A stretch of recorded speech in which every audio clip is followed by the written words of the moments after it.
Super Law Overlord Secluded Hunt was on the verge of vomiting blood. This was truly a case of poking where it hurt the most. Xia Fei clearly knew that the people of Secluded Springs would be most mindful of the Arc Fragment's safety. Yet that was precisely where Xia Fei had directed his attack to. The Arc Fragment was the very root of the Secluded Springs, and any harm it may sustain could affect every single inhabitant of the place. There was no way Secluded Hunt could just watch Xia Fei attack the planet of vegetation and do nothing about it. Helpless, he could only give up his original plan of catching Xia Fei in a pincer maneuver and defend against the latter's attacks. Instead, rumble. Another fearsome spatial fissure had appeared. Xia Fei was not just playing with his prey right now. He was enjoying himself while doing it, too. One moment, it was from above, the next it was from below. Occasionally, it would be on the left or on the right. Xia Fei's completely irregular attacks ended up testing Secluded Hunt's ability to catch all. Crafty fellow, you're far too treacherous. Secluded Hunt cursed away at Xia Fei as he sweated profusely. Too bad that Xia Fei had turned deaf to his words, and though he could hear them, he simply took everything as a form of compliment. Indeed, a true warrior needed not only to be resolute when fighting enemies, but also able to utilize their enemies' weaknesses and deal a fatal blow accordingly. Crafty? Xia Fei would have long been dead if he had not been crafty enough. How could he even still be alive to this day? Secluded Hunt was not just facing the most insane madman of the Skywing clan, but also the most ferocious lone wolf, Xia Fei. This young man was not one to let his enemy have a moment of reprieve, and this was an unchanging principle of Xia Fei wherever he went. Xia Fei enjoyed slaying his opponents in close combat.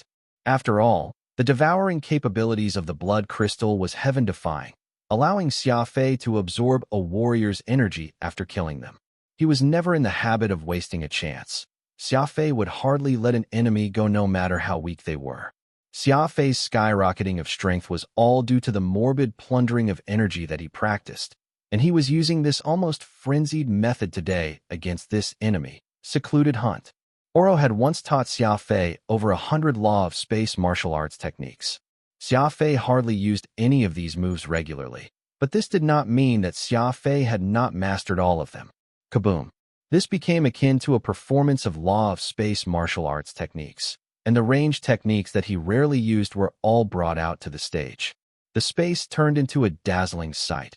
Both Super Law Overlord Secluded Hunt and Law Sage Secludeless were nearly blinded by it.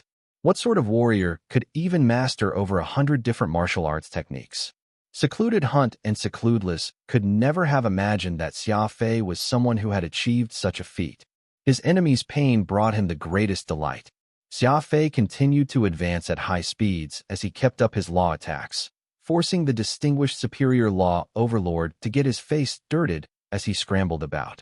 Moving at such great speeds, Xia Fei would soon enter the planet of vegetation in just another minute. In fact, he could already see this legendary fragment of the Ark with his 2 eyes. Oro shook his head incessantly as he watched everything unfold.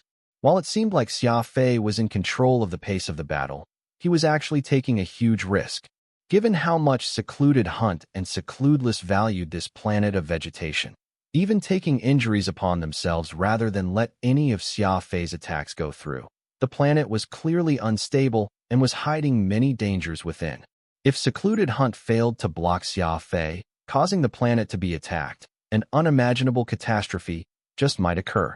Given Xia Fei's thinking ability, there was no way he had not considered the worst-case scenario of dying here as a result of his reckless actions, yet he still continued to rain down mad attacks on the planet. This was what it meant to have guts.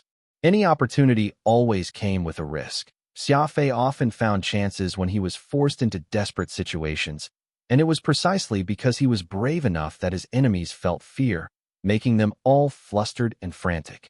Suddenly, waves stirred in the calm. Almost at the same time, 3 experts at the Law Emperor appeared in front of Xia Fei through the use of an instantaneous movement technique of the Law of Space. Xia Fei was a difficult opponent, extremely cunning and absolutely unreasonable. As such, Law Sage Secludeless had enacted an emergency mobilization of all the experts that cultivated the Law of Space in the Secluded Springs. It was unfortunate that Secluded Springs was a place dominated by the demon race, so only a few warriors cultivated the law of space, and even fewer had the qualifications to appear before Xia Fei. Xia Fei's 2 eyes grew cold as a fiendish aura enveloped his body. In the blink of an eye, his enemies had increased to 4. This also meant that Xia Fei needed to ramp up his attacks. Boom. His 2 hands became similar to the legendary Shadowless hands, and the number of law attacks Xia Fei threw out abruptly increased by several fold. He was using his actions to tell everyone that even though they held the numerical superiority and he was alone, as long as his method worked, it would still leave them begging for mercy. On one side were the Law Emperors who had come forth to lend a hand, suppressing Xia Fei with their law of space. On another side was Xia Fei, who was rapidly closing in on his enemies. The franticness of his enemies meant a chance for Xia Fei. Whoosh! Xia Fei swiftly sprinted past a Law Emperor, but he did not make any move. This Law Emperor was just thanking his lucky stars for escaping a potentially fatal attack when he discovered that a bluegrass blade had already wrapped him up well before he even realized what was happening. Peacock Blue used a burst of strength, pulled this person to Xia Fei's side, as its sharp white flowers proceeded to rend the Law Emperor into shreds. Squelch! The blood crystal was plunged into his body, and blood essence was ravenously drained, to be enjoyed between Xia Fei and his bloodthirsty dagger. In just a second, that Law Emperor who had come to assist in the defense of the Arc Fragment was turned into a desiccated corpse. It could not be helped. The difference between fighting with reservations and the decisiveness that Xia Fei demonstrated in battle was heaven and earth. The instruction these warriors got was to protect the Arc Fragment, and no matter where Xia Fei struck, these warriors would all have to block Xia Fei's attacks accordingly. Xia Fei had very cleverly used their passiveness to his advantage, aiming the direction of his attacks to right in front of him, so these warriors would be left with no choice but to grit their teeth and fill the gaps right in front of Xia Fei, which subsequently allowed him to utilize his super speed to its maximum effect. Get close and assassinate. It was simple and effective, and in a short time, Xia Fei easily dispatched the other Law Emperors. 3 Law Emperors had all been eliminated in under 15 seconds, each and every one increasing the energy reserves in Xia Fei's 7th brain region. These reinforcements not only failed to stop Xia Fei, but ended up adding to the energy accumulation in Xia Fei's brain region, too. Roar dash! Law Sage Secludeless let out an enraged bellow. Even Superior Law Overlord Secluded Hunt turned pale. This was because Xia Fei had handily dealt with the reinforcement he called over and had now turned his attention toward him. Be careful. Secluded Hunt uses spatial fracture. Oro warned.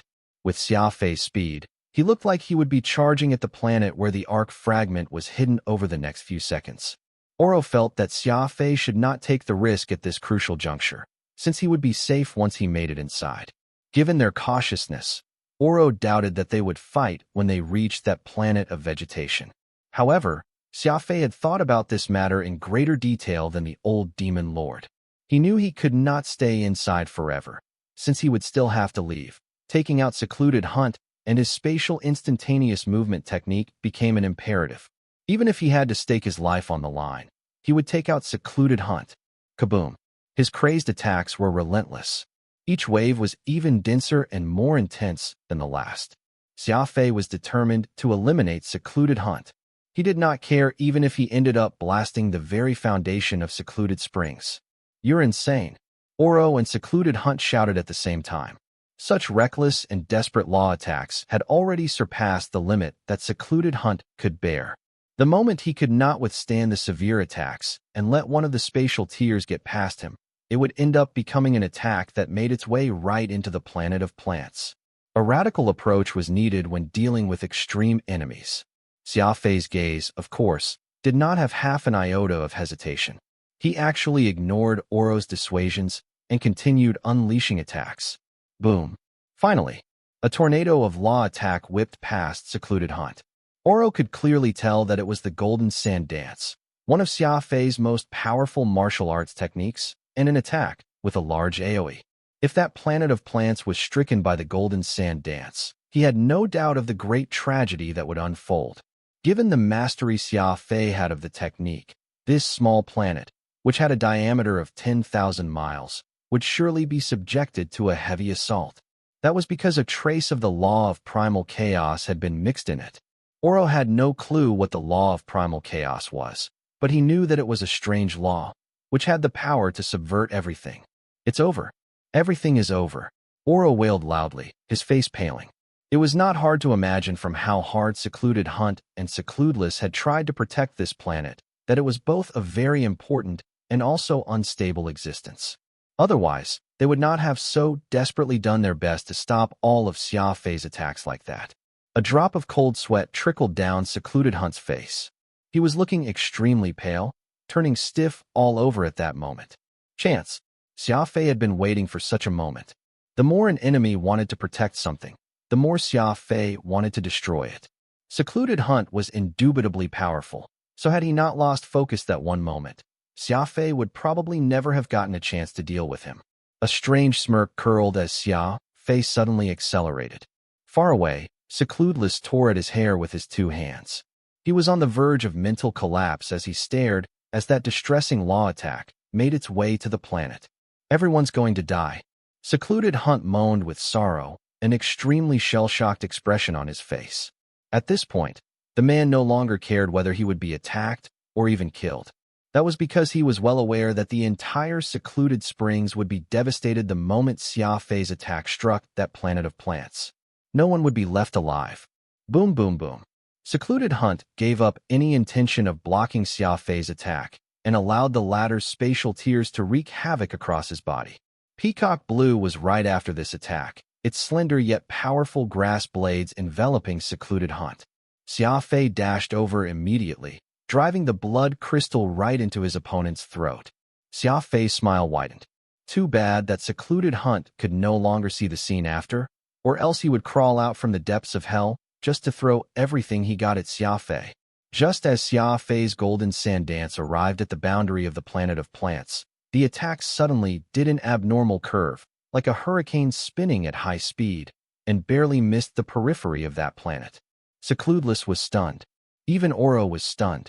It turned out that this had all been part of Xia Fei's calculations. His goal had been to obliterate Secluded Hunt's faith, causing him to lose all hope to live. Oro had told Xia Fei countless times that the ultimate goal of law warriors was not to unleash the most powerful attack, but to control it fully. It was the use of their bodies to control law, such that they could be part of it. Xia Fei had never forgotten about this teaching. When Xia Fei unleashed his golden sand dance, he factored his control of it. He knew very well that this attack would turn from traveling in a straight path to an oblique path at the last second. All his attacks before were real, but this one attack had been false. However, it was this feint of his that tricked Oro and what eventually killed the super law overlord Secluded Hunt. A true warrior would never give up their hope of survival until the very last second. Xia Fei understood this logic very well, but the same could not be said for Secluded Hunt. He had chosen to give up at that moment, which was why he ended up dead. Deception was important to warriors as well. Xia Fei's attacks were both real and fake, and that completely disrupted Secludeless arrangements, only to drag Super Law Overlord Secluded Hunt down into death's abyss. Squelch. The blood crystal's dark red blade dug right into bone, and plenty of energy flooded into Xia Fei's seventh brain region, giving him the sensation of incomparable satisfaction. He was figuratively bursting with energy. With a swift kick, Xia Fei splintered Secluded Hunt's dried-up body. Xia Fei stood amid empty space as he turned to glare at Secludeless with eyes full of naked rage. At present, every warrior who had practiced the law of space was all but dead. There was no one else that could stop Xia Fei from entering Secluded Springs' foundation. Anyone who gets in my way shall die. Xia Fei arched both his eyebrows as he viciously spat the line.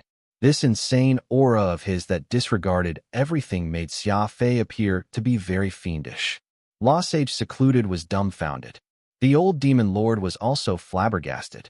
No one would have believed that Xia Fei would actually slaughter 2 law overlords and 3 law emperors, forcing his way into the plant planet even despite being surrounded by so many warriors of the Secluded Springs. He was already very close to that amazing arc fragment. There was no doubt that the methods Xia Fei resorted to were both cunning and vicious. However, none of these mattered. What mattered was that Xia Fei was still alive and standing while his enemies were all dead. As long as he could kill his enemies, whatever method he used would be the best method. In order to survive, Xia Fei was willing to succeed by hook or crook. Holding up one hand, Xia Fei pointed to that mysterious planet of plants and declared with a menacing glare, "If you dare to play any tricks, I'll destroy the entire secluded springs." His tone was forceful and sonorous so that Lost Sage Secludeless could hear it even from afar. Xia Fei's crazy personality was undeniable. With that said, Xia Fei began striding toward the planet, disregarding the formidable Lost Sage completely. Secludeless was stunned. He gritted his teeth, his eyes almost spitting out fire. Xia Fei was obviously the more underhanded between them, and it was his cunning that had killed his two assistants. Yet he was now threatening him not to get up to any treachery? What nonsense was this? When was a great law emperor able to threaten a lost sage? What made it worse was Furball, who was perched on Xia Fei's shoulder, sticking his tongue out to Secludeless. He was acting as arrogantly as his master. Secludeless felt that he was about to explode in his rage. Being threatened by a human was already pushing it, but to be despised by an exotic beast, too? He had never been submissive all his life.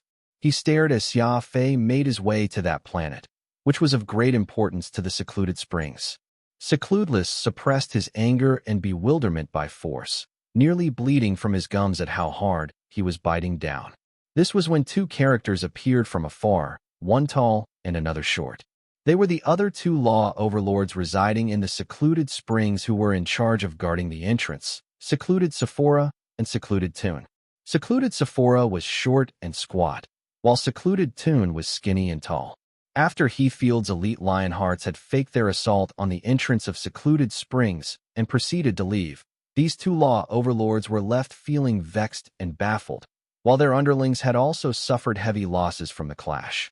They had barely managed to make sense of why the Lionhearts would attack Secluded Springs for no apparent reason, when news of law overlord Secluded Mess's death reached their ears. They were, of course, extremely shocked upon hearing this, anxiously making their way over to the core of the secluded springs. The moment they arrived, they happened to have heard Xia Fei threaten one of the 6 kings of the secluded springs with great disdain. Furthermore, aside from Law Sage Secludeless, Great Law Overlord Secluded Hunt was nowhere to be seen.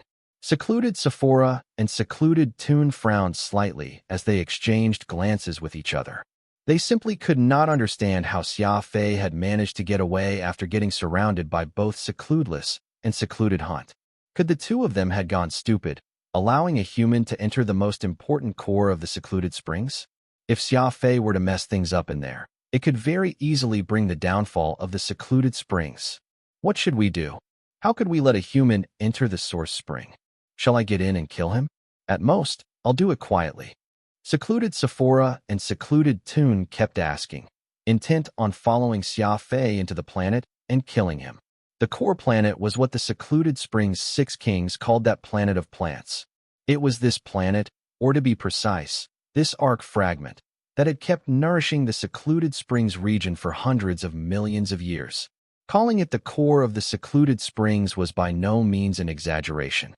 "Don't do anything rash," Secludeless said with a stern face. "That man is truly crazy, even crazier than the most villainous skywings." Secluded Sephora and Secluded Toon were startled as they squealed. "He's a skywing? That's trouble." Skywings are known as the god race's demon-sealing fiendish blade. Each and every one of them is crazy, no matter their age. They're protective of their own and very unreasonable. Making a move against him isn't right, but not doing anything to him won't do either, Secluded Toon said with knitted eyebrows.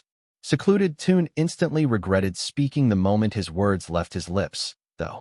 He had forgotten something in his hurry. Law Sage Secludeless was from the Ding clan, and it was the Skywings who had single-handedly eradicated his entire clan, which numbered well over in the millions. Secludeless was the sole survivor, changing his name and hiding upon his arrival at the secluded springs, not showing his face to the outside world thereafter. The animosity Secludeless had against Skywing was tantamount to a vengeance that could only be repaid with blood. Having managed it to the lost sage in the hidden dark space, Secludeless had only achieved it alone in hopes of one day returning an eye for an eye to the Skywing clan. In the end, before Secludeless could even settle this debt with the Skywings, the lone wolf of the Skywing clan, Xia Fei, had come to him, and that lone wolf had even killed 2 superior law overlords under his wings in passing. Sure enough, enemies were fated to meet on a narrow road. It would be strange if Secludeless still let Xia Fei off this time. Secludeless' face was even more savage after hearing Secluded Toon mention his nemesis. Fiercely glaring at Secluded Toon, he turned and strode away. If not for the severe losses he had suffered today, Secludeless would not mind slaying Secluded Toon there and then. "You two, stand guard here for me," Secludeless icily remarked. "Don't think that you'll be safe hiding in the core planet. Nowhere is safe here in the secluded springs." With these last words, Secludeless left with his fury still simmering inside him. Secluded Sephora and Secluded Toon looked around, and the latter gulped audibly. He couldn't possibly have gone to find those guys, could he? Xia Fei was making his way deeper into the core planet when Oro asked worriedly, "You shouldn't have gloated after getting the upper hand back there. It's fine that you succeeded in killing both Secluded Hunt and Secluded Mess with your schemes, but why did you provoke the rage of that lost sage still?" Xia Fei smiled, unfazed. "The enemy was very strong. I could only find a chance amid the chaos. I had to incite Secludeless' rage first so that he'd get agitated and mess up. That's also one of the tactics one can use to deal with a more powerful foe." Oro pouted. Another tactic? He had no idea just what was inside Xia Fei's head, always coming up with strange plans and schemes one after another. It would often seem like just normal action when, really, there was a greater goal behind it. This was practically a scheme calculated right down to the bones. "No matter what, Secluded Springs must be destroyed," said Xia Fei after a momentary pause. "Why?" Oro was shocked. It seemed from Xia Fei's expressions that he was not telling a lie. It definitely looked like he had made up his mind to destroy the Secluded Springs. It's very apparent that Secludeless has some deep-seated animosity toward the Skywing clan, and such an enemy needs to be eliminated, roots and all. Otherwise, given his lost sage cultivation, he'll surely cause trouble to the clan when he finally makes his play, Xia Fei calmly explained. "Every enemy must be eliminated, roots and all." Oro was surprised once more. What Xia Fei had said was true. Given how Secludeless was willing to abandon the life of clairvoyant, secluded well also, he could kill Xia Fei. It was evident just how strong a hatred he harbored against the Skywing clan. Secludeless had been hiding in the Secluded Springs this entire time, watching the Skywings from a distance. Xia Fei's sudden appearance had revealed his true motive. As such, he would surely launch an attack in advance compared to his original plan, and his target was none other than the Skywing clan.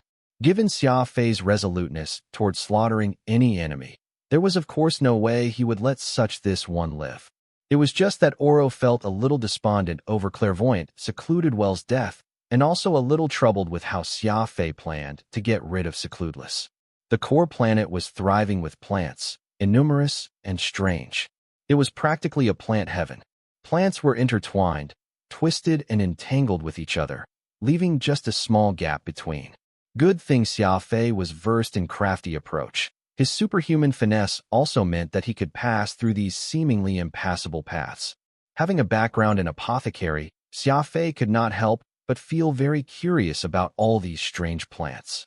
He had collected quite a lot of samples for future use along the way, though he would have to study what these plants did and what their characteristics were in a laboratory before he could do anything with them.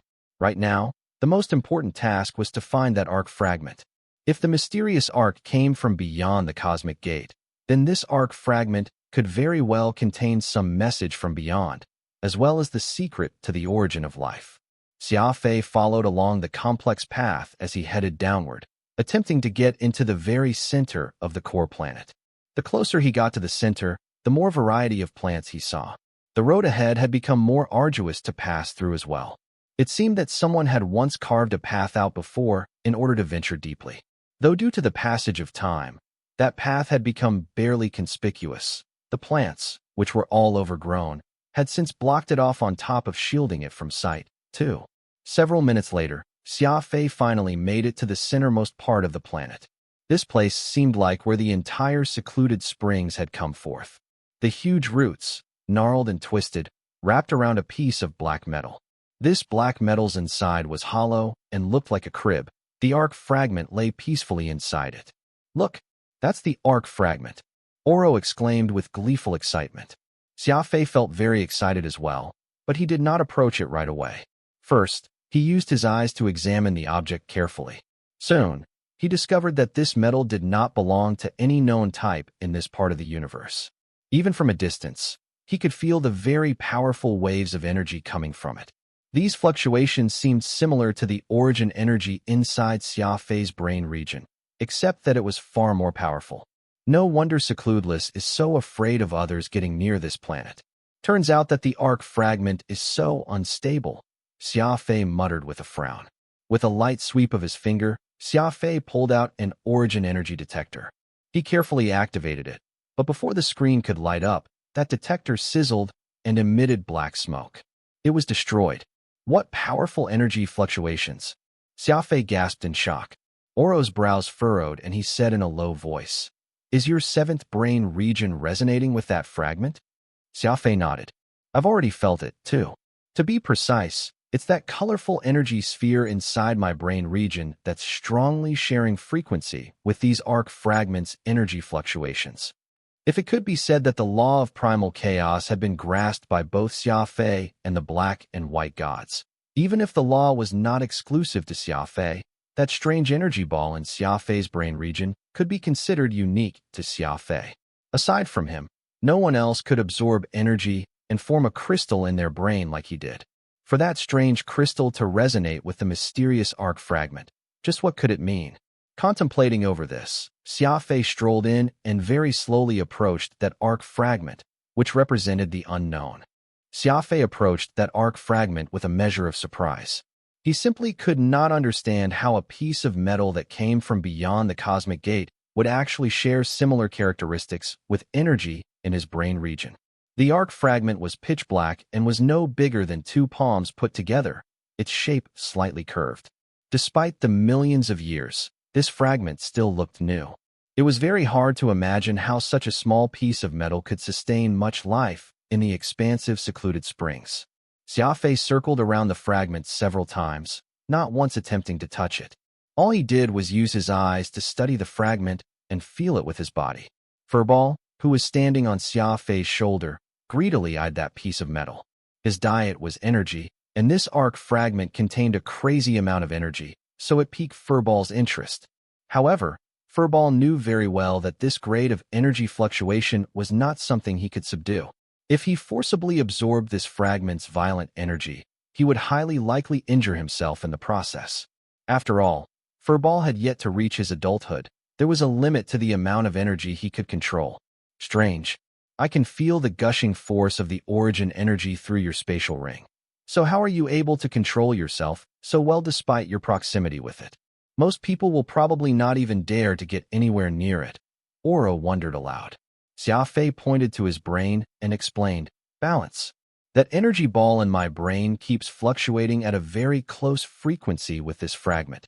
Since the two resonates at the same frequency, the risk is greatly minimized." Oro sort of understood Xia Fei's explanation, but was also somewhat clueless. After all, he did not have an energy ball in his brain, so he had no way of affirming Xia Fei's words. It seemed like this was an issue with Xia Fei's constitution and his heaven-defying ability to control origin energy, allowing him to remain unshakable even when faced with such energy fluctuations. "This fragment has plenty of energy contained within. If I can get this, I believe that it'll be able to take a step further," Xia Fei excitedly said. Oro pursed his lips and rumbled, "A step further? I think that absorbing all this energy won't just take you a step further. You'll soar. You'd better be careful, though. This fragment is anything but stable." Xia Fei gave a slight nod. He stroked his chin with one hand as he pondered on how he could take in this fragment's energy. It was akin to a very tempting piece of cake that Xia Fei would not give up until he could pounce on it and ravenously take several bites off it. Furball stared at Xia Fei longingly, seemingly waiting for Xia Fei to decide. Xia Fei's energy control capability was even stronger than the energy-type beast, Shatterstar. If his master could benefit from it, perhaps there would be a chance that Furball could enjoy some. Furball's eyes lit up as he attempted to unleash his major art of cuteness. He fawned on Xia Fei ardently, using his furry body to rub against his master's cheek, as if to say, "Master, find a way to split it. It looks very delicious." Xia Fei patted Furball on his head and smiled. "No risk, no rewards. There's no reason for us to just look upon such wealth and not make any attempt to acquire it. We'll of course give it a try no matter what." Furball nodded his head ecstatically, as if he fully agreed with Xia Fei's view. Oro was unamused. This was truly a case of the beast following its master. The two were equally greedy. Gazing at this resplendent energy the arc fragment was diffusing that their eyes had practically turned green. Gritting his teeth, Xia Fei extended his hand and very slowly began to reach for that arc fragment. As if his palm was being enveloped by very warm sun rays, the closer he got to it, the higher the temperature became. Xia Fei wrinkled his forehead, for the energy fluctuation was becoming stronger the closer he got to it. Suddenly, something unexpected occurred. That colorful energy crystal in Xia Fei's seventh brain region began to absorb the energy from the arc fragment. Xia Fei, Oro, and Furball were all extremely stunned at this development. Instead of saying that Xia Fei had attempted to send the energy right into his seventh brain region, it would be more accurate to say that the energy ball inside his head had taken the initiative to do so, pouncing on that fragment and taking a very vicious bite. Currently, that energy sphere in Xia Fei's seventh brain region was already more powerful than before, allowing him to store even more energy. Though Xia Fei had just slain 2 law overlords and 3 law emperors, absorbing all their energy into him, all that only filled about 60% of the mysterious little ball. However, this time was different. In only 1,000th of a second, the energy ball had already become filled even though he had just started absorbing the arc fragment's energy. It was simply too fast, far too miraculous. Without Xia Fei even doing anything, the energy ball became filled. It was as if it had automatically recharged itself. As the saying went, water will overflow when overfilled. This energy let Xia Fei's advancement skyrocket, but at the same time, it exposed him to so much danger. His seventh brain region grew unstable, and right now, Xia Fei needed to expend all that energy quickly. Zing! Xia Fei's figure blurred as he hid somewhere several hundred meters away from the arc and sat cross-legged. He forcibly controlled the fluctuations in his brain. Alas, the overall energy was simply too much that controlling it had become a tall task. Xia Fei made the decision there and then. Since he could not waste the energy, he might as well use it to get promoted. This was a gamble, for a warrior when cultivating was most afraid of external interference.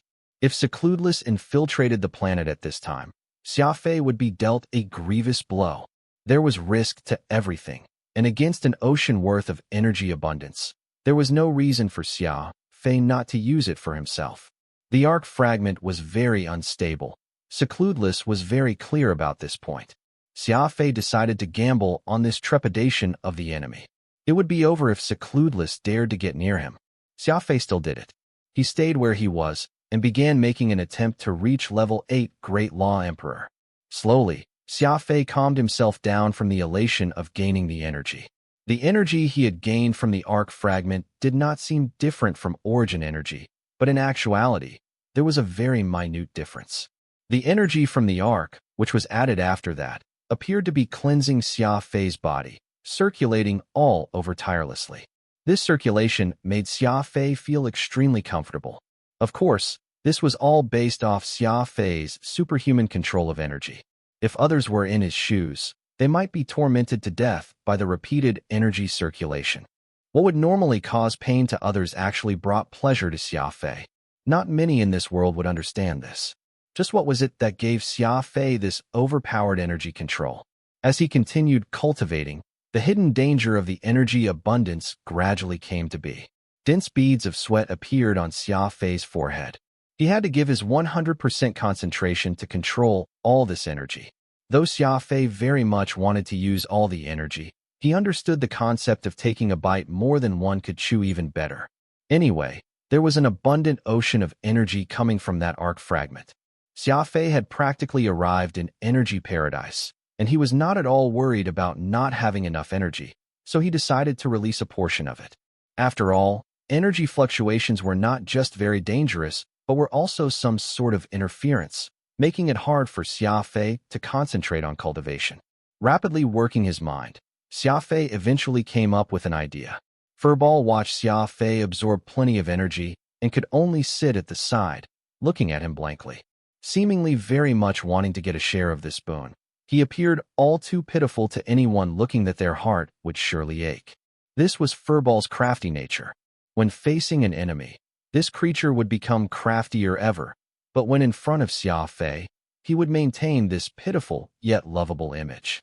Xia Fei could not bear to see Furball drooling like this, and since he could not use all the energy, why not give some to Furball? With this thought in mind, Xia Fei slowly extended one hand, and as if Furball had long been ready, he hopped right onto Xia Fei's palm, his eyes wide with expectation. Release. As if he had opened a floodgate, Xia Fei released all the extra energy inside him. Oh whoa!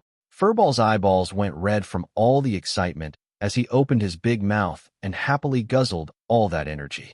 This was energy that had been stored in Xia Fei's 7th brain region. After refining, it tasted even more delicious than any of those energy crystals. To Furball, who subsisted on a diet of energy, it was a delicacy that trumped everything else. Furball had a voracious appetite, and ever since he used the singular Shatterstar strike to defeat the Moonwarts, he had never once reached full capacity. Every time he managed to store some energy, the subsequent battles would consume it all. Xia Fei cherished Furball a lot. Since he was getting inexhaustible energy from the arc fragment, Xia Fei was ready to let Furball eat his fill this one time. Level 8. You've reached level 8, Great Law Emperor, the old demon lord exclaimed with wide eyes. The speed of Xia Fei's advancement through the levels was becoming faster and faster, so Oro was beside himself at this point. That energy ball in Xia Fei's 7th brain region had been completely used up. A portion had been absorbed by Xia Fei, used for his promotion, while even more entered Furball's stomach directly. Anyone could see the fat belly of a satiated Furball who was lying in Xia Fei's bosom, snoring away. Such pure energy truly sated Furball after pigging out on it. Oro glanced at Furball and said, "Your pet is truly fortunate to be with you." Most would have a hard time making holy beasts recognize them as their master, and even when they did barely get them to do so, they wouldn't have much energy to help their pets get promoted so fast. He's only been with you for a handful of years, yet he's already close to reaching his 5th form. The day when he attains his full adult form is just right around the corner. Xia Fei felt very happy to hear that. Not only Furball, even he had benefited greatly from this arc fragment. After just several hours, he had actually managed to make it across the level 7 threshold and become a level 8 Law Emperor. Xia Fei had never been so excited before. The energy coming from the arc was simply too amazing. It was as if Xia Fei was driving on a broad expressway, for the speed he was experiencing now was incomparable to the speed he got promoted in the past. Several hours. All it took was several hours for him to break through. Such a speed of promotion was truly monstrous. With a slight smile, Xia Fei once more approached the arc fragment. Furball also perked up anew.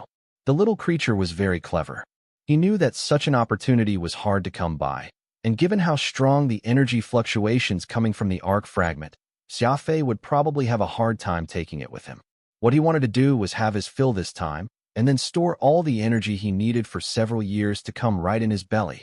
Xia Fei did the same thing as before, absorbing all the energy from the arc fragment into his 7th region, instantly filling up that colorful energy ball in his brain. Xia Fei suddenly frowned. The last time his brain region had energy left over, yet this time he had managed to absorb the arc's energy completely. Suddenly, he felt that his brain region was also a lot more stable than before, and the volatility had greatly been alleviated. He had no idea if this was because of the energy's purity or his brain region had become even better at controlling energy after having been nourished by the arc fragment's energy. In any case, the difficulty of this second round had decreased a lot rather than increased.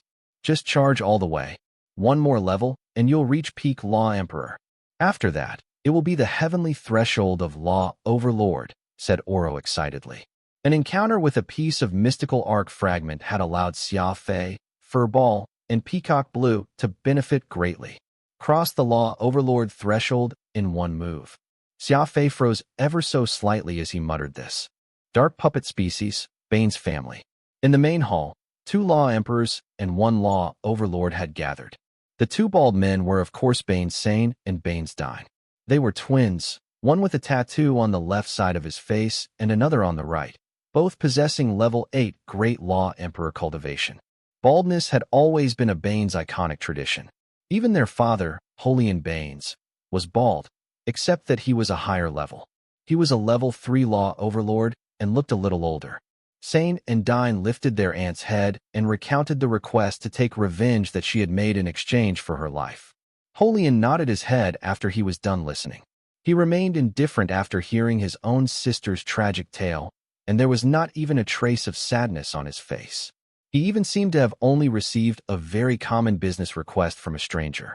The Banes were all dark puppeteers and were even notorious in the demon race for their assassination skills. They were emotionless and cold-blooded. As long as they were given the corresponding tribute for revenge, they would have no qualms killing even their own blood. "Do you know who did it?" asked Holian in a grave tone. Sane and Dine exchanged glances before answering in unison. The Moonwards were slain by the Skywings. Aunt's son, who was under the care of Moonward clan's Galson Ward then, had always maintained a low-profile existence. He hardly had any existing enmity with others, so the Skywings were the most suspicious. As for the specific details, we'll have to wait till the investigation with our peers from the God race is concluded to know more. The killer profession was very well organized. Those in this line of work in both peak races often exchanged information with one another. When they came across a target that they had trouble handling, they would even invite the other race to help them settle it. At the moment, Sane and Dine had already gotten the word out, so their peers in the God race were helping them investigate the identity of who killed Wu Yumming. Holian expressionlessly nodded his head. "I see. The both of you will personally avenge your aunt once we have the results. We won't let that person off, even if they're a Skywing. After all, your aunt already paid us the deposit. Taking payment to eliminate disaster for others is an unchanging rule of the Baines family." A simple exchange of words, and the deal was settled. Not a peep was uttered regarding how their aunt's head would be put to rest or if it needed a burial. It even seemed like the one who had committed suicide was some stranger that they had no relations. This was when the aged steward reported from the entrance. "Patriarch, Lord Secludeless from the Secluded Springs has come to visit." Holian immediately furrowed his brows and muttered, "Secludeless? What has he come here for? Invite him in." Very soon, Secludeless stalked into the hall with a grim expression on his face. After a brief exchange of pleasantries with Holian, Secludeless said, "I came this time to get your help in killing someone." Holian, who had seen such a situation many times before, asked as always, "Who?" "A Great Law Emperor from the Skywing clan. At the moment, he's trapped in the core planet in the Secluded Springs, but that place is extremely unstable. There's no way I can unleash any of my major attacks, so I must rely on your family's art of assassination. I'm here precisely to ask the Baines Patriarch to make a trip over personally," Secludeless said through gnashed teeth. Just the mention of Xia Fei made this lost sage feel furious, wishing that he could just eat Xia Fei whole. "Skywing." Holian was startled. Beside him, Sane and Dine were also surprised. They had just been looking to settle their score with the Skywing clan, and Secludeless had come out from nowhere with another business related to the Skywing clan. Truly, enemies were bound to meet on a narrow road. All the people who had enmity with the clan had come together this time. Holian mirthlessly laughed with a trace of playfulness as he told Secludeless, "I agree, but his body belongs to us." The reason why the Baines was outstanding in the killing profession was that they practiced an extremely evil technique, blood puppetry. Unlike how the normal dark puppeteers controlled wooden puppets, the Baines could control other sapient life forms by animating their corpses via a secret family technique. Xia Fei was from the Skywing clan, and so he possessed an exceptional speed that outstripped the rest. If they could make him into a blood puppet, it would be equivalent to them gaining this lightning-fast speed. He would be the perfect material to be a blood puppet, which was why Holian had requested Xia Fei's corpse. Secludeless had already expected Holian to make such a request. Though he would much rather shred Xia Fei's corpse into pieces, he felt that paying this price to hire the Banes was worth the trade. Secludeless nodded and coldly remarked, "Okay, the price is as before. The corpse shall belong to you." Holian waved his hand to Sane and Dine and said, "You two shall take care of this business. Be sure to do this cleanly." "Understood." Sane and Dine got up and answered in the affirmative. Secludeless appeared to be slightly dissatisfied with this. He had witnessed Xia Fei's abilities with his 2 eyes and knew that he was not an average problem. Sane and Dine were both level 8 Great Law Emperor. Though they were twins who shared one mind and had that advantage, Xia Fei was ultimately a Skywing.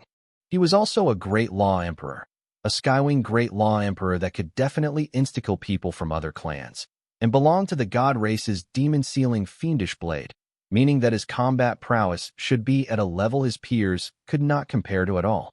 Great Law Emperor's secluded hunt was powerful, too, yet he still got slain by Xia Fei after falling for his schemes. Secludeless felt that sending Sane and Dine alone may not be enough to ensure the death of Xia Fei, and it was best if Holian himself stepped up to the plate. This was when Holian uttered a single line that eliminated Secludeless' doubt over this matter. "Bring our family's golden puppet of weeping blood." Stunned, Secludeless had had difficulties hiding the glee on his face. The golden puppet of weeping blood was the most prestigious puppet of the Banes. This puppet, which had been passed down through the family for many generations, was said to have been made using the corpse of a super law overlord and to have ended countless lives. Since the Banes twins would be bringing along the golden puppet of weeping blood for this assignment, success was assured. Peak Law Emperor. Just as Secludeless went to hire the Banes, Xia Fei broke through to level 9 Great Law Emperor. "Great. You're now standing at the peak of Law Emperor after 24 hours. The heavenly threshold of Law Overlord is next. I'm afraid that everyone in the law realm will collapse if they ever hear about this crazy speed of promotion you've just experienced." The old demon lord was excited, his 2 eyes shining brightly. In truth, Xia Fei was a super genius when it came to energy control. The arc fragment's energy would possibly have no use to others, yet the amazing energy ball in Xia Fei's brain region could absorb some for its own use and help him soar to such heights. Law Overlord. What was once a powerful and distant form of address was now a hair's breadth away from Xia Fei's grasp. The Skywing clan only had 3 Law Overlords, including Wuya or Gully, who was not related by blood. If Xia Fei could cross this threshold, he would surpass the bespectacled Law Overlord Xia Tian, becoming the Skywing's 3rd expert. More importantly, Law Overlord meant that Xia Fei would take yet another step closer to the god race. The 2 peak races represented the pinnacle of the entire universe, and only the warriors who stood at the peak could get in. The moment Xia Fei joined the god race, he would have a chance to learn even more exquisite law powers, the Atlanteans' final inheritance, the mysterious cosmic gate, and the secrets behind the Mech King Radix. These were all things Xia Fei had long wanted to find out, and finally, he would have a chance to get in touch with them. Deep down, Oro was hoping that Xia Fei would improve even faster, for he had an agreement with the latter. The moment this young man joined the god race, Oro would be released and finally be allowed to be reborn. Oro began to feel much doubt after that moment of happiness, wondering aloud, "How strange. Furball is an energy-type holy beast, yet even he is helpless when it comes to this arc fragment. Why are you able to use the fragment to get promoted so quickly, then? Is there perhaps some unknown secret behind all this?" Xia Fei shrugged, clueless. "I don't understand it, either. The energy in the fragment not only helps me advance by several levels, but also cleanses my meridians. Even more of a mystery is that there seems to be some sort of message in that fragment." "A message?" Oro was quite shocked as he asked. "What sort of message?" Xia Fei lit a cigarette and shook his head. "It's a very strange sound. Every time I absorb the fragment's energy to the brim, that sound will echo in my 7th brain region." Oro pouted. "Could it be an auditory hallucination? A fluctuation created when you got filled with energy, perhaps?" "No," Xia Fei firmly disagreed. "I know how to distinguish energy fluctuations. This sound isn't a noise frequency as a result of that." Looking at the arc fragment, Xia Fei postulated. I might be able to hear it more clearly if the fragment were just larger. Unfortunately, there's just this small piece, and I have no idea on what sort of metal it is to contain such abundant energy. It may also not be the metal itself that has this effect. Probably something happened to the ark on its trip that resulted in this. Oro chimed in. Xia Fei had nothing to say or any further questions. The ark was a very shocking existence. If even a small fragment could contain such abundant energy, what more of the whole ship? Whether it was because of the ark itself or something that had happened to it, this was Xia Fei's chance at the end of the day. A chance for him to improve. Xia Fei rubbed Furball's furry head with one hand as he examined his surroundings with his senses to see if there was anything abnormal. Now that Xia Fei was deep in the enemy base, unable to escape, he must be careful with everything he did. Furball had benefited greatly this time. It was just too bad that, while Xia Fei had gotten promoted twice, Furball was still the same as before. Xia Fei could not understand Furball's promotion. Not only did the holy beast have a strange temper, his promotion differed from other exotic beasts, too. Sometimes, Furball would unexpectedly advance. At other times, nothing would happen no matter how much energy Xia Fei fed this pet of his. However, none of that mattered now. Since the ark fragment was still here, then there was simply no end to energy. As long as Furball still had the appetite to eat, Xia Fei would feed him as much as he wanted until he got promoted. This planet of plants was as silent as ever, almost as if Secludeless and the others were afraid of getting near the energy fluctuations coming from the ark fragment. Xia Fei thought about it and decided to keep challenging the law overlord heavenly threshold. There were not many opportunities like this, so he needed to grasp onto each one tightly whenever he encountered them. Several hours later, the boundary of the core planet in the secluded springs. After 3 out of the secluded springs' 6 kings died, the remaining 3 received the Bane's assassins, the twins Sane and Dine. 5 pairs of eyes stared at the golden puppet of weeping blood at the same time. This was the most powerful blood puppet of the Bane's family. The 3 kings appeared to be very surprised. They were shocked by the appearance of the golden puppet of weeping blood and its overwhelming murderous aura. Sane was extremely confident. Originally, the cultivation of us brothers isn't high enough to control this puppet king. It's a good thing that we are twins. We share one mind. So our control over the golden puppet of weeping blood is even better than our father making an appearance personally.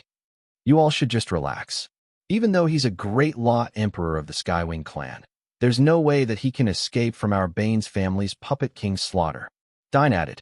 With all that said, the Bane's brothers got into stances and demonstrated their law of puppetry at the same time.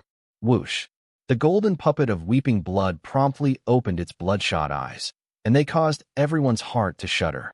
The heavenly threshold of law overlord was not that easy to cross. After all, this was a major threshold. Besides energy and skill, it required a little luck. Xia Fei had come across this ark fragment with great difficulty, just like discovering a bowl of treasure, so there was no way that he would leave it that easily. Even if he could not promote himself, he would stand guard here and feed Furball. There was no doubt that Furball had struck it rich. On this one day of eating, he had consumed more energy than all the energy he had consumed in the past combined. His fur had become glossy and fine, and he appeared lazy and smug, his eyes brimming with dazzling light. While eating the energy Xia Fei was transferring to him, Furball did not forget to repay his master. He vigorously nuzzled against Xia Fei and used his tender, pink tongue to lick his master's palm. This was Furball's method of sucking up to his master. Although Xia Fei was very familiar with this ticklish fawning, he still could not help but like Furball even more because of it. This fellow was always so cunning and obedient, so it was no wonder that Avril had taken a liking to him at first sight, constantly playing around with him in her hands. Unfortunately, Avril was always trying to feed Furball snacks, so he was torn between liking and being wary of his master's beloved. As Xia Fei's other powerful aide, Peacock Blue remained proud and aloof. The wood-type immemorial mystical armament was the most tenacious existence and possessed a strong, independent streak. Peacock Blue could never imitate Furball. It always quietly waited for Xia Fei's order and then used fierce and rapid attacks to complete its tasks. Furball was very naughty.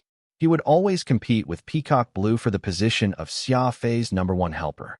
As Furball feasted on the energy Xia Fei sent him, he did not forget to shoot the occasional smug glance at Peacock Blue. Alas, Peacock Blue was as proud and inflexible as a block of wood. No matter how loudly Furball smacked his lips or gorged himself, Peacock Blue showed no reaction. Furball saw that Peacock Blue was ignoring him and felt very disappointed. Turning around with a grunt, he continued cozying up to Xia Fei. Oro could not help but laugh. Furball and Peacock Blue are like the two extremes of your personality. Furball is as cunning and sinister as you are, while Peacock Blue is as prideful and tenacious as you do. One is a holy beast, and the other is an immemorial mystical armament. Yet both have picked up bad habits learning your ways. Xia Fei was momentarily speechless. Pursing his lips, he said, "I don't think that my personality is that extreme. As for Furball and Peacock Blue learning from me, there's nothing to be said about that. After all, this world is too dark. I wouldn't have survived this long if I were like any ordinary person." Oro thought it over and found that Xia Fei's argument made a lot of sense, so he did not make any further comments. In the early stages of cultivation, one must first complete the arrangement of the law pattern, but in the sprint phrase, Xia Fei would not have the time to speak. After all, when charging at the threshold, he needed complete focus and was not allowed to commit even the slightest error. Suddenly, Xia Fei broke his posture, his brows furrowing as he sternly said, "Wait, something is approaching." In the darkness, Law Sage Secludeless, as well as Law Overlords Secluded Sephora and Secluded Toon, stood with the Baines twins and nervously waited. The golden puppet of Weeping Blood had been mobilized, and the Baines twins were currently controlling the blood puppet over a long distance. That Skywing lad is very quick-witted. Can the golden puppet of Weeping Blood infiltrate the area and complete the kill? Secluded Toon worriedly asked. Everyone knew that the arc fragment was unstable. If an unsuccessful assassination caused the core planet to explode, all of the secluded springs would be lost with it. Secluded Toon and Secluded Sephora, who both did not know much about the Baines clan, were very concerned about this. Law Sage Secludeless smiled and confidently said, "Blood puppets are made from the bodies of sapient life forms, but they don't have any sort of aura. Just like this dark night, no one can sense them. I requested the Baines family to come all the way to the secluded springs precisely because I've taken a liking to their silent assassination methods. Also, do you know what life form the golden puppet of Weeping Blood was made from?" After some thought, Secluded Sephora replied, "Legends say that the golden puppet of Weeping Blood is one of the 3 great blood puppets of the Baines family. Since ancient times, it has never once failed, which is truly incredible. When I saw that puppet just now, my entire back instantly became drenched in sweat. I thought that I was seeing a real devil when I looked at those blood-red eyes." Secluded Toon added, "That's right. My skin was crawling. How could there be such a bizarre puppet in the universe? Which family did that super law overlord come from? After death, they were made into a blood puppet." Secludeless appeared very smug as he lowered his voice and said, "Nighthawk. Nighthawk. The golden puppet of Weeping Blood was made from the body of a Nighthawk clan's superior law overlord. No wonder those blood-colored eyes were so frightening. The puppet was made from one of the legendary Nighthawks. Didn't the Nighthawks go extinct ages ago?" In their excitement, Secluded Sephora and Secluded Toon had asked one question after another. The Nighthawks were a sapient species of the demon race that had long vanished without a trace. This name had once stunned the inhabitants of this side of the universe. Each of the 2 supreme races had several major clans serving as blades, which they used to kill others. Just like how the Skywings were the demon-sealing fiendish blade of the god race. In their heyday, the Nighthawks represented the supreme strength of the demon race. They were also seen as a blade, the Ghost Knight Blade. The Ghost Knight Blade versus the demon-sealing fiendish blade. This will be something to see. Secluded Sephora clenched his fists and excitedly said, "A pity we can't see this apex clash between the 2 fiendish blades.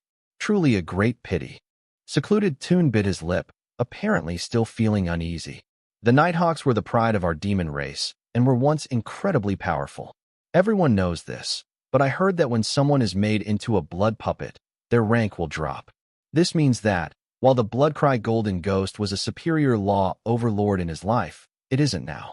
Can it defeat that young great law emperor of the Skywing clan? Secluded Sephora froze for a moment. Then he replied, "That's true. I heard in the past that the process of turning a corpse into a blood puppet isn't perfect." Secludeless felt somewhat angry, impatiently saying, "The Skywings are called the demon-sealing fiendish blade, and also crazed demons. They rely on group attacks for victory, running around in the open and killing anyone they see. In contrast, the Nighthawks were a species of professional duelists. They're called the Ghost Knight Blade because of their nearly flawless assassination techniques. Every time night fell, the Ghost Knight Blade would take action. Countless generals of the god race were silently slain by that blade. Back then, the god race sent all 8 blades of God to ambush the Nighthawks, and it was only at a grave cost that they managed to exterminate the Ghost Knight Blade completely. That just showed how powerful the Nighthawk race was. Secluded Sephora and Secluded Toon were both startled. What? So the Nighthawk race was wiped out jointly by the 8 blades of God. For the sake of the one Ghost Knight Blade, the god race was willing to send all 8 its blades. In the Law Realm, many clans had nicknames. Those clans known as blades were all exceptionally sharp. The 8 most outstanding clans of the god race were known as the 8 Blades of God, or the 8 Great God Blades. The Skywings as the demon-sealing fiendish blade, the Yellow Zither as the beautiful hidden blade, the Stargazers as the White Wave Azure Blade. All these were peerless existences. The demon race had its own lethal blades, known as the Broken Blade, Permafrost, the Horizons as the 100 Poison Blade, the Nighthawks as the Ghost Knight Blade. All of them were illustrious names. The 8 Blades of God versus the 9 Blades of Demon. Alas, in the last war between gods and demons, the god race's 8 blades had ambushed the Nighthawks and completely exterminated it, thereby balancing the 2 sides. Now, it was the 8 Blades of God versus the 8 Blades of Demon. As if some power in the law realm was causing both sides to be balanced, when the god race lost the law of time, the demon race, in return, lost the law of life. Even the number of clans each side used to kill their foes had been made equal. Though the 2 supreme races had fought countless years, they had never been able to overcome each other.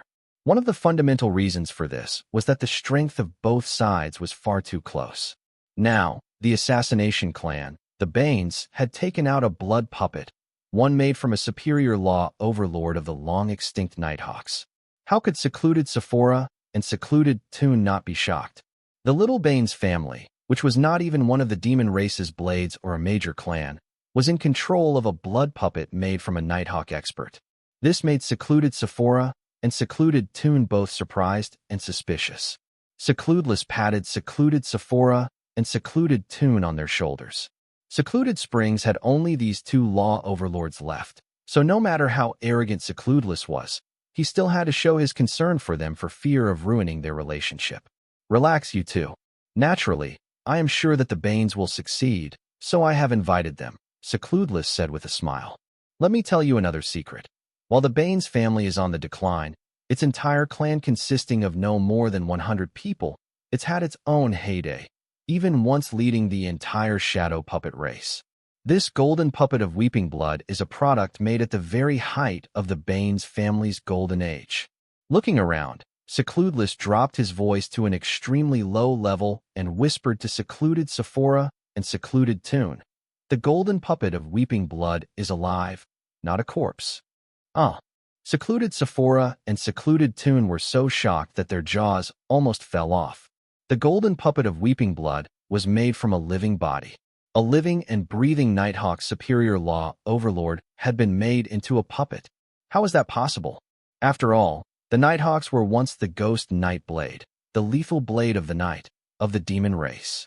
Using the living body of a Ghost Knight Blade superior law overlord to make a puppet, the Bloodcry Golden Ghost would not be any weaker just because it had been turned into a puppet.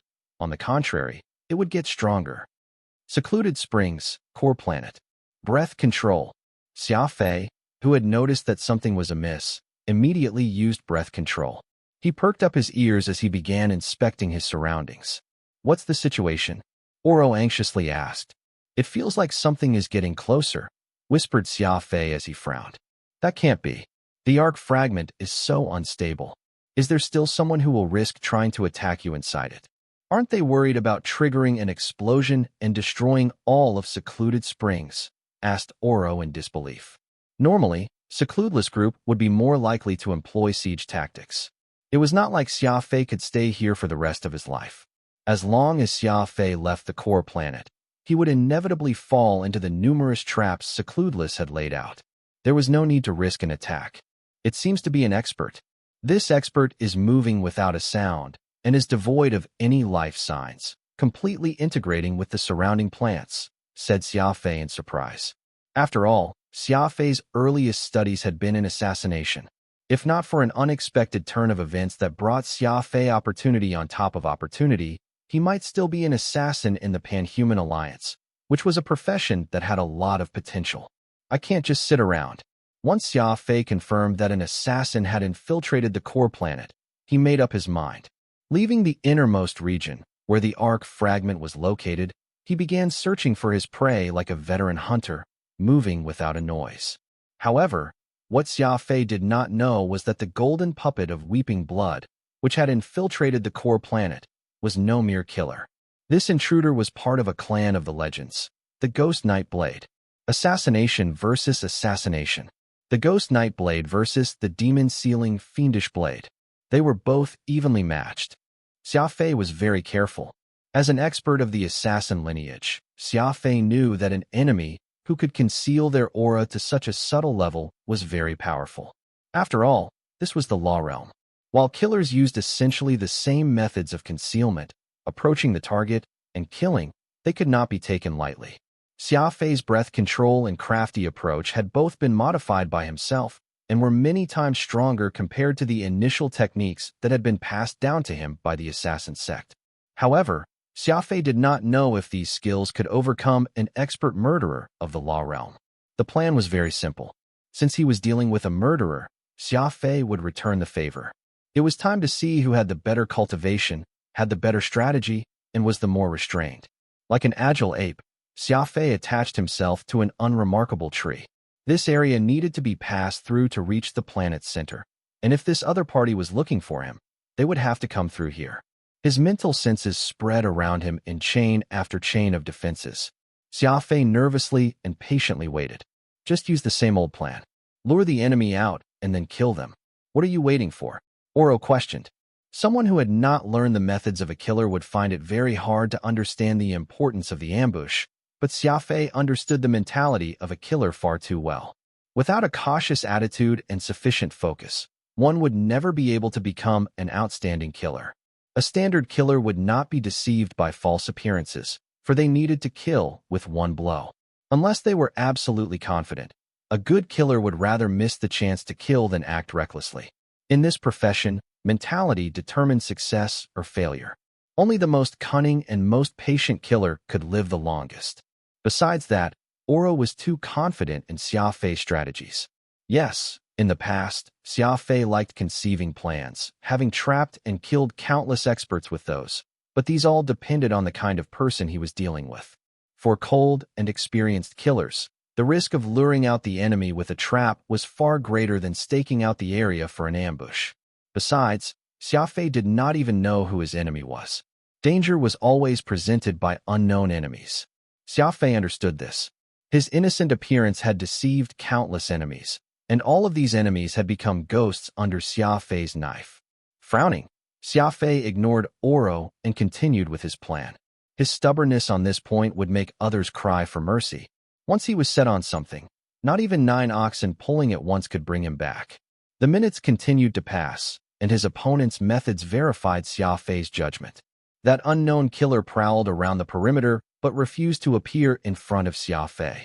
It was clear that the enemy was a veteran and was also extremely patient. Xia Fei used 120% of his focus, preparing to keep up this struggle until the end. Trying to compete with me in terms of patience? I started out in this profession. Xia Fei clenched his death and mentally declared. The perimeter of the core planet. The Baines twins felt very sullen, for they had found that Xia Fei was far less crazy than Secludeless described. It had already been 2 hours, And though Xia Fei had clearly noticed the presence of the golden puppet of weeping blood, he still had not done anything. He had simply vanished, and no matter how the Baines twins searched for him, they could find no trace. Such a difficult stalemate should have been impossible, unless Xia Fei was a very experienced killer. Sane slowly opened his eyes, temporarily handing over control of the golden puppet of weeping blood to dine alone. "Are you certain that this person is a warrior and not a killer?" Sane asked. Secludeless was startled. He had not expected this sort of question. "I'm sure. He's not just a warrior, the extremely crazy sort. After all the Skywings are unreasonable madmen," replied Secludeless through clenched teeth, his voice dripping with hatred. He always got angry whenever the Skywings were mentioned. "That's strange then. Why do I feel like I've run into another professional, and a very experienced one at that?" Sane frowned as he muttered. They had no idea that Xia Fei had finished playing around with killing techniques long ago. He was like a venomous snake coiled around a tree branch. Even if the Baines twins searched for 100 years, Xia Fei would not move a muscle. He was not just a killer, but also a professional killer possessing an unbreakable will. "You sure that he's only a great law emperor?" Sane asked. "Yes. I saw him attack with my own eyes. He's a level 7 great law emperor at most." Secludeless nodded. Having confirmed all this, Sane went back to controlling the puppet as he mentally communicated with his twin. "What do you think?" asked Sane. "He shouldn't be in the same trade. The Skywings are all people who kill out in the open. I've never heard of any of them learning the ways of killing in the darkness. It doesn't match with their crazy style. This person is probably just very cunning and patient, deciding to hide after realizing that something is wrong," Dine replied. "The longer we drag things out, the more vigilant the target will be. The Skywings specialize in speed. If he decides to flee the core planet, we'll never be able to catch up. There's an ambush waiting outside. We don't have to worry about him running," Sane replied. "Even if Secludeless kills him, that won't be due to our efforts, so we'll lose our dignity," Dine answered mentally. Sane paused and started to hesitate. Dine added, "The opponent is merely a level 7 Great Law Emperor. There's no need to worry about any tricks. Let's just show ourselves. If he strikes back, we can deal with him there and then. In any case, no one will dare to use law power inside the core planet. When it comes down a contest of might, I'm absolutely confident in our chances. Okay, let's show the Skywings the essence of the lineage of murderers then. They'd better not think that it's fine if they're fast enough. Committing murder is the universe's most challenging act." As expected, the brothers were of one mind. Sane quickly put aside his hesitation, determined to use their killing arts to give Xia Fei a harsh lesson. The core planet. Xia Fei remained calm and composed, his heart maintaining a steady beat as he melded with the natural world. Suddenly, a figure appeared across from Xia Fei. It moved lightly and nimbly, but its body was upright and seemed completely off guard. "A chance. He's trying to lure me out," Xia Fei mentally yelled. The Baines twins, who were not taking Xia Fei seriously, tried luring him out, not having any idea that Xia Fei was an expert when it came to the art of assassination. Luring out the enemy was exactly the tactic Xia Fei had judged to be very risky to employ. They took Xia Fei as prey, and the same was true for Xia Fei. Whoosh! Xia Fei shot out from the side like a bolt of lightning, not making a single sound, like a ghost descending. Yeah, the Baines twins had never imagined that Xia Fei would charge out from their side. It had to be understood that they had already been watching the sides of the road for ages and had found nothing of interest. Thus, they had conjectured that Xia Fei was probably hiding near the arc fragment. After all, the topography there was the most complicated, making it an ideal hiding place. While the trees on the side were rather shady, they were not the best hiding spots. Yes, the side of the road was not the safest place to hide, but who said a killer needed to hide themselves in the best hiding spot? Xia Fei had a deep understanding of how to conceal himself.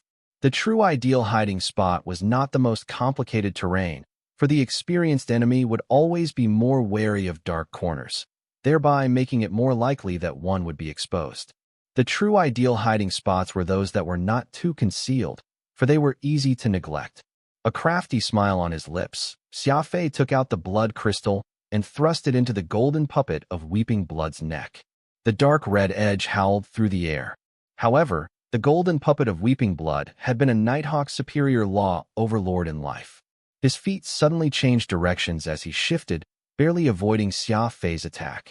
The blood crystal's edge had been less than 1 centimeter away from his neck. Xia Fei was startled, partially because he could now see the fiendish appearance of the golden puppet of weeping blood, and because the footwork the enemy had shown was like his crafty approach, using different means to achieve the same effect. The lineage of murderers versus the lineage of assassins. Victory was decided the space of a few seconds when both sides collided. Xia Fei used crafty approach as he prepared to battle his foe. At this time, Oro realized with a start that this was a human-shaped puppet and one made from the body of a Nighthawk expert. After some thought, Oro decided not to tell Xia Fei this astonishing news. This was because Xia Fei had already started his barrage of attacks and would not care about anything Oro said. In addition, there simply was not any time to tell Xia Fei about the demon race's ghost Nightblade. Whether this was a blessing or a curse, Xia Fei would have to fight without this information. Whoosh whoosh whoosh. In a display of dazzling footwork, Xia Fei and the golden puppet of weeping blood engaged in a fierce battle within these narrow confines. This was a pure contest of footwork. The arc fragment was nearby. After all, using any kind of law force was liable to set off a massive explosion that no one could think of surviving. Even Furball and Peacock Blue could not help but be cautious. The fast tempo of attacks meant that no one else could interfere. He has the power of a peak Great Law Emperor. The Baines twins said in unison as they sensed Xia Fei's true cultivation. That DMN secludeless. He said that this guy is a level 7 Great Law Emperor. The Baines twins mentally grumbled, believing that secludeless had deceived them. The gap between peak Great Law Emperor and level 7 Law Emperor was huge. The latter was in the middle of the pack among Great Law Emperors, while the former meant that one was just a step away from crossing the heavenly threshold of Law Overlord. Little did the Baines twins know that Xia Fei had truly been a level 7 Great Law Emperor a day ago, and had only reached peak Great Law Emperor 1 hour before this hunt started. Before this, no one had ever been able to use the arc fragment to get promoted. On the contrary, everyone was afraid of the fragment, for the energy within it was too frenzied and unstable. Xia Fei had not just been able to advance using the arc fragment, but advance at light speed, too. Before they knew it, the Baines twins had been busy just trying to keep up. Xia Fei's rank was way higher than Secludeless described, and his methods left the brothers feeling shocked and startled. This was because Xia Fei knew things about assassination. Cleave, stab, hide, seek, flay. Every move was lethal. Crafty approach, breath control, and assassination. Xia Fei had modified all 3 of these major skills, making them far stronger than the original. All of his cultivation was unleashed. Xia Fei had the golden puppet of weeping blood completely suppressed. The Baines twins could hardly breathe. Even without the law of primal chaos, holy beast Shatterstar, and immemorial mystical armament, Xia Fei was still a formidable opponent who could not be underestimated. It was true that the Skywings were more skilled in group attacks, but the Baines twins were dealing with the lone wolf of that clan's wolfpack formation. They wanted Xia Fei to taste the power of the lineage of murderers? Dream on. The edge of Blood Crystal's dark red blade was like a net, tightly enclosing the golden puppet of weeping blood, which was being controlled by the Baines twins, and not permitting even a drop of water to get through. The golden puppet of weeping blood was made from a Nighthawk's superior law overlord, so it possessed astonishing footwork. It shifted and dodged around as elegantly as a butterfly flitting through the flowers to avoid Xia Fei's knife. In this battle that did not involve law power, body movement, and speed were the true keys. The Nighthawks had been known as the Ghost Nightblade of the demon race, and their physical agility was very profound, but Xia Fei was from the Skywings and had inherited the law of speed. He moved at a lightning-fast speed and an even more well-developed reaction time. With both sides using their ultimate skills, they fought to a draw. The golden puppet of weeping blood was unable to escape Xia Fei's encirclement, while Xia Fei was also unable to take the enemy's life.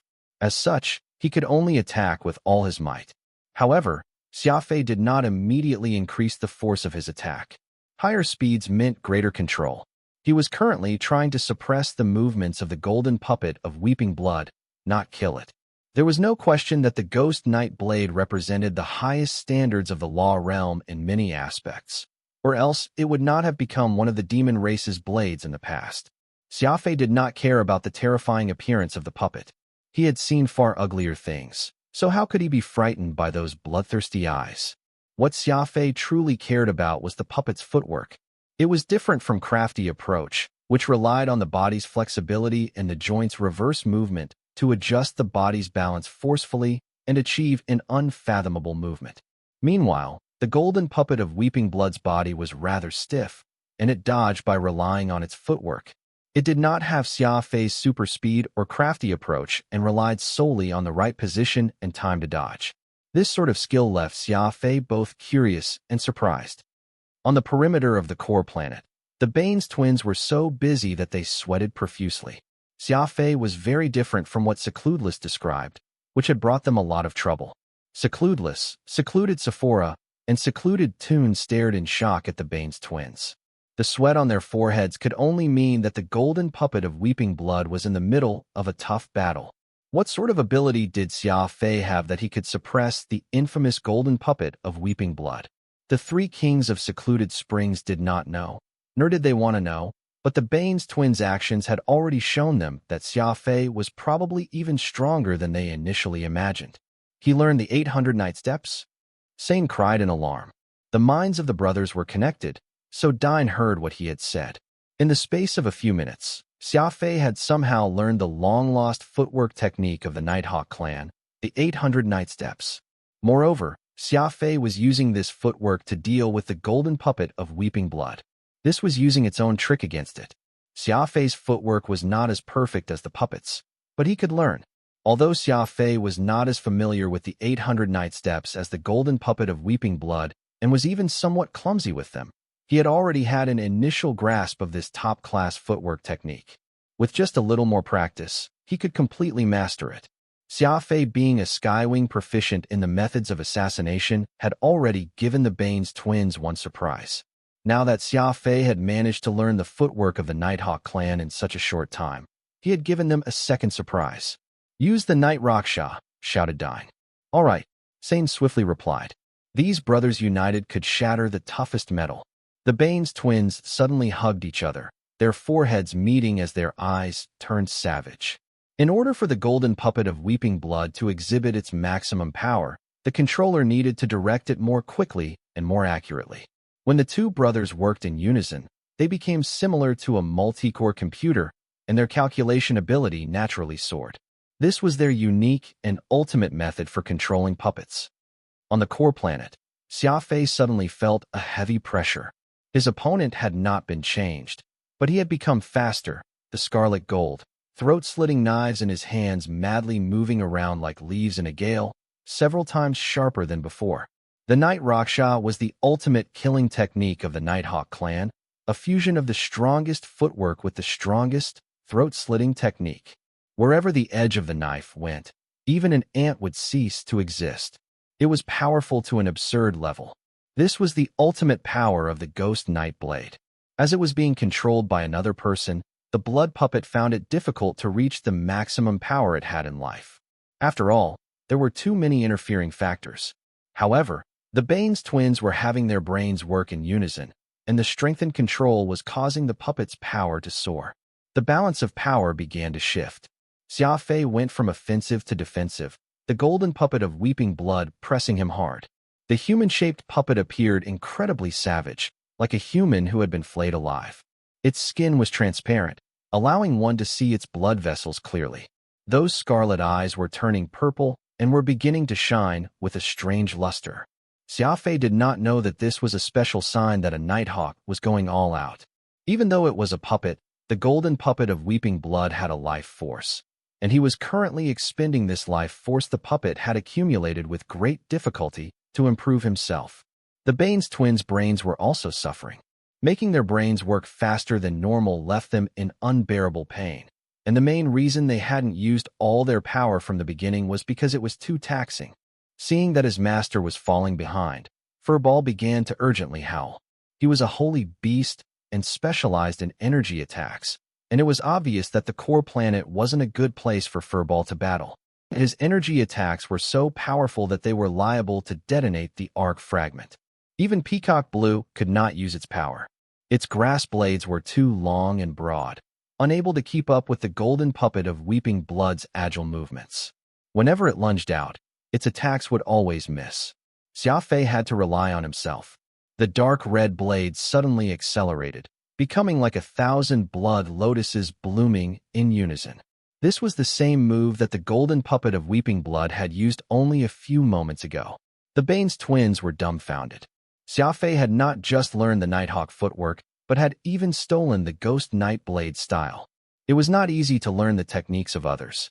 The vast majority of clans would mix in feints and false movements into their techniques so that other people would be unable to learn them. Simply imitating the other party's movements would not get at the essence of the techniques. One had to see through the feints and comprehend the true meaning of the techniques first. This was a systematic learning process, but Xia Fei had seen through his opponent in record time and stolen the true techniques. There were tales that told of people who could learn anything with just a bit of study and succeed at anything with just a bit of practice. Xia Fei was exactly this sort of person. This ability to improve himself in the middle of battle was simply heaven-defying. The Bane's twins paled. This was because a warrior having their technique seen through was incredibly dangerous. Xia Fei's attacks became faster and faster, sharper and sharper, his blade like a shadow. With a light smile on his lips, he saw through his opponent's next move, which was his chance. Plush, plush. He stabbed 2 times into the chest of the golden puppet of Weeping Blood, and the Bane's twins could only watch, unable to dodge. It was impossible to describe the despair in their hearts, because while the blood crystal was absorbing the life force of the golden puppet of Weeping Blood, it was devouring the minds of the Bane's twins. The blood puppet shared a connection with its controller, and when the blood crystal absorbed the energy of the golden puppet of Weeping Blood, like a chain reaction, it also absorbed the mental energy that the Bane's twins had imbued it with. The golden puppet of Weeping Blood staggered, its energy draining so rapidly that it became unstable. In the distance, the Bane's twins were in even greater pain. It was as if someone had charged into their heads and was sucking out their brains. A chance. Xia Fei suddenly stopped and then rushed over, stabbing his knife into the golden puppet of Weeping Blood's neck. Death in a single strike. What happened next was something that not even Xia Fei could have expected. Several seconds after the blood crystal began its frenzied devouring, the golden puppet of Weeping Blood turned into a mummy, and even the Bane's twins controlling it were affected. Thud thud. The Bane's twins fell, one to the left and one to the right. White froth came out of their mouths, their eyes turning over like dead fish as their bodies twitched in agony. The cruel devouring of the blood crystal had pulped the brains of the Bane's twins. Although they were not dead, they might as well be. 1 killed and 2 crippled.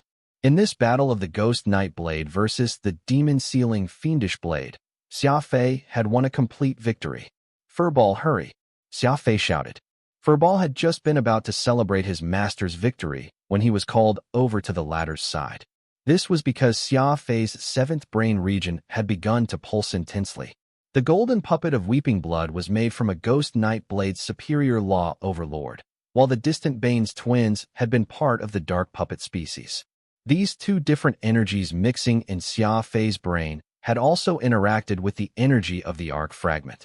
Different kinds of energy found it difficult to mix. Moreover, this was the first time Xia Fei was absorbing someone else's mental energy. When he was cultivating, Xia Fei had maintained the rainbow ball of energy in his brain at 80% capacity, and now that he had taken the energy of the golden puppet of Weeping Blood and 2 great law emperors, his ball of energy was full. Thus, Xia Fei needed to release this energy immediately by feeding it to Furball.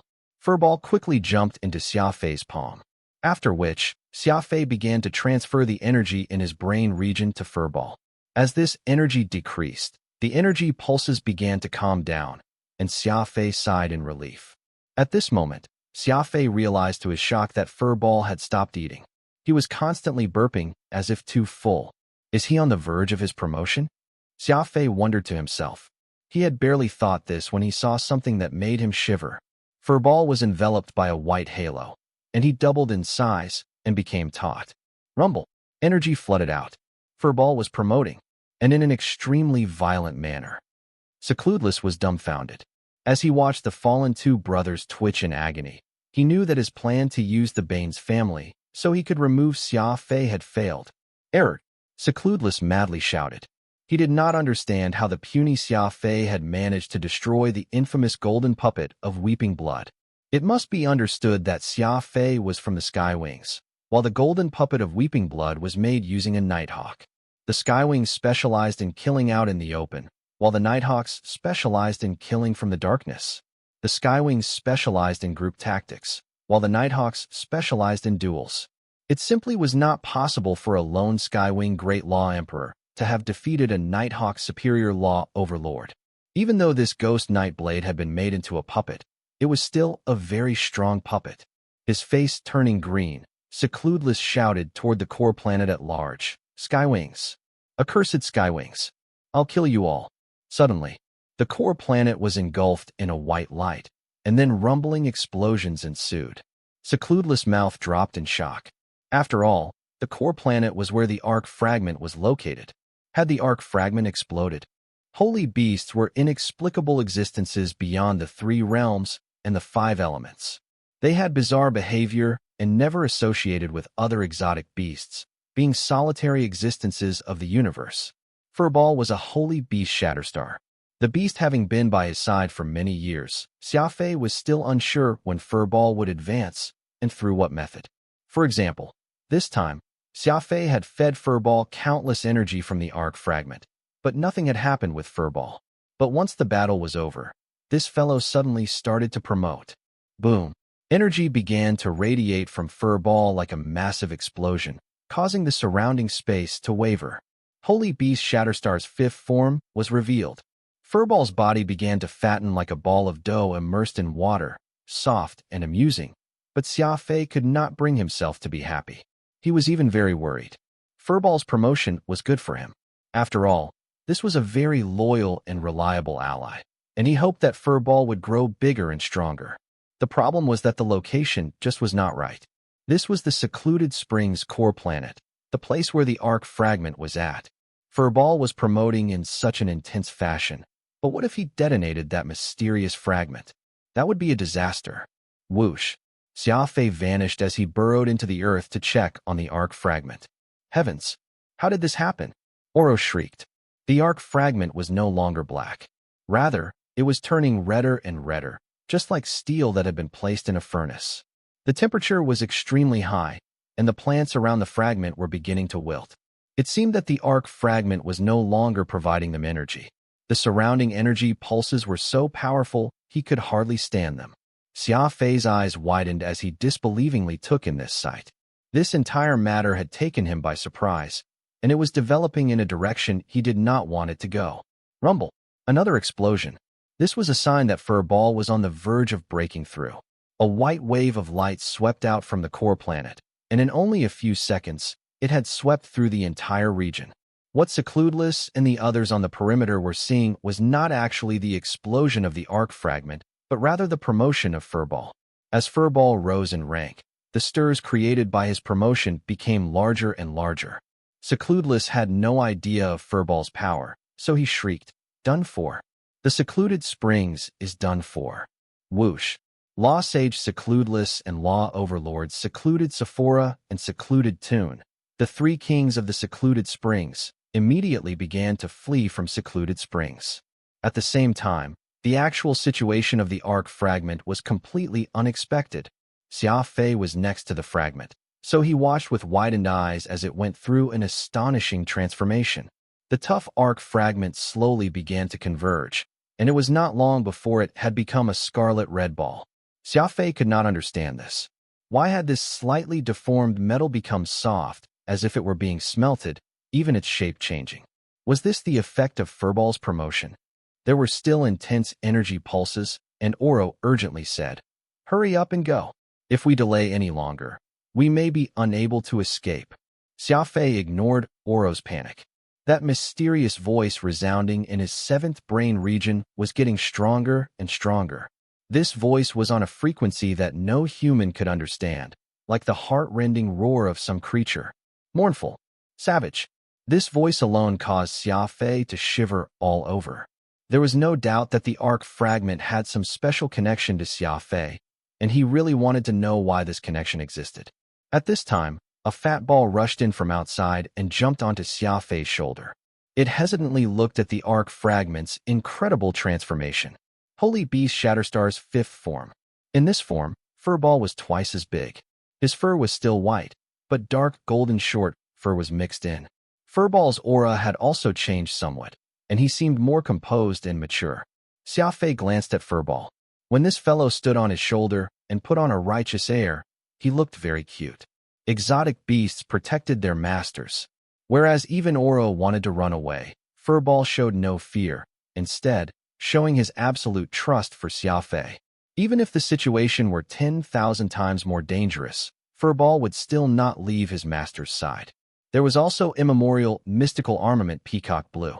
This fellow calmly remained on Xia Fei's right arm, as silent and aloof as ever. I sense that the arc fragment is changing, not about to explode. Let's wait a little longer. Xia Fei comforted Oro. Oro could only see what was happening on the outside, but Xia Fei had the ability to see through the phenomena and observe the essence. Yes, the energy pulses were getting stronger, but there was a rhyme and reason to the strengthening. Normally, before an explosion, there would be a loss of control, but the arc fragment showed no signs of going out of control. It was simply changing. Very far away from the core planet, the three kings of the secluded springs stopped, 6 pairs of eyes staring in confusion. It didn't explode? That explosion wasn't from the arc fragment just now. The three of them asked these questions in unison, but no one knew the answer. So maybe our conjecture of the arc fragment being very unstable is wrong. What if this mysterious metal isn't actually unstable? Said Secluded Toon with a frown.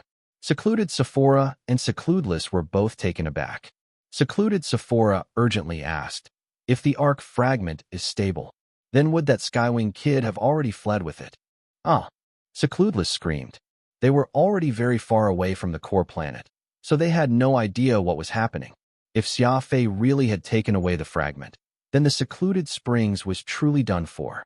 Without the support of the fragment's energy, the secluded springs would die in the space of a few hours. Gritting his teeth, Secludeless grimly said, let's go back. If the arc fragment is really stable, we'll kill that Skywing brat. Whoosh. The secluded springs' 3 kings went back, confused and angry as they made their way to Xia Fei. A miracle was taking place. After turning into a scarlet red ball, the arc fragment began to revolve rapidly, and a red drop of dew began to form on the surface.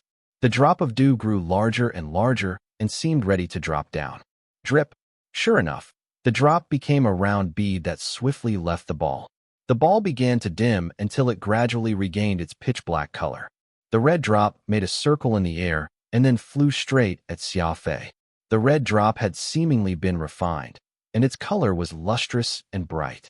It slowly made its way to Xia Fei's left hand. Only then did Xia Fei realize that there was a small wound made by the golden puppet of weeping blood, a few drops of blood coming from it. However, Xia Fei did not care about this level of wound, and he had not even felt any pain from it. Miraculously, that drop of pure blood formed by the arc fragment accelerated. It rushed into that small wound on Xia Fei's hand and into his body. Bum! He immediately felt a gush of strength. Xia Fei did not know how to describe this feeling. It was as if his body was rapidly inflating. Like a wriggling tadpole, that drop of blood from the arc fragment rapidly approached Xia Fei's 7th brain region. Xia Fei could hazily sense a power approaching. His 7th brain region was vitally important, and any damage to it would be a disaster of immense proportions. The blood drop from the arc fragment smoothly entered his 7th brain region and then sat there, slowly fusing with it. The strange rainbow energy ball grew fuller and fuller. He could sense that it was getting stronger and stronger, and that the openness of his brain region was being corrected. All of this happened very naturally, inflicting no pain to Xia Fei, as if this was how things should be. Once that blood drop merged with his 7th brain region, Xia Fei discovered that the openness of his seventh brain region had reached 101%. Only an extremely small number of people on this side of the universe could achieve 100% openness, but there were others besides Xia Fei. However, no one had 101%, not in the entire universe. This 101% could not be underestimated. This number meant that Xia Fei had already broken the limits of his brain region capacity. The only warrior in the universe with more brain region capacity than normal had been born. It was an incredible event. Oro curiously asked, "What happened just now?" Startled, Xia Fei asked, "You didn't see?" Oro asked back, "See what?" The arc fragment's color went back to black, and the energy pulses have started getting stronger again. "Let's hurry up and get out of here." Xia Fei was stunned. It turned out that that drop of blood, which had condensed and strengthened Xia Fei's brain region, was something that Oro could not see. Furball was eyeing him with a shocked look, seemingly having also witnessed everything. Oro did not see it, but Furball did. Xia Fei was startled. If there was a difference, it was that Furball had a blood contract with him and was his personal exotic beast. As for Oro, he was just an expert by Xia Fei's side. This was the difference. "It seems like my brain region has changed a little," Xia Fei said, testing Oro a little more. "I can't tell the difference. Let's go already." Oro impatiently said, "You may want to die here, but I don't." Xia Fei now understood. It was not just the arc fragment's drop of blood that Oro could not see, but also the expanding of Xia Fei's brain region. This was actually a good thing. The fewer people who knew that he had a brain region with more than 100% openness, the better. If those other experts heard of this, they might lock up Xia Fei in some laboratory to research him, which would be terrible. Secrets were naturally better the fewer people who knew about them, and a secret that only he knew was naturally the best kind. Not good. The energy pulses are starting to lose control. Whoosh. Xia Fei grabbed Furball and stuffed him into his bosom. He then ran away as fast as he could. The arc fragment had seemingly accomplished its mission and had become extremely unstable. Unlike the rhythmic pulses from before, there was no pattern to these pulses. If Xia Fei was right, this was the true sign that the arc fragment was about to explode. "There's no time. We have to get out of here immediately," Xia Fei urgently said to Oro. Rumble. Instead of choosing the path he came in from, Xia Fei had Peacock Blue dig out a new one.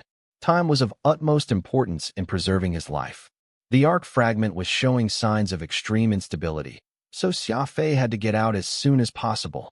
Rumble. Furball seemed to have understood what his master was trying to do, for he spat out a white wave of light. After his promotion, Furball could now unleash extremely stable waves of light. Like a steady laser, the light wave he had spat penetrated into the rock. "Good job." Surprised, Xia Fei petted Furball on the head. "Good job." Surprised, Xia Fei petted Furball on the head. This fellow worked even harder, mining as fast as he could go. Xia Fei was astonished by the changes to Furball. The same energy attack was now much more stable. It had already been 2 minutes, yet Furball had not stopped his energy beam for even 1 second. If Furball was given enough time, he may even be able to cut this planet in half. Furball is really strong. Just how much energy did he eat that he could unleash this sort of crazy attack? Oro was also amazed. Xia Fei was unmoved. In truth, what he was most surprised by was not Furball, but his 7th brain region instead. Alas, Oro did not know about that. Kill him, right? Kill that Skywing kid. Xia Fei was leaving the core planet, but the 3 kings of secluded springs had just gotten back. "Sage King, isn't this sensation a little different from before?" asked Secluded Toon with a frown. Xia Fei had already taken the essence of the arc fragment, and what remained was on the brink of an explosion. It would be far stranger if the sensation in the air was still the same. Secludeless was alarmed at first, but then he waved his hand. "There's no need to worry. We can't be fooled by that Skywing brat again. That fellow is far too cunning." Zing. As the 3 of them charged toward the core planet, the arc fragment really began to explode. Rumble. With a massive boom, flames rocketed into the sky. The power was the equivalent of 10,000 volcanoes erupting at once. Turning ghastly pale, the 3 kings of secluded springs were once more forced to turn and run. Secludeless mentally cursed. They had already run off, so what had they come back here for? The dark space. The shockwave created by the destruction of secluded springs was dazzling as could be. Xia Fei stood in the void and watched as a world was set afire. "It's all thanks to Furball," Oro said as he glanced at the tired holy beast. "I couldn't believe he managed to maintain his energy attacks for so long. He's like a superpowered cutting machine. In the future, if anyone upsets you, you can just have Furball cut the planet they live on in half." Oro was joking, of course, but Xia Fei truly felt happy over Furball's promotion. Besides happiness, Xia Fei felt very confused. Why would he have a mysterious connection with the Arc Fragment, and why had that red drop of blood been created? Why had it rushed over to his 7th brain region and helped him expand it? What effect would a 101% open brain region have on him? Xia Fei did not have answers for all these questions right now. All he knew was that the Arc Fragment's transformation had nothing to do with Furball. The cute Furball was very innocent this time. Was it perhaps related to the drops of blood that bled from my left hand? Xia Fei asked himself. Raising his hand, he saw that the fine wound had already healed as if nothing had happened. No matter what, Xia Fei planned to keep the secret of the increase in his brain region's openness to himself. He could not let anyone else know. Suddenly, Xia Fei recalled that he still had a little one-eyed demon chrysalis with him. He had been so busy cultivating and promoting that he had forgotten about this little life form. He wondered if it was even still alive. Reaching into his chest, Xia Fei took out the one-eyed demon chrysalis and placed it in his palm. The little fellow balled up in pain. Despite all it had been through, it had not given up on life and was still struggling. Such a stubborn life form. Oro remarked. This fellow has a truly admirable will to live. It's a shame that you have to leave the dark space. If you take it back to conventional space, you'll end up killing it. Though Oro had disliked this one-eyed demon chrysalis at the start, Oro had to admit that this fragile life form possessed a truly admirable will to live. Xia Fei pouted. He really wanted to save this demon chrysalis, but it had already been shown that his medicines did not have the power to revive the dead. His mind raced. Xia Fei then closed his palms together and slowly sent the disruptive force of the law of primal chaos into the demon chrysalis's body. If medicine could not do it, then he could give the law of primal chaos a try.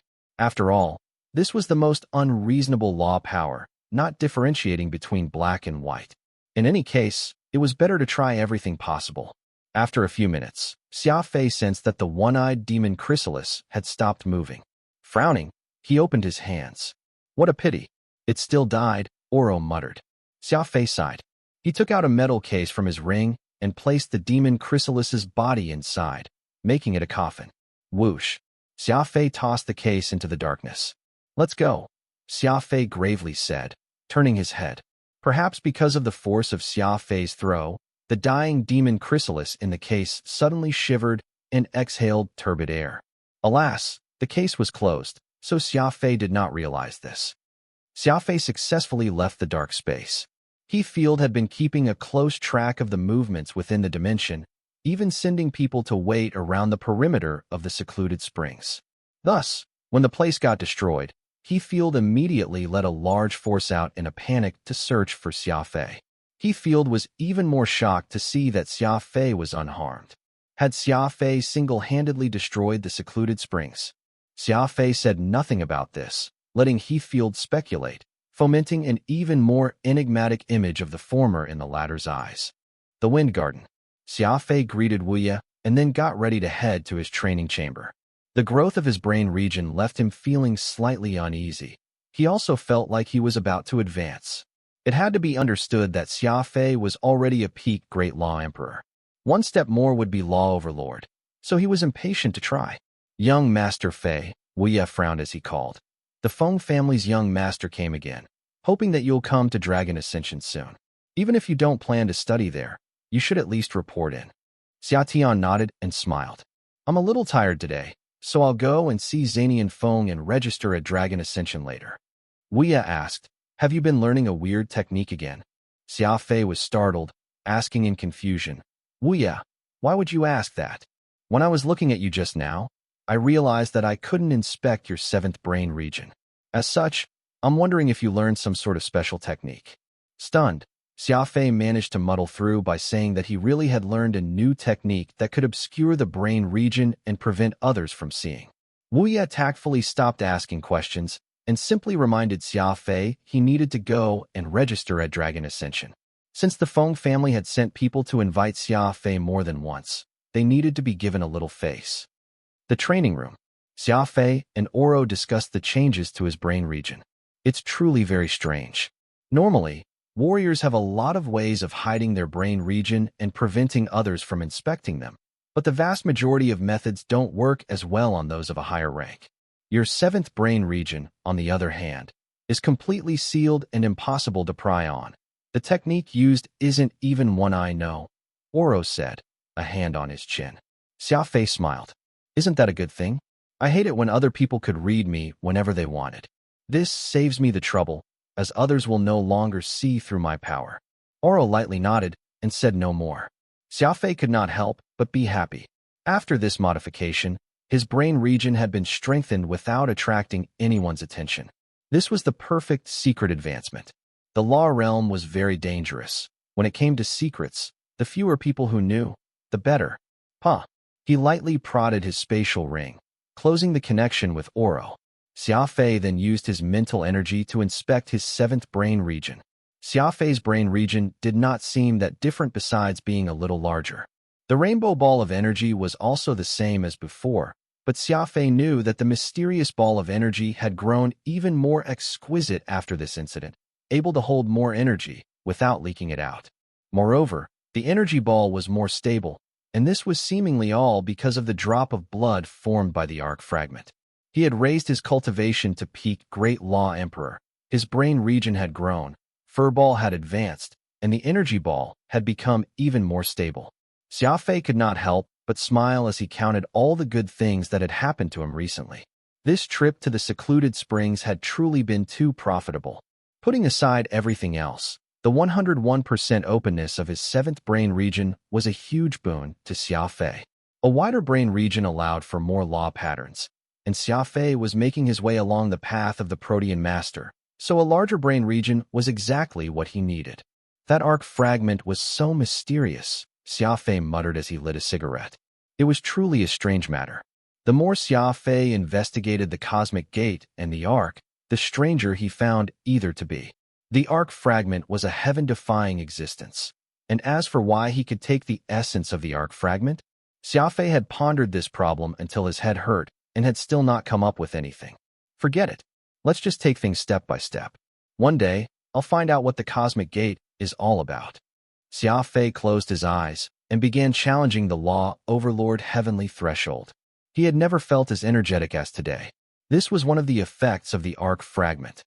Early in the morning, before the sun could properly rise, Xia Zonghai got up. Yesterday, he suffered his 33rd loss in a row and felt very unhappy. He had turned over and over in his bed, unable to sleep as he thought of how he could avenge himself. Walking into the courtyard, Xia Zonghai stretched. The moon had just set and the sun had not yet risen. A haze blanketed the world, making the stars seem all the more mysterious. Suddenly, something had happened in the rear garden. 4 dragons spiraled into the air. They joined together and pierced through the clouds. Xia Zonghai's jaw dropped, the teapot in his hand shattering to bits on the ground. Whoosh! A dark figure silently went up to Xia Zonghai's side. It was Xia Wuye, and the two of them looked up in awe at the phenomenon in the sky. 4 dragons ascending to the stars. A law overlord has emerged, exclaimed Xia Zonghai in shock. Wuye, who got past the law overlord heavenly threshold? Xia Yu, Xia Xing, or Xia Moran? Xia Zonghai listed off 3 names. All of them peak great law emperors of the Skywing clan who were preparing to attack the law overlord heavenly threshold. Wuye paled and shook his head. There's only one person in the house besides you and me. Who? Asked Xia Zonghai urgently. Xia Fei, the White Horse constellation, the Mu clan. Many people found it hard to sleep in their old age, but while Patriarch Mu Qiyun was very old, he slept very well. Even though the sky was brightening, old Master Mu was still in deep sleep, snoring thunderously. Suddenly, the jangling of bells stirred Mu Qiyun from his sleep. The Patriarch impatiently turned his screen on.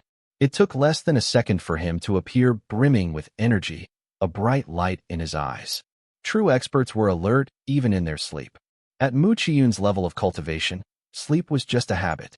He would even be able to sense it when a fly came into his room. On the screen was his son, Mu Nanshan.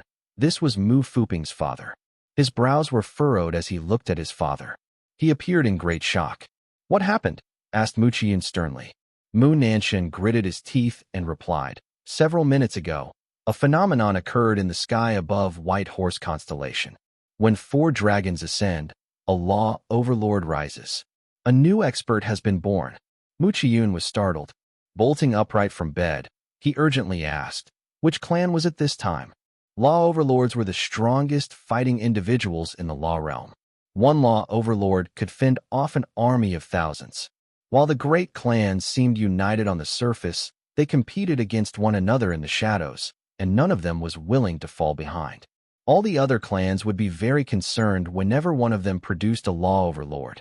For example, in the war between the Skywings and the Moonworts, the Skywing clan's hidden super law overlord Xia Fei had suddenly appeared and given the opposing side a savage beating. If not for Wu Ye guarding the Wind Garden, the outcome of that battle would have really put in question. The Wind Garden was the stronghold of the clan, and it getting destroyed by the Moonworts would have badly damaged the prestige of the demon-sealing fiendish blade. It was thanks to Wu Ye that the Skywings had been able to get a clean victory. Thus, the number of law overlords could directly determine a clan's status. It was a symbol of its rise or fall. Mu Nanshan pursed his lips and sternly said, "The 4 dragons ascending to the stars phenomenon originated from the Wind Garden. It's the Skywing clan. That pack of lunatics again." Mu Qiyun's eyes rolled over, and he almost fainted. The name Skywing had appeared far too frequently as of late, and Mu Qiyun felt like his ears were starting to develop calluses. It was as if the entire White Horse constellation revolved around the Skywings.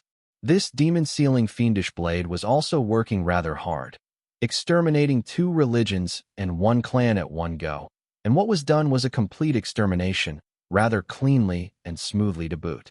The Skywing clan's momentum was without par, and whenever the demon-sealing fiendish blade was brought up, the people of the White Horse constellation would turn pale. Mu Qiyun needed half a minute to compose himself finally. Sighing, he said, "It was only the day before yesterday that news of Xia Gu having advanced to law overlord got out, and now these crazies have produced another law overlord? It's truly absurd. Is the rise of the Skywings already foreordained?" Mu Qiyun was not simply shocked because the Skywings had produced a law overlord. He was shocked because that clan of madmen had produced 2 law overlords in the space of 3 days. On the noon of the day before yesterday, peak Great Law Emperor Xia Gu, who had been in seclusion this entire time, succeeded in advancing. Not even 3 days later, the Wind Garden had produced another law overlord. This frequency was simply unbelievable. If Old Master Mu found out that the one who had advanced this time was the obscure Xia Fei, his shock would be even greater. Old Master Mu slapped his head, determining that he was not dreaming through the act, and said, "The Skywings have 4 peak Great Law Emperors. Xia Gu has now successfully advanced, so which one is it this time? Xia Yu, Xia Xing, or Xia Mo?" Mu Nanshan shook his head. "We still haven't gotten the details. Xia Xing is the likely one, for he's the Skywing who has been challenging the Law Overlord Heavenly Threshold the longest. He's only a tiny bit away from that coveted tier." Mu Qiyun bitterly laughed. "If you add Super Law Overlord Guli, the Skywings now have 5 overlords. No clan in the White Horse constellation can fight with them now. Even Dragon Ascension only has 5 overlords. Truly, comparison can anger a person to death. It's a clan with only 50,000 people, yet it has 5 law overlords. The percentage of talents in the Skywings is heaven-defying." Mu Nanshan nodded in agreement. The Skywing was a small clan, yet it had 5 law overlords. Let alone the White Horse constellation, it could be considered a first-rate power holder throughout the law realm. Mu Nanshan paused and then said, "I was thinking about Pinger." "What's happened to Pinger?" asked Mu Qiyun anxiously. This old man always became extremely gentle and soft when it came to his precious granddaughter. Pinger is on very good terms with Xia Fei of the Skywings, and it's said that Xia Fei has a Godwing potential. Now that the Skywings' rise is a done deal, why don't? Mu Nanshan hesitated, looking questioningly at his father, his meaning obvious. Since everyone in the law realm had to fear the demon-sealing fiendish blade, it would be better to unite the withered Mu and Skywings through marriage. Humph. Mu Chiyun snorted and firmly said, "Don't mention this matter to me again. Xia Fei has just recently joined the Skywings, and his background is still unclear. Marry my precious granddaughter? Let him attain law overlord cultivation first. Otherwise he don't stand a chance at all." Dragon Ascension Martial Hall. The news that someone in the Wind Garden had advanced to the law overlord quickly reached Kazan Feng's ears. As the eyes and ears that the god race had stationed to the law realm, Dragon Ascension was able to receive far more detailed reports than the other great clans. However, Xia Fei being able to cross the law overlord heavenly threshold was a surprise, so not even Kazan Feng quickly learned that the young man was the one who had accomplished the feat. Even the most optimistic person would not think that Xia Fei's advancement speed could really be like a rocket, shooting upward and reaching law overlord after only a few months. The Skywings are truly mighty. Their clan now has 5 overlords. No one in the White Horse constellation can oppose them, said Busey excitedly. Kazan Feng walked through the bamboo grove as he spoke. Those above won't let the Skywings dominate. If my guess is right, the transfer orders will come very soon, and Xia Biyun and Xia Tian will have to go up together. Busey frowned. Xia Tian will be leaving as well? Logic dictates that he should be next in line to take up the seat of patriarch. After all, Xia Tian has been Xia Biyun's assistant for many years and has the ability. Xia Gu and that one who advanced today have too little experience and may be unable to take up the banner of the demon-sealing fiendish blade. Kazan Feng smiled. The reason is very simple. The bespectacled law overlord Xia Tian has too violent a personality, and Xia Biyun had remained behind in the Wind Garden in order to suppress him. If Xia Biyun leaves, no one can hold down Xia Tian. So stay or go, they must do so together. Busey nodded. Hallmaster's argument makes sense, but if this is true, then the next Skywing Patriarch will be one of the 2 new Law Overlords. The 2 of them have only advanced to Law Overlord in the last 3 days, so there's no telling if they can stabilize the situation. Kazan Feng waved his hand. You're overthinking it. The Skywings are the demon-sealing fiendish blade, the inheritors of the Law of Speed, and their combat power isn't to be underestimated. Even if they're only level 1 law overlords, they still may not lose to super law overlords of other clans. Fighting those above their level is practically a tradition for those madmen. Thus, even if it's only the 2 new law overlords left to hold the fort, they should still be able to carry the Skywing banner. Moreover, the Skywing's old monster had even left superior law overlord Gu Li in the Wind Garden. When the times comes, no one will dare to touch that fiendish blade. Busey said nothing. The Skywing truly did have a tradition of fighting above their level. Opponents of the same level who ran into the demon-sealing fiendish blade would end up dead or crippled. After taking a few more steps, Kazan Feng worriedly said, "Another war between the 2 races is imminent. The sudden ascendance of the Skywings is truly something to think about."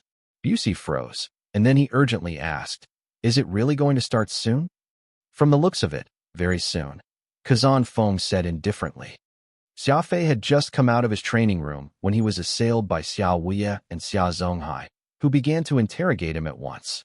The 2 could not understand how Xia Fei had managed to step past the law overlord heavenly threshold in a single night. Xia Fei naturally could not tell them about the arc fragment, so he could only assign it to coincidence. However, this explanation set Xia Zonghai off. Was a coincidence enough to make one a law overlord? Xia Zonghai, who had cultivated for many years, could not accept this. With a gloomy face, Xia Zonghai went into his training room. The matter of his chess game had already been hurled into space. It was Xia Zonghai who had first discovered Xia Fei's Skywing blood and brought him back to the clan. How many days had that been? And yet this unremarkable character now had a cultivation that surpassed his, even leaving him far behind in the dust. He did not even know if he could show himself in public anymore. Xia Fei took a short rest, after which Zanian Feng and Wolf Shunai paid a visit to the Wind Garden. Xia Fei could guess that they had come to bring him to Dragon Ascension Martial Hall for registration. As for whether he needed to remain there and cultivate, that was completely up to Xia Fei. After all, The Wind Garden's environment was just as good as Dragon Ascension martial halls, and Xia Fei was already used to relying on himself for everything. Getting a meeting with you really isn't easy. I paid several visits, but you were never around, said Zanian Feng with a smile. Brother Gigawolf grabbed Xia Fei and enigmatically asked, I heard that your clan had produced another law overlord. Who was it? Zanian Feng also perked up his ears. Xia Fei was startled. The news traveled rather quickly. It seemed like the Cruel Wolves and Dragon Ascension Foams already knew. It's just someone crossing the law overlord heavenly threshold. What's there to be so nervous about? Asked Xia Fei. How could you say that? Wolf Shunai hurriedly explained. Law overlord doesn't just mean power. It also means that one has taken one step into the higher plane. You could be summoned up at any moment. Zanian Feng added. Besides a chance to go up, law overlords get many benefits. It's a big affair for the entire law realm. We already know that Xia Gu became a law overlord 3 days ago. So who was it this morning? Was it Xia Xing? It was me, Xia Fei indifferently remarked. Right after he spoke, Brother Gigawolf punched him in the chest and laughed. Keep dreaming. If you could become a law overlord that quickly, I would have crossed the law emperor threshold ages ago. Xia Fei chuckled. It seems like I can't trick you, but I don't actually know what happened this morning. Go and ask Wuya. He should know. Zanian Feng's mouth had already dropped in shock, but when he heard what Xia Fei said after, he immediately closed his mouth and bitterly chuckled, blaming himself for believing Xia Fei's lie. At this time, Oro suddenly commented, Xia Fei, have you noticed? It seems like your brain region has become obscured. Others can't tell what your cultivation level now is anymore. On the way to Dragon Ascension Martial Hall, Oro suddenly said, to see into a person's brain region, you can use the resonance technique, but seeing their cultivation isn't as easy. Normally, you will have to analyze a warrior's aura and make an educated guess. The key here is that you're currently not very different from an ordinary person, so it's not even possible to guess. Xia Fei was surprised. Only after Oro's reminder did he come to realize that his aura had become very weak. It was as if that mysterious drop of blood had made him even more well-concealed. Shrugging, Xia Fei said, Isn't this good? An enemy easily overlooked is the most terrifying kind. 2 giant golden dragons flanked the road, each 1,000 meters long, their heads raised as they angrily glared at the sky. Between these 2 dragons were the 2 large words, Dragon Ascension. This is the main gate of Dragon Ascension Martial Hall. Zanian Feng raised a hand. He proudly asked, What do you think? Pretty impressive, right?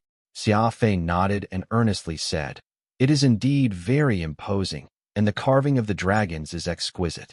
The work was intentionally crude and rough, ignoring the details on the dragons. This makes it so that they're not very lifelike, yet lets them express the aura of a legendary creature more vividly. Before someone even goes in, they first have to face this enormous pressure. I'm thinking that the front gate of Dragon Ascension Martial Hall was made this way to remind the common people that outside of these gates is the world of the common folk, but inside these gates is a land of crouching tigers and hidden dragons. Those without the daring of tigers and might of dragons shan't even think about going through. Zanian Feng's eyes gleamed as he excitedly said, Correct. Dragon Ascension Martial Hall placed these 2 giant dragons here as a mark of its extraordinary status. Xia Fei smiled. Still, I feel like this gate is just a little too intimidating, so much so that it's hard to breathe. Warriors who pass through can't help but grow tense, making them more likely to be hostile to others. Zanian Feng frowned, seemingly unhappy with Xia Fei's review. At this moment, the thoughtless Wolf Shunai said with a big laugh, I know, right? With these 2 aggressive fellows, I was given a big fright when I first came here. I've even heard of people fainting. Your Skywing clan's people have always been carefree and relaxed, so it's normal for you not to like this sort of intimidating aura. It would have been great if I had been born in the Skywing clan. Young or old, you guys can do whatever you like. It really makes a person envious. Instead, I'm constantly being pushed to train every day, and if I try and slack off, I get a good beating. Xia Fei patted Wolf Shunai on the shoulder and chuckled. In truth, the clan isn't what you think it is. The greater the ability, the greater your responsibility. As long as your rank breaks to the Law Emperor tier, you have to stay in the Wind Garden and follow the clan's orders, doing all the tough work. As for the rest of the clan, they truly live carefree lives. True relaxation comes from being an ordinary person in the Skywing clan. Wolf Shunai pouted and whispered, "Enough with the lies already. How could the Skywing clan have ordinary people? You're all lunatics." All three of them laughed. Xia Fei did not care about being called a madman, even treating it as a form of praise. Only the most stubborn people were the most insane, and the Skywings were all people who were hopelessly stubborn. As they traveled farther down the road, more and more buildings started to appear. Like the rest of the White Horse constellation, the buildings of Dragon Ascension were built in a pseudo-ancient and somewhat tacky style. The Law Realm seemed to have a special fondness for the traditional. They refused to use the awesome technology at their disposal and, instead, liked acting as if they were living in ancient times. However, old-fashioned exteriors did not mean that the interiors were also old-fashioned. Dragon Ascension was the Law Realm's #1 martial hall, and it had all the advanced equipment that one could imagine. After all, this was the elite training base that the god race had spared no expense to construct, so every part of it exuded pride and extravagance. Zanian Feng led Xia Fei up to a golden stele.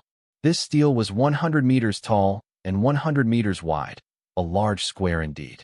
It was covered with names, and in front of each name was a number. Xia Fei glanced at it and saw that there were exactly 100 names. This is the heavenly leaderboard. On it are the top 100 warriors of the martial hall. All of them are law overlords without exception, said Zanian Feng excitedly. All of them are law overlords. Xia Fei asked in shock. Their ranks are so high, but they're still studying at Dragon Ascension Martial Hall. Zanian Feng replied, it's not about the studying. After all, these clans all have their special inheritances, and the only thing Dragon Ascension can do is give them a few pointers and tips. Just like you. The vast majority of them have just registered their name at Dragon Ascension and occasionally come by for a spar so that they can get the attention of those above and get summoned up there a little earlier. Xia Fei nodded. I didn't think that the Law Realm would have this many Law Overlords. Why don't I see Patriarch Xiao Biyun and Law Overlord Xia Tian here? Are they not strong enough to get on the heavenly leaderboard? Wolf Shunai and Zanian Feng both stuck out their tongues. After which, Wolf Shunai carefully explained, who do you think Xia Biyun and Xia Tian are? They have no need to register at Dragon Ascension. Those on the leaderboard are all young geniuses of the circle, none of them older than 30. Xia Fei was truly stunned this time. The average lifespan in the Law Realm was extremely long, easily reaching several thousand years. 30-year-olds were middle-aged back on Earth, but it did not even count as a teenager here. Xia Fei was amazed that the Law Realm would have so many young Law Overlords. This way, Zanian Feng waved Xia Fei behind the heavenly leaderboard. There were even more names and numbers here, probably 1,000 plus, but these names were all written in a much smaller font. This is the full list of all the genius Law Overlords of the Law Realm. All the geniuses below 30 years old who are already Law Overlords are in Dragon Ascension. It won't be an exaggeration to say that Dragon Ascension is a world of geniuses. All of the top-class young talents of the Law Realm are gathered here. Pride was written all over Zanian Feng's face. In the past, Xia Fei had only a fuzzy impression of Dragon Ascension, but only today did he understand just how formidable of a place it really was. A total of 1,067. The Law Realm has 1,067 Law Overlords below the age of 30. Xia Fei looked at the last number on the ranking board and exclaimed. Zanian Feng laughed. There were even some top-class geniuses who had gone up there at a very young age. There are also Law Overlords like Xia Tian and Xia Biyun who have to inherit heavy responsibilities from their clan, so they won't come through Dragon Ascension no matter how young they are. In White Horse Constellation alone, there are more than 100 major clans, each one having at least one Law Overlords, and your clan has 5. If you put them all together, there will at least be 1,000, and that's only considering humankind. In the Law Realm, the scale of the human population can be considered average. There are species with far greater numbers. Those above take a few Law Overlords from them every once in a while. There are probably no fewer than 100,000 Law Overlords in total. For 1% of these to be geniuses who are below 30 years old, it is really quite normal. After hearing Zanian Feng's explanation, Xia Fei nodded. After all, The law realm was big and had an immense population. It was normal for it to have this many talents. After some thought, Xia Fei asked, "How many genius law overlords do the humans have on this leaderboard?" Wolf Shunai sighed. "Only one. Dong Wu of the Shatterwu clan." "So few." Wolf Shunai helplessly replied, "There's nothing to be done. We humans have this thing where we mature rather late. Our bones don't fully develop until our teens or in our 20s, but most sapient life forms are fully mature at the age of 10. Xia Fei thought about Oro's clan. Even children of the lionheart species who were only a few years old were taller and stronger than a full-grown human. There was simply no comparison. It was clear that there was no such thing as fairness among the sapient species. Zanian was so anxious to get you to Dragon Ascension primarily because your progress in cultivation is so fast. In the blink of an eye, you've already reached the Great Law Emperor. Once you become a Law Overlord and enter the Heavenly Leaderboard, you'll raise the dignity of mankind, said Wolf Shunai excitedly. Xia Fei said nothing. He was actually already a Law Overlord, though Wolf Shunai and Zanian Feng did not know about this yet. The Heavenly Leaderboard had let Xia Fei understand the true power of the Law Realm. It was clear that the Law Realm was a powerful place, and even humans and their massive population base was nothing in its eyes. As the three of them made their way deeper into the Martial Hall, Oro said, "The advantage of your species is in the later stages. Although its younger generation isn't that remarkable in the Law Realm, those old fellows are all formidable. Great talent matures slowly. This is a saying that perfectly fits your kind. When you get to the God race, you'll understand. The strongest of those old fellows, those undying old wretches, include many human experts. Particularly that one from your Skywing clan. He's too powerful." Oro spoke of the Upper Plains experts as someone with great experience, and he could not help but grumble a little. "As for that Heavenly Leaderboard, you don't need to worry about it. Just how many days have you been in the Law Realm? You've actually squeezed your way into the God Race's leaderboard of geniuses already. I've never seen anyone advance as quickly as you do." Zanian Feng led Xia Fei to the registration desk, where he could fill in the proper forms, and then he gave him an insignia made of silver. On it was the symbol of Dragon Ascension Martial Hall, two dragons emerging from the sea. Ordinary members of the Martial Hall have insignia made from silver or bronze. When you reach Law Overlord, you can get a gold insignia, Zanian Feng explained. Xia Fei threw the insignia into his spatial ring, not paying it too much attention. He was just here to register his name and had no plans to cultivate in this place. He had a full curriculum plan back home, so Xia Fei really did not have enough time. He wanted nothing more than to pack 2 days into one. Zanian Feng could already tell that Xia Fei had no interest in Dragon Ascension and was absent-minded, so he led Xia Fei to a very mysterious four-cornered building. In front of it, the words, "Wind, Rain, Thunder, Lightning," were written.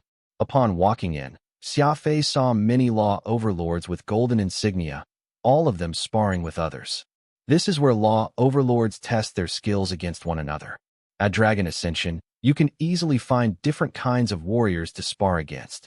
Cultivation is important when it comes to laws, but you can't underestimate the power of actual combat experience, said Zanian Feng in a soft voice.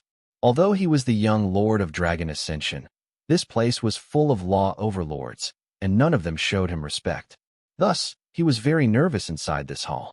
The greatest function of Dragon Ascension was that all the geniuses of the Law Realm were gathered here, so they could test their abilities against one another.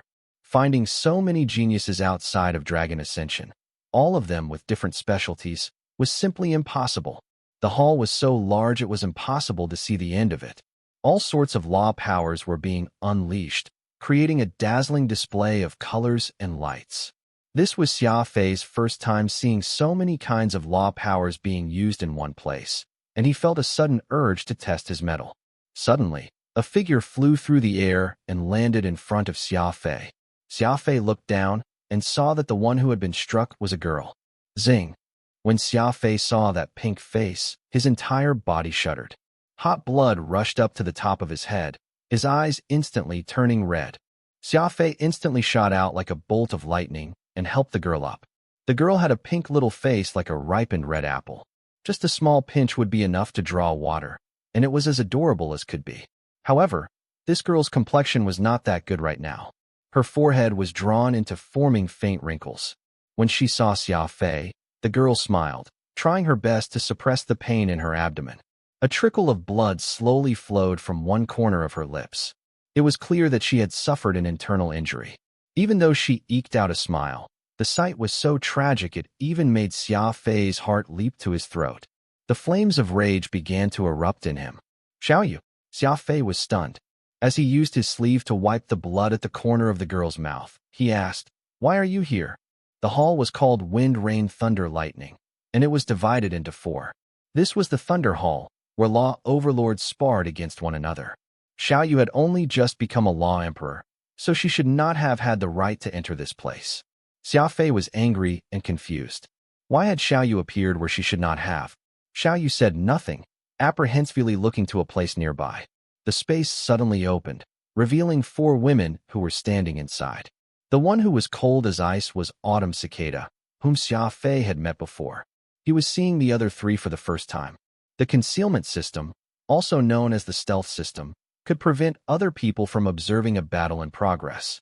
Perhaps Xiao Yu and the other 4 women had wanted to avoid men, and so they had activated the concealment system to practice in a corner of the hall secretly. If Xiao Yu had not been struck out of the concealment, Xia Fei would have never realized their existence. "Who are you? Don't touch her." An alien girl wearing red armor came over and spoke to Xia Fei. She had a fox-like charm, and even when she was angry, she still had a smile on her face. Xia Fei was abnormally angry and did not have time for this girl. He swung his right arm, and Peacock Blue emerged. Like a spring, it sent the red-armored girl hurtling back. Rumble. Peacock Blue was a plant. If Xia Fei was regarded as someone who did not cherish beauties, then Peacock Blue had treated this girl as roughly as if she was an enemy, slamming her against the wall and aiming the edges of its 5-leaf blades at her face.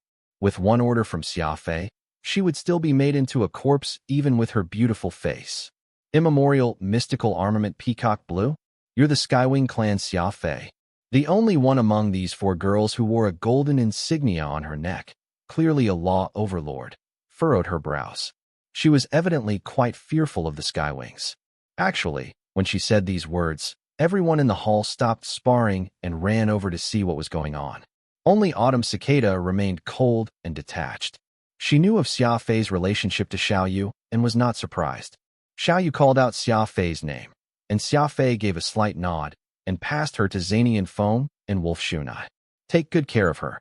As Xia Fei stood up, his face twisted in savagery, a fiendish energy soaring to the heavens. He swept his gaze over the 4 women, including Autumn Cicada, his eyes making them shiver. A misunderstanding. It must be a misunderstanding. Zanian Feng rushed up to try and stop Xia Fei from going crazy. Xia Fei lightly extended his arm to stop him, and Zanian Feng felt like he had run into a steel wall and could not move another step. Zanian Feng was flabbergasted. Xia Fei's rank probably far exceeded his now, such that he could stop him with just one arm like an adult holding back a child. You injured Xiaoyu? Xia Fei pointed a hand at the only law overlord among the women. Be it Autumn Cicada or Red Oriole, both were of lower rank than Xiaoyu. Besides, Xiaoyu was a rare user of the Law of Guardian. There was no way they could be strong enough to break Xiaoyu's amethyst guard. He could see without thinking that this was the work of that law overlord woman. Yes, that woman was rather straightforward, stepping forward and sternly saying, I wanted to test the legendary amethyst guard, so I had Red Oriole and Autumn Cicada of the Snowdrift clan bring her over. I didn't expect the strongest law of the defense type would be so weak, though. She can only blame herself for lacking the skills. As this is sparring, injuries are unavoidable. This woman had an ugly and coarse face, with wide and thick lips and a raspy voice.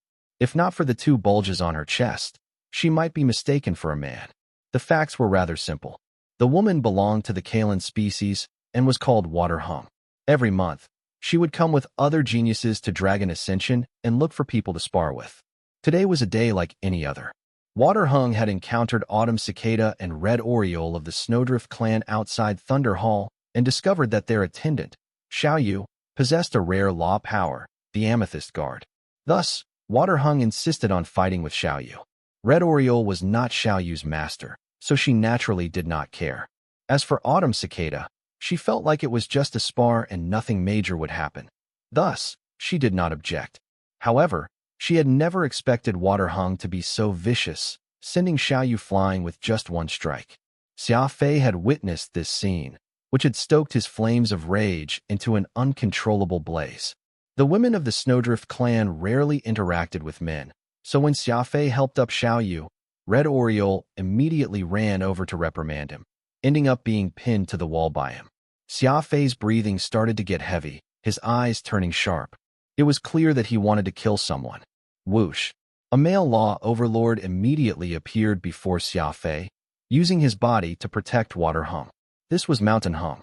Mountain Hung was this ugly woman's older brother, and both were level 1 law overlords. When he saw Xia Fei erupt with murderous intent, he naturally came out to save his younger sister. A cold sneer on his face, Xia Fei said, "Kneel and apologize." "Say that again." The Hung siblings were enraged. Meanwhile, Zanian Feng broke out in a cold sweat. Xiaoyu tried to tug on Xia Fei's sleeve so that she could persuade him into not causing trouble, but Brother Gigawolf grabbed the girl and pulled her some distance away, shaking his head. "It's too late. Given Xia Fei's personality, he won't rest today until he sees blood. Nobody can think about stopping this stubborn bull now." "Kneel and apologize," Xia Fei coldly repeated. Mountain Hung was furious at first, but then he laughed and pointed at Xia Fei's nose. "Arrogant Skywing, what will happen if I apologize? Or if I don't? If you apologize, one will die. If you don't apologize, two will die." Xia Fei spoke in a cold and indifferent tone of voice, as if he was just stating the facts to the Hung siblings. This was an outrageous stance. It was as if he had no regard for the two law overlords in front of him. Murderous intent. Bone-chilling murderous intent pervaded the air. Shouting could only prove that one had a loud voice. True murderous intent could make the enemy shiver even if one said nothing. The Hung siblings were startled. Xia Fei's disregard for others was extremely frustrating. Mountain Hung pointed at the large thunder word carved into the ceiling and said, "Kid, take a close look. This is the Thunder Hall, a place where law overlords spar. You want to challenge the two of us? Wait till you have the right qualifications, okay?" Mountain Hung smugly smiled. Using rank to suppress others, these were very provoking words. Even Brother Gigawolf felt his face growing hot. Unexpectedly, Xia Fei suddenly eerily smiled as he extended 2 fingers. "1. I'm not challenging you to a spar. I'm killing the two of you. 2. I am a law overlord." Rumble. Xia Fei held nothing back, fully unleashing his cultivation. An intimidating aura erupted from him, and even those in the corners could clearly sense that this was a law overlord's aura. Zanian Feng and Wolf Shunai were both dumbstruck. It turned out that person who had crossed the law overlord heavenly threshold this morning was really Xia Fei. Xia Fei's foot stomped down, and he shot forward. The blood crystal flashed as it shot toward Mountain Hang's face. At the law overlord level, everyone had a rather fast reaction speed. Mountain Hung did not have Xia Fei's agility, but he had a strange law power subsidiary to the law of matter, Shadow Wind. Army Wrecking Gale. He thrust his hands out. Powerful winds rushed at Xia Fei like a storm of blades. This was a large-scale law attack that relied on the berserk power of wind to annihilate an army. Even an army of millions would have no choice but to get down. Pa-pa-pa. The monohorn ogre armor changed forms, focusing all of its defensive power on the front. Xia Fei ignored the wind and continued lunging forward. Retreating in the face of difficulty? Xia Fei did not even understand what that meant. Rumble. The furious wind that should have blocked the attack was torn apart by Xia Fei. It was not because Mountain Hang's army wrecking gale was not fierce enough, but because Xia Fei's attack was crazier than anyone else's. Plush. The dark red blade plunged into Mountain Hang's stomach, and then Xia Fei pulled, cutting upward along the middle line. Not only did he turn Mountain Hung into a shriveled corpse, he also sliced him in half. Too fast. What a cruel attack. The spectating law overlords all felt their blood pumping. Xia Fei had not cared about the wounds inflicted by the Shadow Wind law force, pushing through and tearing Mountain Hang into 2. This required extraordinary courage and an extremely keen grasp of the situation on the battlefield. They were law overlords of the same rank. but Xia Fei had needed only one move to kill his opponent. The Skywings had always been stronger than opponents of the same rank, and that was not mentioning Xia Tian, who was a heaven-defying monster of that clan. The Hung siblings had been too naive if they thought that the push of the Shadow Wind Law would be enough to stop Xia Fei. Thin and small marks had appeared all over Monohorn Ogre. This was the damage done by the wind. Yes, Mountain Hang's law power had not been weak. It had damaged Xia Fei's armor, but Xia Fei had taken his life in exchange. Brother, Water Hung paled as she screamed. Alas, Xia Fei did not care for the pain of his enemies. Their pain was, in fact, his happiness. Rumble. Peacock Blue had been waiting for this moment. Seeing that Water Hung was distracted, it moved to sweep her up. Immemorial mystical armaments were abnormally tenacious. Since Peacock Blue had wrapped around Water Hung, her death was certain. The 5 blades of blue grass were already in front of Water Hung when, bang dash, a dazzling white light shot out and pushed Peacock Blue back. Everyone, stop at once. Who dares to cause a scene in Dragon Ascension? A dark silhouette appeared at the scene, interposing themselves between Water Hung and Xia Fei, separating the two. It's Serum, one of the peak law overlords of Dragon Ascension, Martial Hall. Someone shouted this upon seeing the newcomer's face.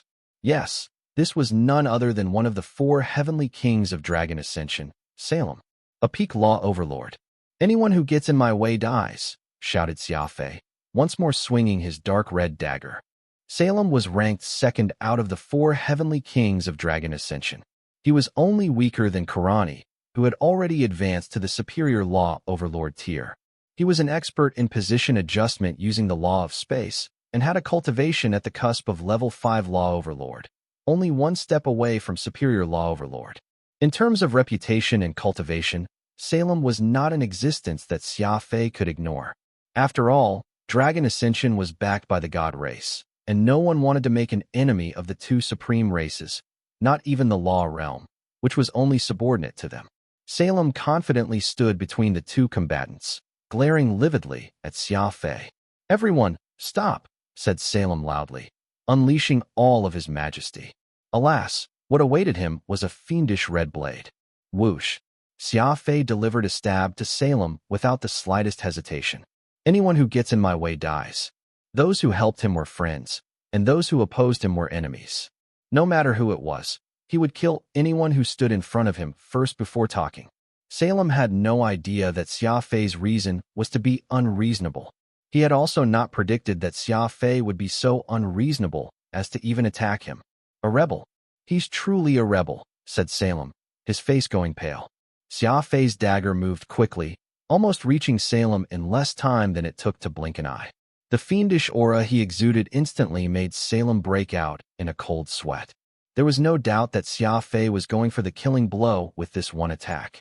Had Serum failed to dodge it, Xia Fei's dagger would plunge into his body without any reservations. Whoosh! At that instant, Serum still chose to dodge.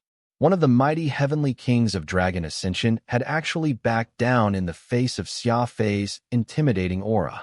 Oh, such a domineering attack. No way. Serum actually dodged.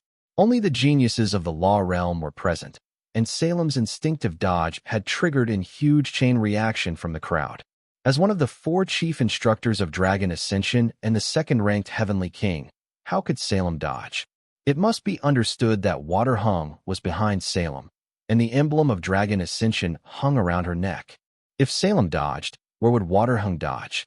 With mounting frustration in his eyes, after backing up, Serum brought his hands together and then thrust out his index fingers like a Buddhist monk in meditation. 3,000 chaos. Serum chanted. At the same time, he turned his head and shot Xia Fei an unfriendly look. Xia Fei had already shot past Serum, his knife thrusting at Law Overlord Water Hung. Boom. Suddenly, space fell into disarray. The water hung in front of Xia Fei became countless. It was as if a mirror had shattered, and the person reflected on it had broken apart. This was the skill that Serum had made his name on, the law of spatial transformation. Moonsong's illusions were a skill that could confuse the minds of sapient life forms, but Serum's law of spatial transformation truly divided space into several overlapping parallel spaces. While the four heavenly kings of Dragon Ascensions did not have cultivations that were too outrageous, they all had their own unique skills. Many of the students were law overlord experts, and there was no way one would be able to suppress them without some ability. The four heavenly kings and Hallmaster Kazan Feng were able to control the students not because of their cultivation, but because of their amazing law martial techniques. The sinister Salem had intentionally yielded to Xia Fei, allowing him to jump into the transformed space that had been created. His eyebrows shot up. An extremely powerful energy gathered on Xia Fei's right index finger, the power of the law of primal chaos that could subvert everything. No matter how strong or mysterious the law of spatial transformation was, it was still negligible before the law of primal chaos, for this law specialized in the destruction of other laws. Although Sai had warned Xia Fei to use this law sparingly, a sentiment shared by the gods of black and white, Xia Fei was so enraged that he no longer cared about all that. Rumble. With the use of the law of primal chaos, all other law powers were wiped out, defying the heavens, subverting black and white.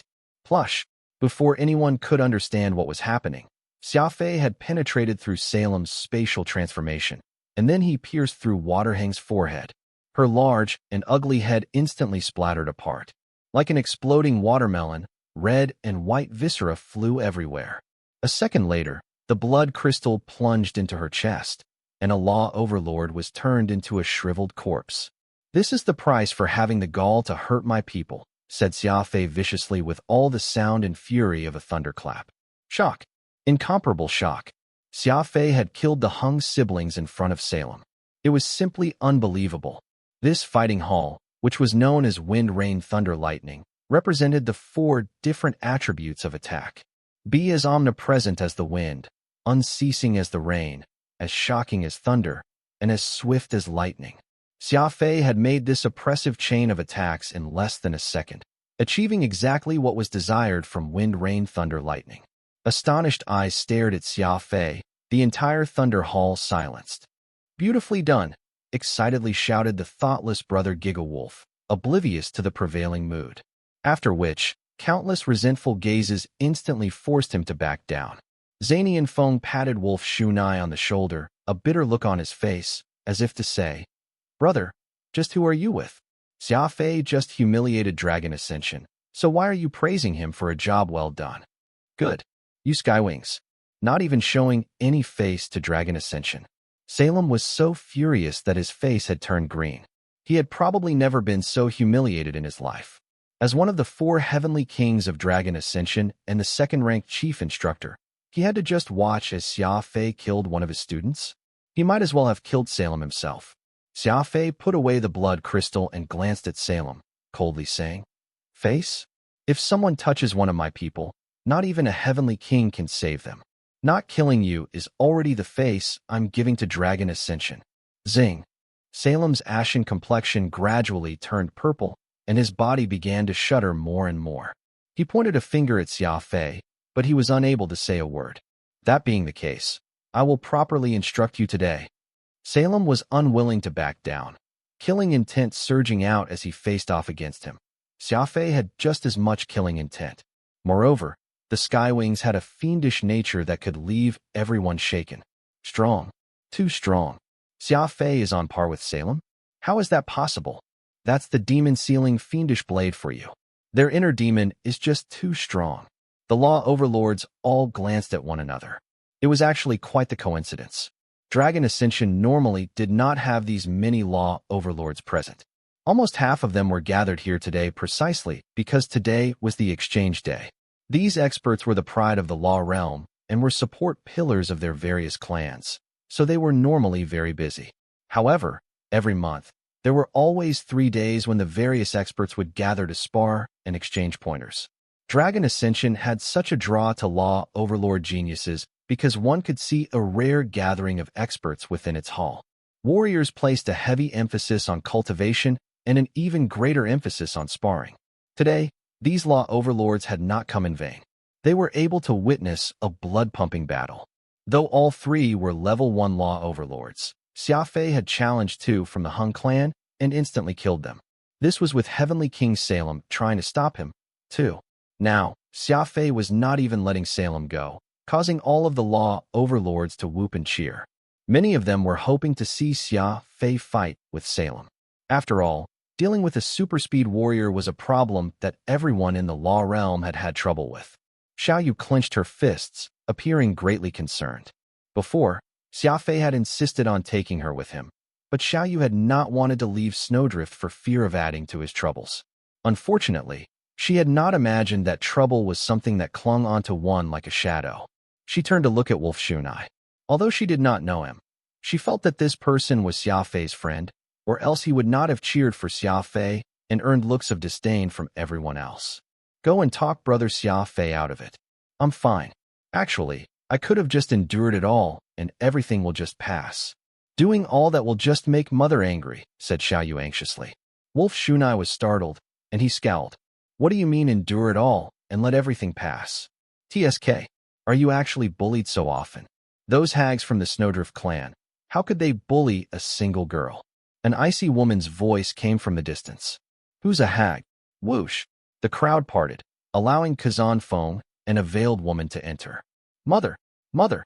Red Oriole, Autumn Cicada, and Xiaoyu immediately got on their knees, calling the old woman mother. In the Snowdrift clan, this elderly woman was the clan head. While the form of address was different, the status she held was the same. The veiled woman, Mei Ting, was the current matriarch of the Snowdrift clan. She was a rather mysterious expert. Salem glanced at Kazan Feng, and his face reddened as he bowed. Hallmaster. Kazan Feng and Mei Ting coldly walked into the center of Thunder Hall, flanking Xia Fei and Salem. Behind them were several Snowdrift warriors and another one of the Heavenly Kings, Busey. Mei Ting paid little attention to Xia Fei, instead staring at Brother Gigawolf. Although she was wearing a veil, her sharp gaze still frightened Brother Gigawolf. After all, Old Wretch Mei was a figure on par with the old wretch of his clan and was perhaps even older than the Skywing clan Xiaobayun. Truly, a loose tongue causes a lot of trouble. Brother Gigawolf looked away, regretting his reckless words. Zanian Feng came out of the crowd, his head lowered as he greeted his father. Humph. Kazan Feng's face chilled as he coldly said, You truly have gotten older. You've learned how to bring people to your home so that they could mess up your household. These were serious words, and Zanian Feng trembled, his eyes dimming. Xia Fei did not care. He strode over to Xiaoyu and immediately pulled her up. The girl panicked, for a Snowdrift who did not kneel before the matriarch would be harshly punished. Starting from today, you won't be kneeling to anyone, said Xia Fei gently yet firmly, seemingly talking to Mei Ting. Sure enough, Mei Ting frowned and harshly rebuked, Kneel. Xiaoyu shuddered and hastily tried to kneel again, but Xia Fei's arm held her up and prevented her from doing so. Kneel. Can you not hear my words? Mei Ting spoke shrilly. Since when have the Skywings gained the privilege to interfere in the business of my Snowdrift clan? Xia Fei loudly laughed, arrogance written all over his face. He pointed at Mei Ting's nose and said, You hag, listen up. Xiaoyu is mine. You hag, listen up. Xiaoyu is mine. Xia Fei's attitude was very unreasonable, and he pointed at Mei Ting's nose as he spoke. The Thunder Hall instantly fell silent, with everyone's jaw going slack. Mei Ting was the matriarch of the Snowdrifts, representing the interests of the entire clan. Xia Fei's words were not just aimed at Mei Ting, but also at all of the Snowdrifts. Wolf Shunai grabbed Xia Fei and whispered into his ear, Don't go too far. If you can't do what you say, then when Xiaoyu goes back, she won't have a good time. From what I can tell, Xiaoyu doesn't seem to be treated very well in the Snowdrift clan. Xia Fei glanced at Xiaoyu in surprise and nodded. It was not a big action, but it was one made with incomparable resolve. Today's incident had explained everything. If the Snowdrift clan had truly cared about Xiaoyu, they would not have let her fight against a law overlord, who was many times more powerful than her. Though it was just a mock battle, the blood coming from the corner of Xiaoyu's mouth and her internal injuries were not fake. This small matter had exposed everything. The Skywings were a clan that protected their own, but the Snowdrifts were not. No matter what, Xia Fei had made up his mind. Even if he had to make an enemy of the entire law realm, he would take Xiaoyu from this place. At this thought, Xia Fei suddenly relaxed. His characteristic crafty smile appeared on his lips, and his inner demon condensed further. Mei Ting was furious. This old wretch had always believed herself to be elegant and graceful, but after being insulted by Xia Fei, all of that elegance and grace disappeared, revealing the poison underneath. Gritting her teeth, Mei Ting coldly remarked, "Who do you think you are? You don't have the right to speak here. If you have something to say, then go and find Xia Buyun. I'd like to see how he handles this matter." It was an excellent use of status. This was enough to stomp Xia Fei to the ground. After all, Mei Ting was the Snowdrift matriarch, while Xia Fei was just an ordinary member of the Skywing clan. Although he had a special status in his clan, the Godwing of his generation and the lone wolf of the Wolfpack formation, Xia Fei still did not have the right to represent the Skywings in a talk with another clan head. Kazan Feng coldly snorted and said, "Xia Fei, I appreciate your talent, but this girl clearly is a member of the Snowdrift clan and not someone you can take away on a whim. Are you going to cause another war over this?" An old ginger was spicier than new ginger, and Kazan Feng's words directly attacked Xia Fei's weak point. Dragging the Skywings into war seemed to be Xia Fei's illness. Last time, because of him, the Skywings had gone crazy and declared war on the Moonwords, and it ultimately led to the entire clan going to war against the old god cult and the primordial sect. This incident had made Xia Fei feel extremely grateful, but also made him determined to avoid trouble so as not to drag in the other 50,000 Skywing members. In the past, Xia Fei had always borne the consequences of his actions alone. At worst, he would have just started again. Now, his status had changed, and all of the Skywings had to bear the consequences with him. If things today went wrong, that old monster up there might just declare that he would exterminate the Snowdrifts. This was something he was completely capable of doing, but Xia Fei did not hope to see this. He had no reason to drag in his clan because of his personal affairs. Ha ha ha. To everyone's surprise, Xia Fei loudly laughed. He stroked his hand across his spatial ring and took out the demonic wing token, which bore his clan's insignia. The demonic wing token. No way. Is it another war? Everyone was stunned, and even Kazan Feng and Mei Ting felt their blood chilling. The demonic wing token was far too frightening.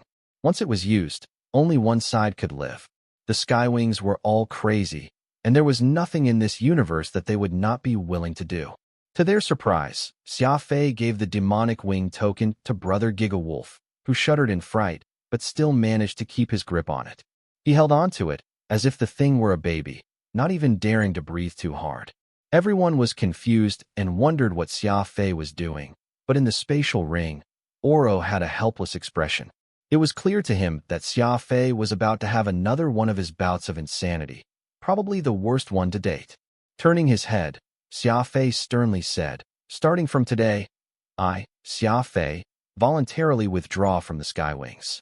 All my actions have nothing to do with the clan." Zing. Everyone now understood. Xia Fei was taking on this problem all by himself, placing the burden of responsibility entirely upon his shoulders. Whoosh! Hot tears ran down Xiao Yu's face. Having a man who took responsibility was incredibly moving for a woman. Xia Fei was willing to withdraw from the Skywings for her sake. This affection was heavy, heavier than the heavens. On the side, sorrow suddenly appeared on Autumn Cicada's aloof and transcendent face. She was at the age where she would start to think about love, and Xia Fei was where Autumn Cicada's seeds of emotion had first started to sprout. Though she was unwilling to admit it, Xia Fei truly did have a place in her heart. The minds of women were difficult to fathom. At this moment, Autumn Cicada felt like life was boring, for there was no other man in the universe who could be like Xia Fei and treat his woman with such resolution. Not just Autumn Cicada. All the women present were affected by Xia Fei's action and felt a hint of passion in their hearts, surreptitiously paying attention to him. This seemingly ordinary man seemed to have suddenly grown taller compared to everyone else present. Farther off was a girl with a dazzled and blank expression. It was none other than Mu Fuping. Exchange Day was when all the scions of the great clans came to Dragon Ascension, and Mu Fuping was no exception. Together with her was the old master of the Mu clan, Mu Qiyun. Mu Qiyun did not like Xia Fei that much. He had long ago learned that Xia Fei would be coming to report to Dragon Ascension today, so he had decided to accompany Mu Fuping, afraid that his beloved granddaughter would run into Xia Fei. His face paled as he patted Mu Fuping on the shoulder, not saying a word. In truth, Mu Qiyun had already understood his mistake. He thought that Xia Fei was some madman of an unknown background who had muddled his way into the sky wings. But reality had proven that even if Xia Fei did manage to muddle his way into the sky wings, he fit right in among those lunatics. In order not to drag down his clan, Xia Fei had verbally renounced them, preferring to stand alone against the powerful snowdrifts. In this dangerous law realm, numerous people were racking their minds for a way to get into the sky wings. But Xia Fei left it so easily. How many people in the universe were capable of doing this? Mu Qiyun believed that the future husband for his granddaughter needed to be a genius, at least a law overlord, so that they could quickly reach the god race. Mu Qiyun himself did not go to the god race because he could not stop being anxious about Mu Fuping and was worried that he would no longer be able to see his granddaughter. However, in this aspect, he was wrong again. Xia Fei was not just a genius, but one that other geniuses envied, too. The one who had advanced to law overlord this morning was not Xia Yu, Xia Xing, or Xia Moran, but the black horse, Xia Fei. This advancement speed was even faster than the law of speed. Lastly, Mu Qiyun felt like any candidate for the marriage of his precious granddaughter had to be a righteous person. In this aspect, he had been incredibly off the mark. Xia Fei had resolutely thrown away everything for the sake of Xiao Yu, a girl he had come across by chance.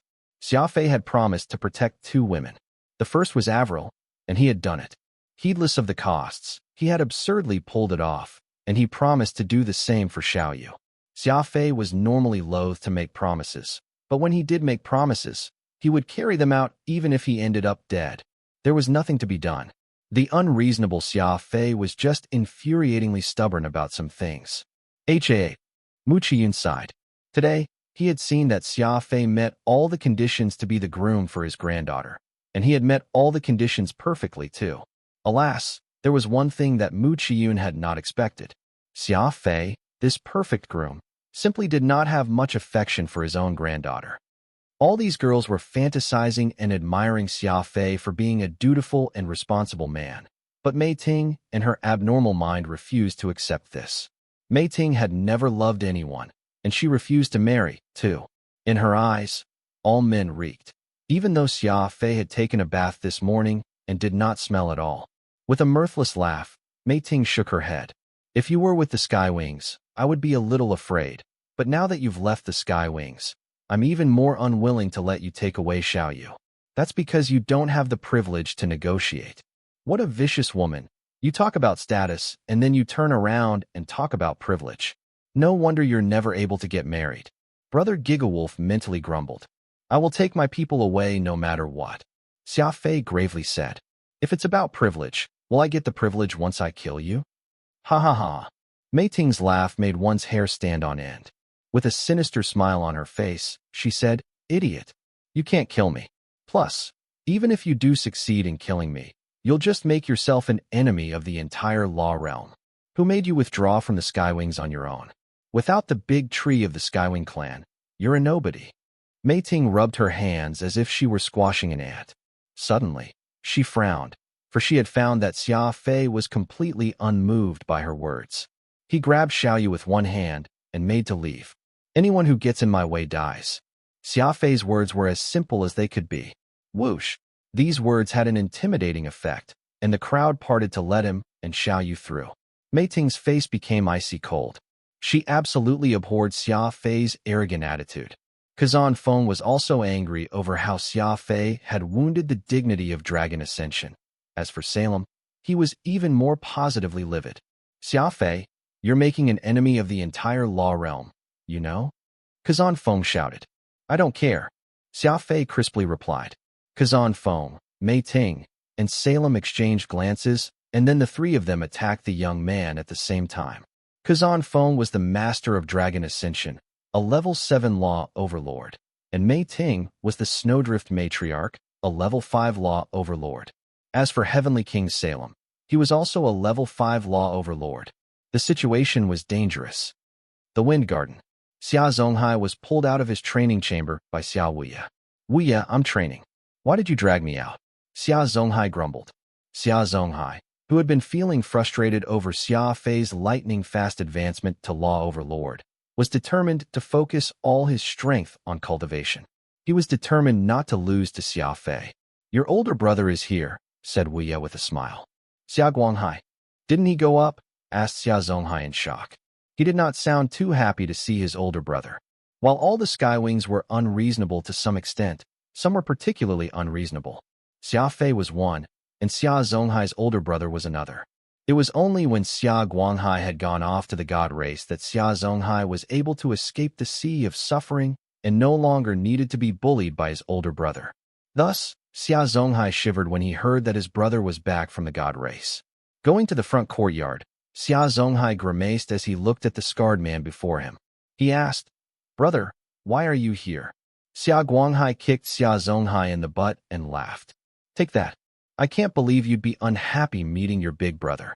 Looking around the wind garden, Xia Guanghai sighed. "The wind garden is still the best. Unfortunately, I can't stay too long. Hurry up and call over both Xia Tian and Xia Fei. I'm going to take them up." "To where?" asked Xia Zonghai in confusion. "What are you even saying?" "To the god race, of course. They're both pretty lucky. The old Undying had personally selected the two of them. Not even Xia Buyun gets this treatment." Xia Guanghai spread apart his arms. "I came down here precisely to pick them up." "What are you even saying?" "To the god race, of course. They're both pretty lucky. The old Undying had personally selected the two of them. Not even Xia Buyun gets this treatment." Xia Guanghai spread apart his arms. "I came down here precisely to pick them up." Wu Ye appeared very excited, animatedly blurting out, "That's wonderful. Masters Tian and Fei are going up early. This is a great opportunity. So many people have dreamed of reaching the highest plane on this part of the universe, but have been unable to. Masters Fei and Tian are still very young and have limitless potential. It's particularly true for Master Fei. He's only just returned to the Skywing clan recently, yet he's already a law overlord. Now, he has a chance to get close to the highest level. His speed is even faster than a rocket." Wu Ye normally did not talk a lot, so it was clear that he was sincerely happy for Xia Fei and Xia Tian, praising them endlessly. Xia Zonghai was startled at first, but then he slapped his thighs, a look of disappointment on his face. Xia Fei surpassing him and passing through the law overlord heavenly threshold already made him sad enough. Who knew that he would also be selected by the Grand Ancestor to enter the god race early? In one go, he had stepped into the highest level on this side of the universe. Truly, comparison could kill a man from anger. Xia Zonghai felt more and more frustrated and could not help but repeatedly sigh. Xia Guanghai smiled naughtily. Walking up to Xia Zonghai, slap slap dash. He gave his brother's head 2 slaps and chuckled. "My good brother, you don't need to be too disappointed. As long as you diligently practice, you'll be able to be as strong as Xia Fei one day. At which point, your entry to the god race will be a given." Zing. It would have been fine if Xia Guanghai had not said anything. Now that Xia Zonghai had heard his older brother's consolation, he became so angry that his face turned green. It must be understood that Xia Zonghai was the one who had dragged Xia Fei into the Skywing clan, and now he had to learn from Xia Fei? Emulate him? How absurd was this? Laughter resounded throughout the wind garden. While Xia Guanghai was unreasonable, he was known for being quite the clan comedian. In just a short while, he had Wu Ye laughing with him. Wu Ye was beloved by everyone in the clan, and Xia Guanghai also treated him with a lot of respect. Let alone amusing the old man. He had even brought him a lot of gifts. Alas, just like before, no matter how many gifts there was none for Xia Zonghai, making this younger brother very depressed. All right. Young Master Guanghai, please wait here. I will have someone call back Masters Fei and Tian," said Wu Ye while squinting his eyes. At this moment, one of the Skywing spies rushed into the wind garden, heedless of the rules. Panic was written all over his face. Bad news. Master Fei is being attacked by Superior Law Overlord Kazan Foam, Snowdrift Matriarch Mei Ting, and Dragon Ascension Heavenly King Salem inside Dragon Ascension, the spy urgently reported. Zing. The wind garden practically exploded, and Xia Guanghai's eyes instantly turned red. "Say that again," demanded Xia Guanghai, his black hair standing on end. He was clearly furious. So furious that he was about to explode. Master Fei is being attacked by Superior Law Overlord Kazan Foam, Snowdrift Matriarch Mei Ting, and Dragon Ascension, Heavenly King Salem inside Dragon Ascension. Arc. Xia Guanghai let out a furious bellow, exploding with killing intent. He was one of the most unreasonable members of the Skywings, and not even the God race had been able to correct him. Next to him, Wu Ye and Xia Zonghai also exploded with rage. What was the supreme rule of the Skywings? Protect their own, even if they must die. Mei Ting, Salem, Kazan Feng, Xia Guanghai coldly muttered, his eyes erupting with sharp light. Clenching his teeth, he declared, I'll kill them. Rumble. The roof of the Thunder Hall came off. For people flew out. Fiercely clashing, they ascended into the clouds. Oh, whoa. Furball's little eyes turned red as he spat out an energy beam. Like a heaven-soaring pillar, it pursued Salem. Ever since he got promoted to level 5, Furball had been able to use this sort of continuous attack to destroy his enemies. It was akin to a never-ending laser. While lasers had to stop to cool down after reaching high temperatures, Furball's attacks never needed to stop. Exotic beasts loyally protected their masters to the death. Furball knew that Xia Fei was facing a difficult trial, so he liberally released his energy, using 120% of his power to fight with Salem. Salem was a practitioner of the law of spatial transformation, and his greatest skill was to throw his enemies into bizarre multiplanar spaces and making them get lost. While Furball had small eyes, they were extremely sharp. No matter how Salem transformed space, he could not escape Furball's attacks and was being endlessly pursued. Rumble. On the other end, Xia Fei and Peacock Blue worked together to hold off Kazan Feng and Mei Ting. Kazan Feng and Mei Ting had been planning to use numerical advantage to defeat Xia Fei, but only when they actually started fighting did they realize that Xia Fei had an absurd level of power for a level 1 law overlord. Even though the two of them were working together, they had no means of ending this battle quickly. This was especially the case due to Xia Fei's bizarre physical agility. In the secluded springs, he had learned the 800 night steps of the extinct Nighthawk clan, making his movements even more bizarre. Coupled with his incredibly rule-defying crafty approach, his movements were simply unfathomable. However, Kazan Feng and Mei Ting still had their superior cultivation. Xia Fei was able to avoid all their attacks, but he found it hard to make an effective counterattack, so he was in a rather passive position. Furball was very smart. He knew that Salem's spatial transformation would disrupt Xia Fei's concentration and prevent him from fully focusing on the enemy, so he put his all into chasing down Salem doggedly. Salem was not a berserk fighter like Busey. He was a specialist in the law of spatial transformation and was good at encircling the enemy first and then striking, but Furball's endless attacks gave him no chance to counter, so for the moment, Salem was suppressed.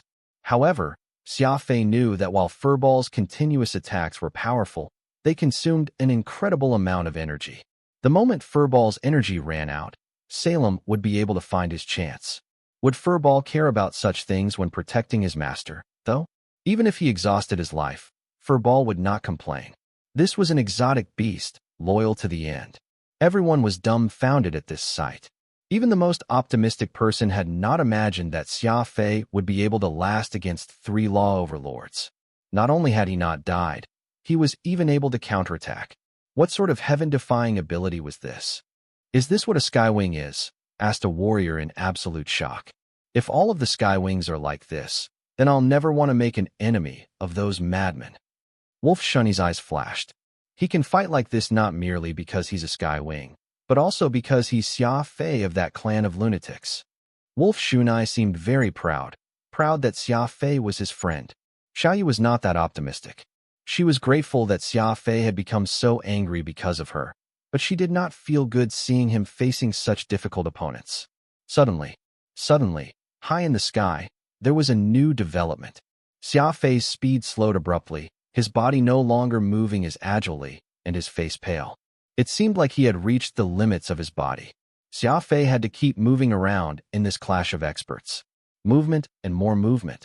Constant movement at more than 500,000 meters per second.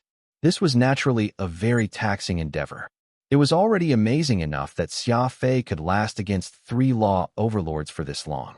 For his speed to plunge from 500,000 to 200,000 made sense. A chance. Kazan Feng and Mei Ting were startled at first. They were just wondering what to do about Xia Fei's incredible speed when his speed suddenly dropped. This was exactly the moment they had been waiting for. The two waved their hands, sending out a dense barrage of law attacks. The two of them used their strongest attacks. He's dead for sure. The dignity of Dragon Ascension can't be blasphemed, Mei Ting and Kazan Feng mentally remarked as they clenched their teeth. However, on the other side, Xia Fei coldly laughed, and his dropping speed suddenly rose again. Without any warning, his speed instantly reached 1 million. At the same time, the rainbow energy ball in his 7th brain region was completely unleashed. A massive amount of energy was released. It restored Xia Fei's dried-up reserves and brought his speed to an absurd level. Mei Ting and Kazan Feng paled in shock. They knew nothing about the secret in Xia Fei's brain region and had no idea about his hidden trump card. His crazy trump card. Xia Fei made a curved arc of light in the sky, avoiding the attacks of Mei Ting and Kazan Feng and approaching them at the crazy speed of 1 million meters per second. Falling leaves of twin decimation. The law of primal chaos was unleashed. Xia Fei thrust out his palms at Mei Ting and Kazan Feng. His speed was simply too fast. Even with their impressive ability, Mei Ting and Kazan Feng could not dodge this attack. All they could do at that point was to rely on their supreme techniques to try and block Xia Fei's attack. Rumble. A massive explosion rang like a thunderclap, enough to shatter the stars and moon. Everyone covered their ears to protect them, their faces turning ghastly pale as they looked up. This was an absurd and fantastical sight. Xia Fei's counterattack had succeeded. The three figures shot in 3 different directions. Xia Fei had single-handedly heavily injured 2 law overlords. Everyone's jaws dropped in disbelief.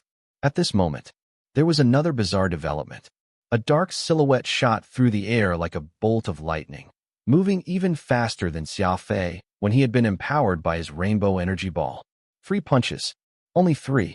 Kazan Feng, Mei Ting, and Serum were all sent flying by Xia Guanghai. No one could tell how he had attacked, only that the 3 law overlords vomited blood and fell to the ground. These were 3 brutal punches that left each of the 3 law overlords half dead. You're a member of the god race.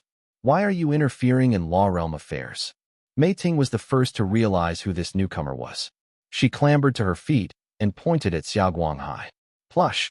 As she spoke, she vomited another large mouthful of blood. Serum and Kazan Feng also viciously glared at Xia Guanghai.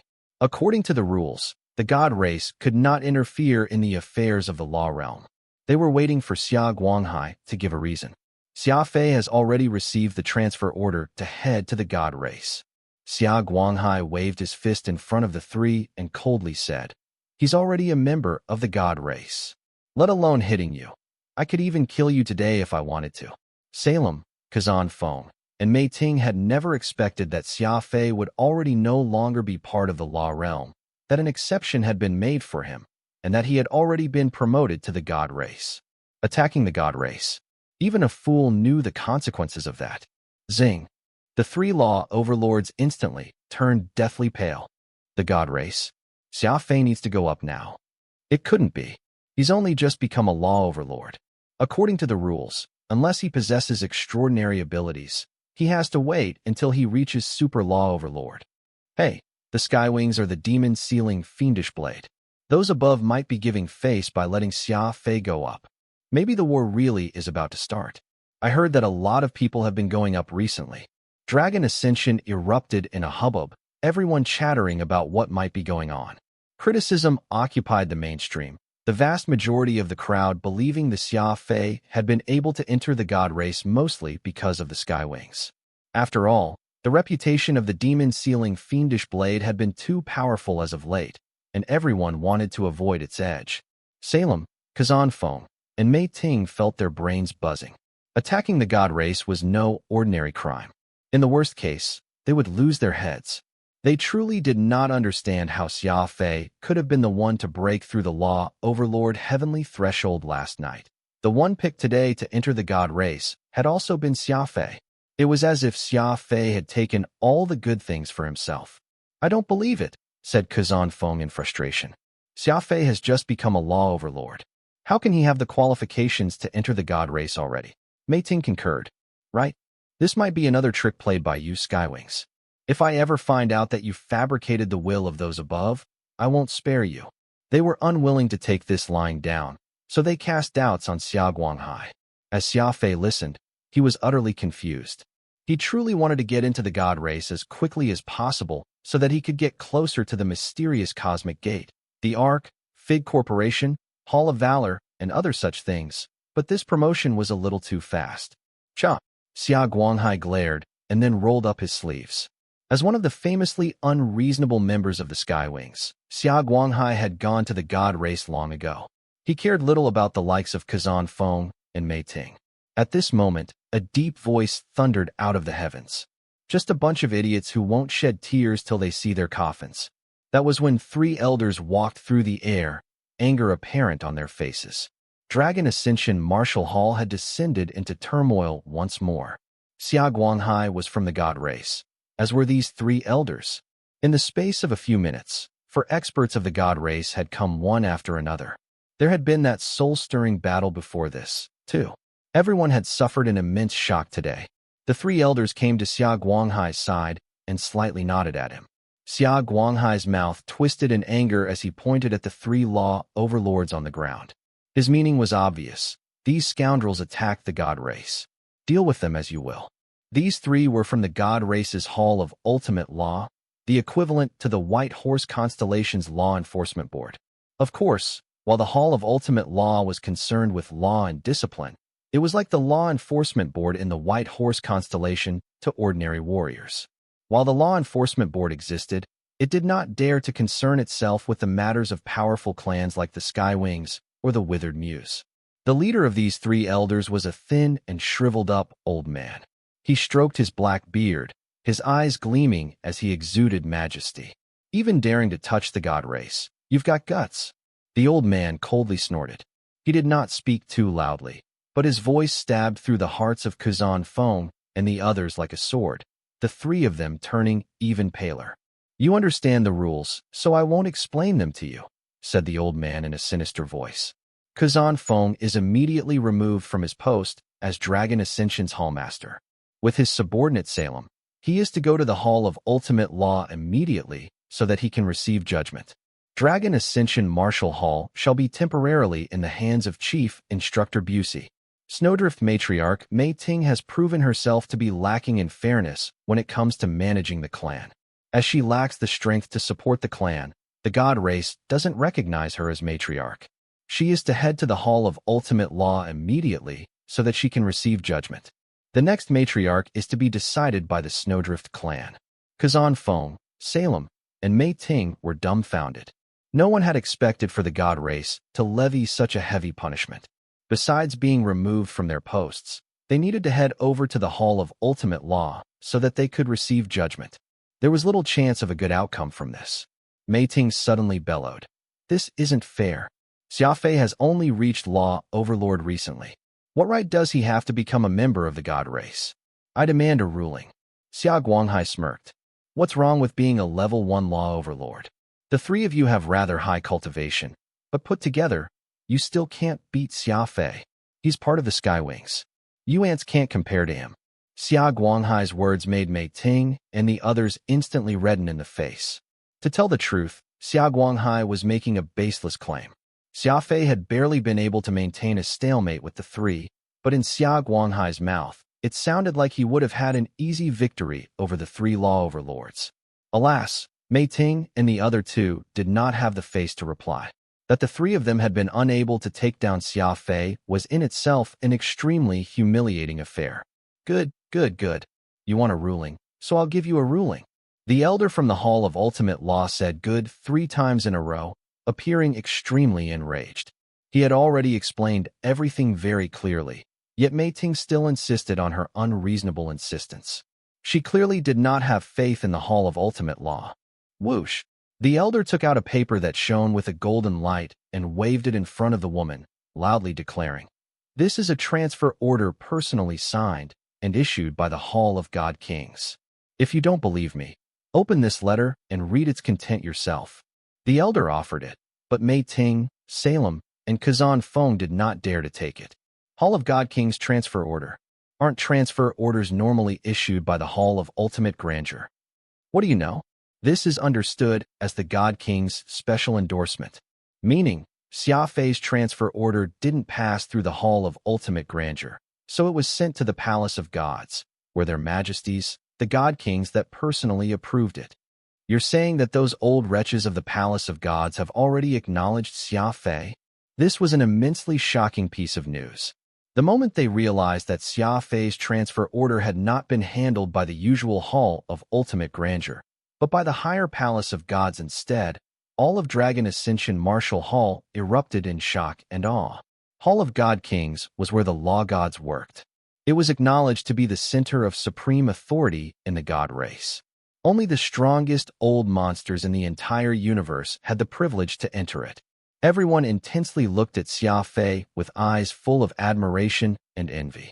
Kazan Feng bitterly smiled and shook his head, indicating that he did not need to see the transfer order. He had lost this round without question. Kazan Feng and Serum were both men, and while they had their complaints, they did not openly voice them. In contrast, the petty Mei Ting was truly a shrew. She suddenly recalled that Xia Fei had voluntarily withdrawn from the Skywings. Gritting her teeth, she prepared to make trouble for Xia Fei. However, at this moment, an icy voice suddenly sounded in Mei Ting's head. "Shut your mouth, Sacred Mother."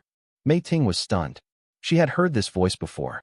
It was from the founder of the Snowdrift clan, the legendary woman known as the Sacred Mother.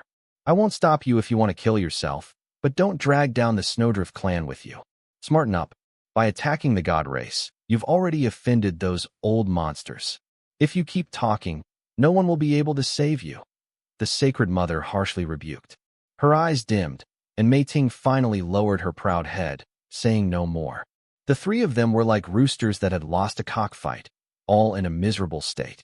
The elder from the Hall of Ultimate Law turned to Xia Guanghai and sternly said, "I trust that you have no objections to this?" Xia Guanghai cunningly shrugged, replying with disdain in his voice, "What's the point of asking me? Just ask the old undying of my clan directly." The elder put on a helpless expression. Whenever the old monster of the Skywings was mentioned, everyone in the god race would get a headache. He made up his mind to handle this matter beautifully, or else that old monster would start raising a fuss, for which he was bound to suffer. Xia Fei went up to Xia Guanghai and tried to say as softly as possible, "Since animosity has already fomented, so why don't?" Xia Guanghai was startled, and he looked at the young Xia Fei in surprise and laughed. "Kid, it seems that you're even fiercer than I am." Xia Fei said nothing. In his mind, anyone who was an enemy must be killed, particularly those who still bore resentment. Xia Guanghai pulled Xia Fei to the side and whispered, "You think that I don't want to kill them? This is all the will of the old undying. These fellows are no different from ants. We can kill them whenever we want, but keeping them around makes them available as bargaining chips. The old undying is still counting on extracting a fortune out of them. Kid, don't say that I didn't warn you about the severe consequences foiling our ancestors' plan." Xia Fei was immediately rendered speechless. It turned out that the old monster of the Skywing clan was going to use this matter for extortion. Xia Fei had always regarded that grand ancestor, whom he had yet to meet, as a hallowed existence, and he had never taken him to be someone so sinister. The incident came to a close with the toppling of 3 law overlords, but rumors quickly began to spread. It was only a few minutes later that all of the law realm knew. After traveling through countless mouths, Xia Fei's image as a monster was magnified once more. These various rumors made Xia Fei an enigmatic figure, and the fury he had felt over a beautiful woman made the hearts of countless girls rapidly thump. While Xia Fei had come to the law realm in a very inconspicuous manner, he would be leaving it an eternal legend with this departure of his. It probably would not be surpassed for many, many years. The Wind Garden. Wu Ye was delighted to see Xiaoyu and serve her countless snacks and fruit. Even Furball tried his best to cozy up to Xiaoyu, refusing to leave her side. Xiaoyu was just this sort of likable person. While Avril was a little unruly, Xiaoyu was a purely obedient young lady. Xia Guanghai called Xia Fei into the study. The bespectacled Xia Tian was already there. He was not too surprised that he would be departing from the law realm, as he had already guessed that this would happen sooner or later, but he had not expected that Xia Fei would be the one leaving with him. In addition, he was rather shocked that Xia Fei had reached Law Overlord in one night. "The two of you, get ready. We'll be leaving soon," Xia Guanghai calmly said. "So soon?" Xia Fei was startled. He still had a lot of business he needed to attend to. He had an agreement with Oro. The time to kill him had come. In addition, he still had the ultimate inheritance at Rock Private Bank to take care of. He also wanted to check in on Avril and the robots within the Hidden Realm. After all, in the God Race, he would get a chance to visit the Fig Corporation, where Radix, the king of Mechs, might be. Xia Guanghai glanced at Xia Fei and smiled. "The old Undying has a special plan for you. If you have matters to settle, you can come a few days later, but Xia Tian must go today." Xia Tian firmly nodded, excitement in his eyes. Xia Fei pursed his lips and pondered on what awaited him. Xia Guanghai had had a sly smile on his face when he said special. This did not seem to be a good omen. After a brief pause, Xia Guanghai whispered, "Do you know why you're being transferred up in such a rush?" Xia Fei and Xia Tian shook their heads to indicate that they did not understand. "A war might be starting soon," Xia Guanghai softly said, a cold glint in his eyes. In the past, Oro had always been urging Xia Fei to kill him, but now that the transfer order had come down and Xia Fei was really going off to the God Race, Oro had suddenly grown very quiet. "How do you want to die?" asked Xia Fei with a smile. All of his previous melancholia had been swept away. The news that he had been promoted to the God Race instantly made him feel much lighter. Oro pursed his lips. "Anything is fine as long as you don't use the blood crystal. That thing is far too heaven-defying. I can't take it." Xia Fei feigned difficulty, shaking his head as he sinisterly said, "That won't do. It's not like you can use this body of yours again. Wasting all that cultivation will be such a pity. Why don't I use the blood crystal to half-kill you, and then finish you off with a palm?" Oro had initially been very calm, but when he heard this, he almost jumped out of his ice coffin. "Kid, aren't you too cruel? What cultivation do I still have? If I had any cultivation, do you think I would still be imprisoned by the law of ternary spectrum? In light of our relationship of more than 2 years, you should at least grant me a swift death." Xia Fei chuckled. "Don't be nervous. I was just joking with you. I'm truly reluctant to let you go. How about this? Why don't you accompany me to the Pan-Human Alliance first, as well as to Rock Private Bank to get the Atlantean inheritance, and then I'll kill you." Finally, Oro's eyes flashed. Doing all this stuff would take just a few days. The day he had been waiting for was so close, and the old demon could not help but be excited. Whoosh! The spatial gate activated, and Xia Fei brought Xiaoyu to the Half-Moon Hill Villa. Avril was startled by the sight of Xiaoyu, but then she squinted and naughtily smiled. Pinching Xia Fei's arm, she said, "I always wondered why you weren't that happy whenever I mentioned Nicole. Turns out that you're already hiding such a pretty little girl."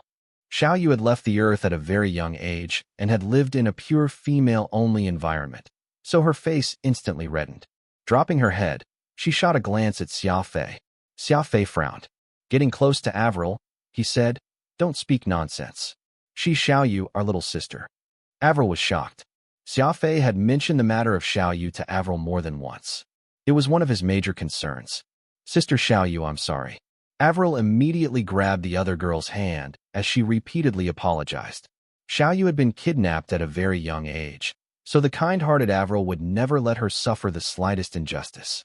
She immediately became incredibly affectionate, pulling her along and beginning to talk about family life. "We will all be family in the future, but let's go back to Earth first. It has been a long time since you saw your family, so you must dearly miss them," said Xia Fei, lighting a cigarette. Avril hastily said, "Right. Let's first take Sister Xiaoyu home." Earth was not just Xiaoyu's home, it was also Xia Fei's. Although Xia Fei was now a member of the Skywings, in his heart, he had only one real home, this planet Earth where he grew up. He had Avril go to Earth with them both to bring Xiaoyu home, and also because Xia Fei badly missed this home planet of his. There was nothing to be done.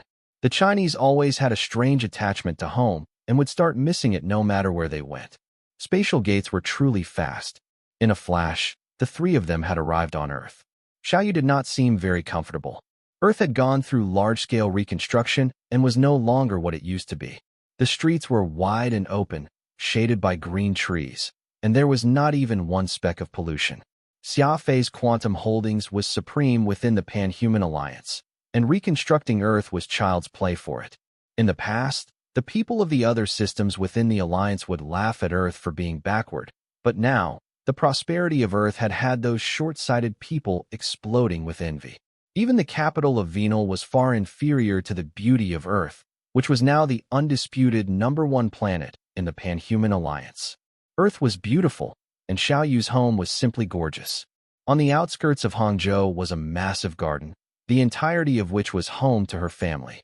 It was so beautiful that it looked like it was out of a fairy tale. Xiaoyu was grateful to Xia Fei for taking care of her family all these years. She said that, after living with them for a while, she would go to Half Moon Hill Villa and accompany Avril. Xia Fei knew that she wanted to fulfill the role of bodyguard for Avril. There was not anything bad about this. Xiaoyu and Avril were both very young and were certain to be good conversation partners. Moreover, Xia Fei spent most of his time out, so he would be able to rest easier if Xiaoyu and Avril were together. The good days went by quickly, and 3 days soon passed. Besides spending time with Avril, Xia Fei had taken a trip to the Hidden Realm. Phantom and Sophie had not made any progress. Sophie requested that Xia Fei search for any information that he could get on Radix when he arrived in the God Race, and Xia Fei readily agreed. Rock Private Bank. The bank employee inspected Xia Fei's transfer order and then looked at him in speechless shock. This was the first time in his life that he was seeing a direct transfer order from the Palace of Gods. In the well-sealed super VIP room, the employee presented a rather small box, after which he respectfully departed. Xia Fei smiled. I've finally received the final inheritance of the Atlanteans. I wonder what's inside. Oro replied. Do you even need to ask? It can't be anything bad. After all, this is an entire clan we're talking about. There must be 3 great treasures. The box was not large, half a meter square. Xia Fei pressed the buttons on both sides to open it. Inside were 3 items: a ring, an ancient book, and a scroll. Xia Fei first took that thick and ancient book. The book took up 90% of the box's space, almost completely filling it. Flipping it over, Xia Fei raised his eyebrow in delight. It was none other than the book for the last 3 stages of the Beast Spirit Codex. The Beast Spirit Codex was one of Xia Fei's hidden trump cards. Without this codex on exotic beasts, Xia Fei would never have been able to tame Furball and sign a blood contract with a holy beast Shatterstar. I finally have it. Xia Fei cried in surprise, waving around his free arm in excitement. Smiling, Xia Fei placed this codex in his spatial ring. He was still busy cultivating, so he would start studying it once he went to the God Race. Xia Fei then picked up that spatial ring in the box. Stroking it, he sent his consciousness inside and found that it was packed with origin crystals, all of them blue. Grade 6 origin crystals? Xia Fei was startled and quickly began counting them. 100,000. 100,000 grade 6 origin crystals. I'm rich. If converted into grade 5 crystals, it would be 10 million. And if converted to grade 4 crystals, it would be 1 billion. Oro nodded. When you get to the God Race, you won't lack places to spend money, so this money came at just the right time. At least, you won't feel restrained while up there, feeling that you can't buy anything. The Atlanteans were rather thorough. Not only did they pass on their clan's most important codex, they also left behind some significant startup capital. Alas, they'd never know that all of these things ended up in your hands. Xia Fei smiled and moved these crystals into his own ring. After all, this was a very small ring and did not have any value. It was far inferior to Peak Rainbow, which had 1 million cubic meters of space. Look at that scroll. I sense that this is probably the most important thing the Atlanteans left, Oro said. Xia Fei gently grabbed the scroll and unrolled it on the table. The scroll was divided into 2 parts. One part was covered in words, and the other part was a map. Once they had finished reading all the words, Xia Fei and Oro both sighed. According to this, the Beast Spirit Codex was actually a relic from the immemorial age. Just like the immemorial mystical armaments, its background is unknown. The Atlanteans obtained it while adventuring, said Xia Fei with a sigh. Oro commented, a clan lacking in strength obtaining an ancient relic is no different from suicide. If not for this Beast Spirit Codex, their clan wouldn't have gone extinct so quickly. It seems like the real goal of their enemies was to get their hands on this codex. Xia Fei lit a cigarette and began to think. Strange. Why is it that the Atlanteans said that no one could cultivate the last 3 stages of the Beast Spirit Codex? I looked it over just now, and it didn't seem too difficult. Oro replied. The scroll mentioned it, no? They found only 3 parts of the Beast Spirit Codex. The first 6 were based on their speculations from the ones they did have. None of their clan was able to succeed when attempting to cultivate the final stages directly. In other words, the Beast Spirit Codex is actually made of 2 parts.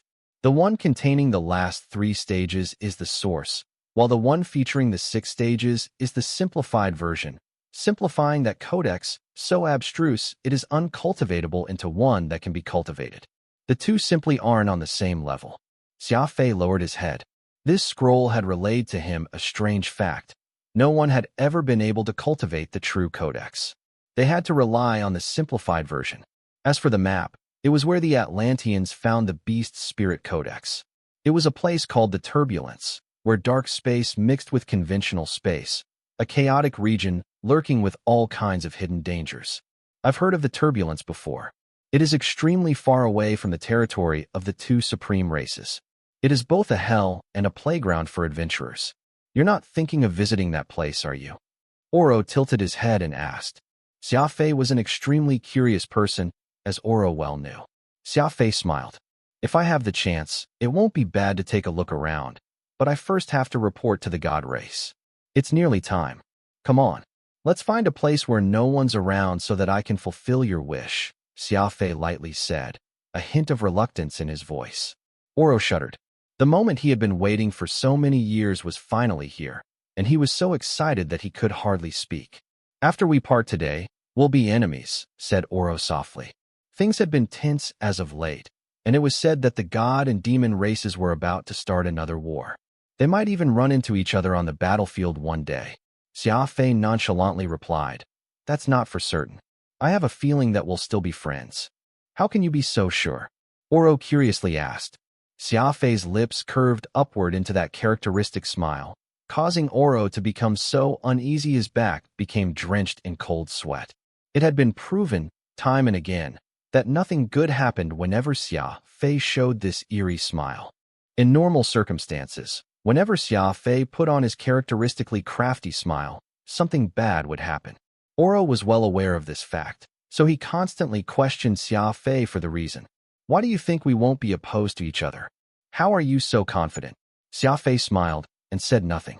He activated the compass and moved to a very beautiful and wild area of the exiled grounds.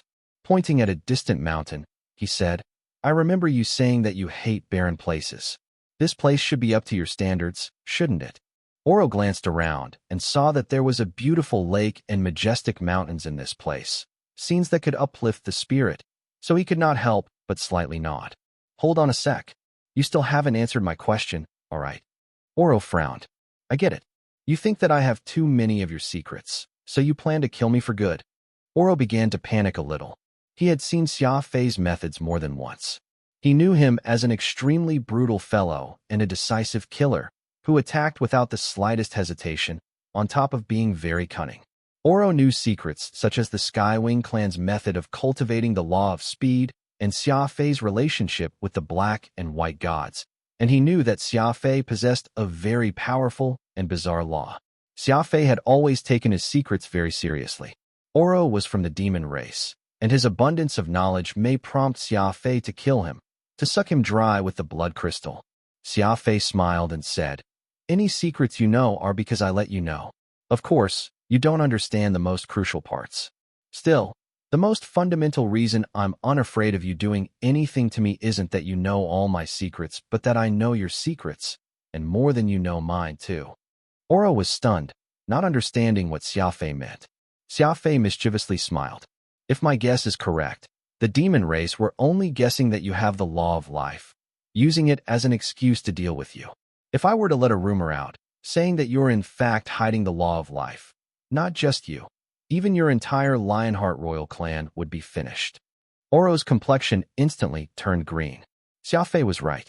He had been sealed in the eternal ice plains by an enemy, but in the end, they had still been unable to find out whether the law of life was actually in his possession or not. If Xia Fei took out evidence proving that Oro had the law of life, this would be terrible for both Oro and the entire Lionheart royal clan. After a pause, Xia Fei continued. Moreover, you need to die in order to be reborn, and it's not like you can take the 3 lions Imperial Jade with you.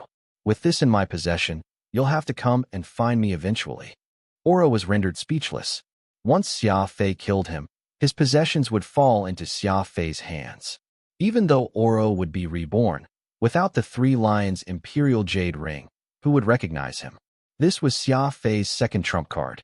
Xia Fei had Oro's heart in his grasp, and his 2 hands were ready to squeeze, so Oro really was rather afraid. These 2 matters alone were enough to bring calamity upon him. Moreover, based on Xia Fei's habit, since he had told him of these 2 trump cards, Xia Fei was definitely holding back a third. This had always been his custom. At this moment, Xia Fei sincerely said, "You see, I've told you everything, meaning that I don't consider you an outsider. After all, you're the triple overlord expert of the Lionhearts. If I can't stick it in the god race, I may need to run to the demon race and rely on you. Ready yourself. I'll be sending you on your way now." Xia Fei spoke with such sincerity that Oro began to blame himself for misjudging Xia Fei. However, after some thought, Oro decided to keep up his guard against Xia Fei. After all, he had yet to meet anyone else this troublesome in this life. The 2 of them agreed on a secret signal for when they would next meet, and that Oro would come to find him for the 3 lions Imperial Jade ring in the future. After all, Oro's appearance would be very different after he was reborn. Xia Fei took Oro's ice coffin out of his ring and placed it on the ground. "Are you ready?" Xia Fei asked. Oro nodded and said nothing. On the verge of rebirth, Oro was simply ecstatic. His heart was almost thumping out of his chest. Xia Fei gathered the law force into his hand. Oro was bound by the powerful law of ternary spectrum, and only the law of primal chaos's reversal energy was capable of breaking the seal. "Goodbye, old friend." Xia Fei brought down his palm, striking Oro. Rumble. The earth quaked and mountains shuddered. The law of ternary spectrum shattered, and within the seal, Oro was obliterated. The Lionheart Emperor, the black-armored war god of the demon race, had finally been reborn. Several minutes later, Xia Fei smiled as he sat on the grass and picked through Oro's possession. He was particularly taken by that ring that represented the emperor of the Lionheart royal clan, looking it over in his hands. He left behind a lot of goods. "I've made a small fortune again." Xia Fei chuckled as he placed everything in his ring. However, he placed the 3 lions Imperial Jade in the box that held the law of life. Glancing at the law of life resting in the box, Xia Fei smiled. "You yourself didn't cultivate this law, yet you told me that it's a good thing. Who are you fooling?" Suddenly, Xia Fei realized a very serious problem that he had not realized before. The law of primal chaos was the power of reversal, capable of turning black to white and vice versa. It was a completely unreasonable law, so might it have an effect on Oro's rebirth plan? Oro is a golden-furred lion, so he won't turn into a white lion, right? A helpless look appeared on Xia Fei's face. That would be terrible if true. No one would recognize a white-furred Oro, perhaps even treating him as a monster. Shaking his head, Xia Fei muttered, "It shouldn't be like that. The Oro of the past is already dead, and no matter how strong the law of primal chaos is, it shouldn't affect Oro's next life, should it?" Shrugging, Xia Fei stood up and walked away. Destination: the God Race. The time was here. As he had arranged with Xia Guanghai, Xia Fei arrived at the abandoned wreck of a warship. The coordinates on his compass indicated that this location was very far away from the Law Realm, almost at the limits of the compass. Xia Fei slightly frowned, mystified as to why Xia Guanghai had arranged to meet him here. Whoosh!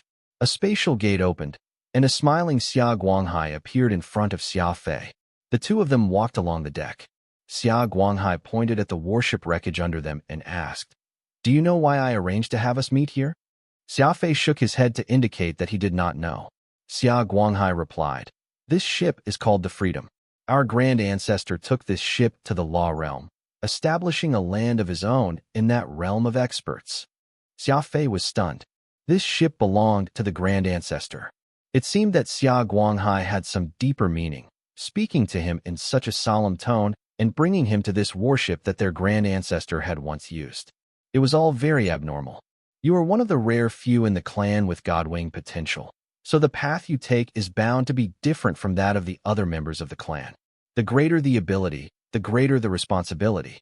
Since you are a godwing candidate, you must possess the majesty of one. The grand ancestor made an exception when promoting you because he agreed to a certain condition with the palace of gods. You must live alone in the god race for 3 months without anyone's help, Xia Guanghai said to Xia Fei. Xia Fei smiled. Is that why you brought me here today? Correct, Xia Guanghai frankly confessed. The grand ancestor naturally has his own plans. You should know that many people don't like you. They've thought of every way possible to stop you from entering the god race. But the grand ancestor, who cherishes you as a godwing of our clan, felt that letting you remain in the law realm was too much a waste. After all, your cultivation has already reached law overlord, and you have an immemorial mystical armament and the holy beast Shatterstar. No one in the law realm is a match for you now. A world without opponents isn't good for a warrior's growth, as there won't be pressure. Xia Fei nodded and muttered. Saying that there are no opponents is exaggerating it a little, but there truly isn't much pressure. Xia Guanghai continued speaking. You're a smart person. You've already been shown the way. It's your choice whether to take it or not. After some thought, Xia Fei asked. It said that the 2 races will be going to war soon. What happens if fighting breaks out in these 3 months? Xia Guanghai shook his head. That won't be the case. The grand ancestor said that a war between the 2 supreme races is no ordinary matter. Just the stalemate alone will take some time. Besides the god race, am I allowed to go anywhere else? Xia Fei asked. Xia Guanghai used his compass to transfer a star map to Xia Fei. Various coordinates were circled in red, and the first one was in demon race territory.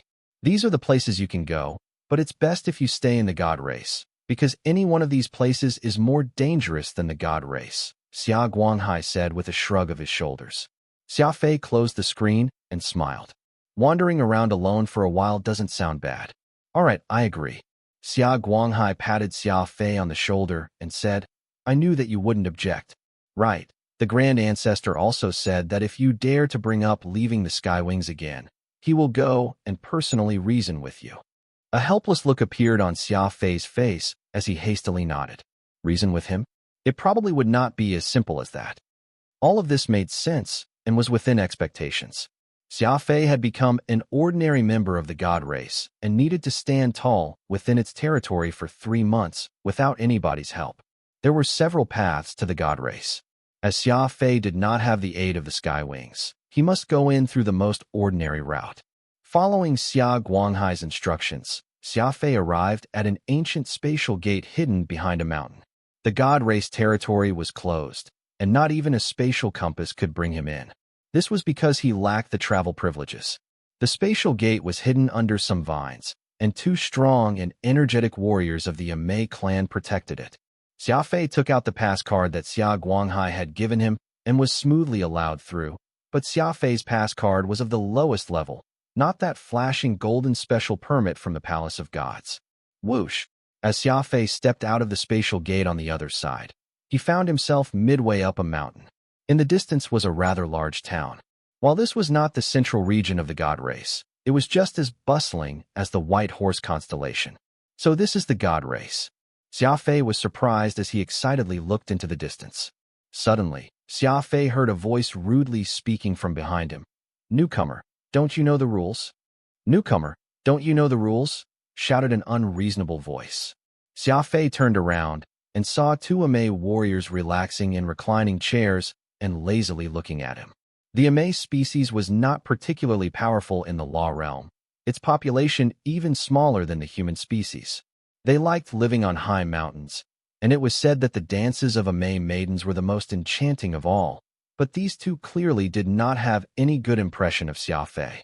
They appeared proud and aloof and acted like everyone owed them money.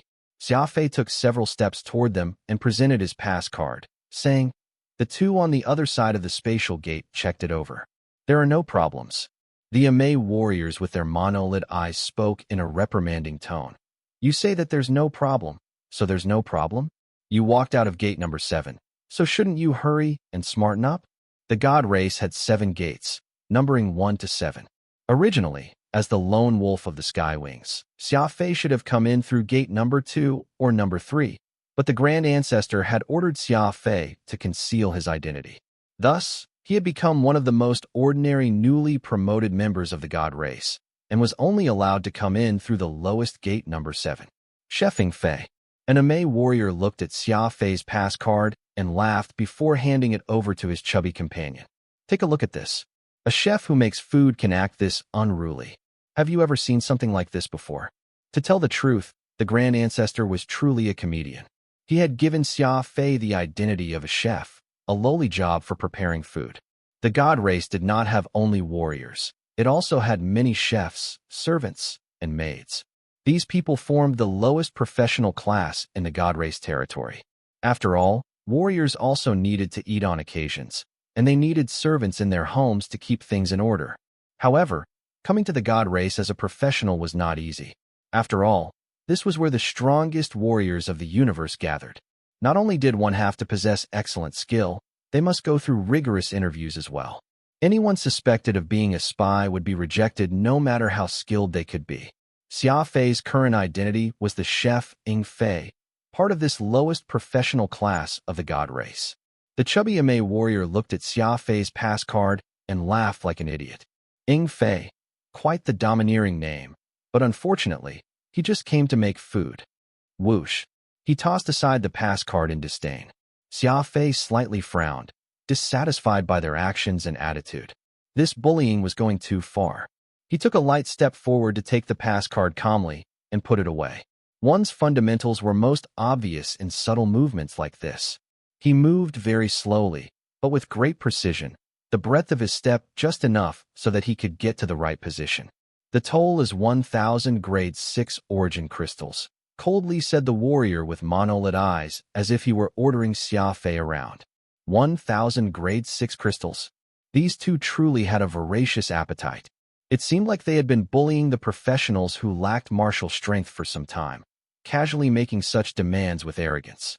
I don't have the money, Xia Fei crisply and indifferently replied, slightly raising his head and quickly looking around the area, but I do have a life. Still so arrogant even when you don't have money? Zing. The two inmate warriors stood up and furiously glared at Xia Fei. The warrior with monolid eyes pointed at Xia Fei's nose. The god race is a world of warriors. You're just a worthless worker. Do you think that I won't send you back? The chubby warrior imitated his comrade, pointing at Xia Fei's nose. Alas, he had just extended his finger when there were 2 crisp snaps. Bones broke and muscles snapped. At Xia Fei's speed, it was not even possible to see when he struck.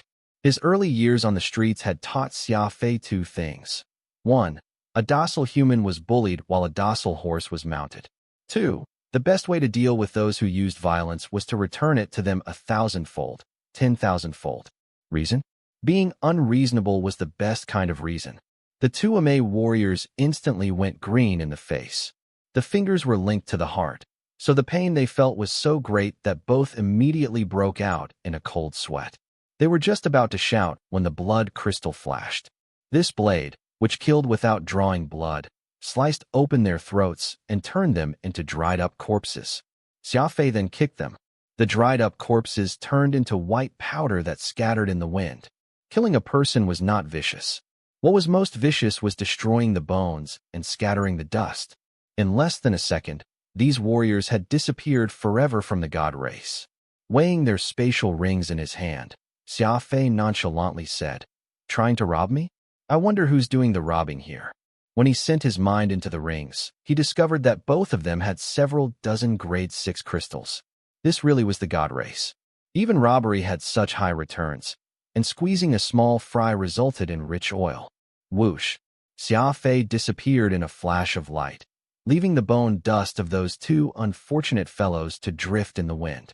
In Xia Fei's first minute within the god race territory, Xia Fei had killed 2 great law emperors and stolen their spatial rings, gaining 170 grade 6 origin crystals. About a dozen minutes later, a blind man appeared on the grass in front of the god race's number 7 entrance. No one knew how this blind man had gotten midway up the mountain. His body was thin and tall, and he wore a pair of large sunglasses that covered half his face. He was holding an old black cane in his hand, too. This blind man squatted, dabbed at the dust on the grass with his finger, and sniffed it with his nose. After which, he slightly frowned. How strange. It's only been a short while, and he's already turned people into dust? It seems like he's an expert, the blind man muttered as he shook his head. A witness to this scene would be flabbergasted. This blind man was able to determine that people had died on this spot, and how they had died in such a short time. For him to have been capable of doing so, his intelligence and judgment must be at an absurd level. Anyone fooled by his blindness would pay a bitter price, for he was one of the 4 supreme frenzied slayers, blind Shuiguang, a level 1 law sage. At some point, a fair-skinned, middle-aged woman had appeared next to the blind man, her long hair cascading to her shoulders. A tender hand pressed on the blind man's shoulder as she laughed. Blind man, it's not like you have eyes, so what are you looking at? The blind man casually replied. The blind have no eyes, but they can see everything. This was blind Shuiguang's famous saying. Whenever anyone brought up his eyes, he would always give this reply, and in reality, despite the lack of eyes, Shuiguang really could see things more clearly than others. This was the primary reason he had survived this long. As for this vixen-like, middle-aged woman, she was not simple, either. Widow Duan Ro was also one of the 4 supreme, frenzied slayers. Duan Ro had an impressive body, her upper torso almost completely bare, with her twin peaks practically exposed, but for some reason, while her upper part was an alluring sight, her lower half was covered in thick leather pants. It was as if she was worried that someone would see her long and slender thighs. Blind man, you're the smartest of us 4, and I've always liked you the most. Duan Ro extended her jade-like fingers to pinch Shuiguang's face. Zing! Shuiguang used some mysterious technique to appear 100 meters away instantly, muttering, Don't think that the blind can't see. You're trying to jab me with your scorpion's tail. Hee-hey. Duan Ro was amused to no end by this stickler blind man, covering her mouth and enchantingly laughing. As she laughed, the wrinkles at the corners of her eyes deepened. A minute later, 4 powerful warriors had appeared at God Race Gate number 7. The 4 supreme frenzied slayers were all present. Besides Widow Duan Ro and blind Shuiguang, there was Lame Zhengjin on his silver-colored alloy hoverchair. Behind this lame was a man who was more womanly than women, Mute Jia Xiaoshuang. The 4 supreme frenzied slayers were not famous merely because of their killing methods, but because they were all flawed in some way. The only one who was somewhat normal was Widow Duan Ro, but no one would ever want to see her thighs a second time. Level 3 Law Sage Lame Zhengjin dryly coughed, and then said, It seems like all of us took up the same job. The other 3 fell silent in tacit agreement. All of them could guess at what had happened. If they did not have the same target, how could the 4 supreme frenzied slayers come here one after another? Duan Ro placed a hand on her waist and smiled. This kid's rather unfortunate to actually have this many enemies out for him. But there's only one of him and 4 of us. It doesn't seem like there's enough to go around. Why don't we work together? Everyone gets a share, and no one comes away empty-handed. Duan Ro was only a level 8 law overlord, the weakest of the 4, so she was happy to work with the other 3. Humph. Hearing this, Mute Jia Xiaowang was the first to express his unhappiness, turning his face away and coldly snorting. Jia Xiaowang was a man who was more of a woman than Duan Ro. In their group, he hated Duan Ro the most, for she was more skilled when it came to playing around. Lame Zhengjin frowned and sternly said, I'll say no to working together, but exchanging intelligence is necessary. Blind man, you're the smartest one. Do you know who sent out this job? The blind man calmly replied, Widow is from the Shas, so she naturally took a Shas job. Mute is from the Dark Puppets, so he took a job from the Banes.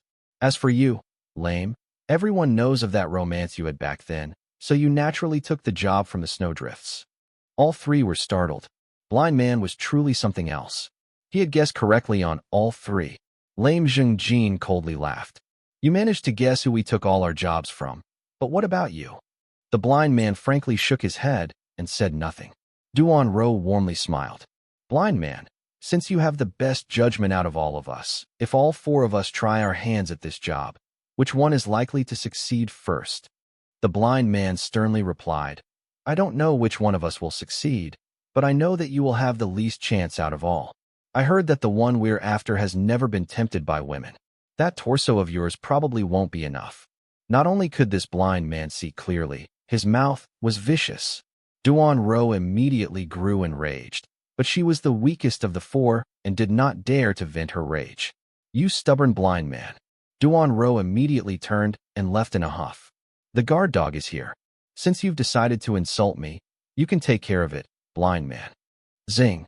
In a flash, the lame, the mute, and the widow all disappeared, leaving behind the mysterious blind man, who sighed. A minute later, the two inmate warriors who had come to swap with the other two strode over. They walked past the blind man, and as one of them turned to look back, he discovered that the blind man had vanished without a trace. Plush! Suddenly, the two warriors exploded with blood.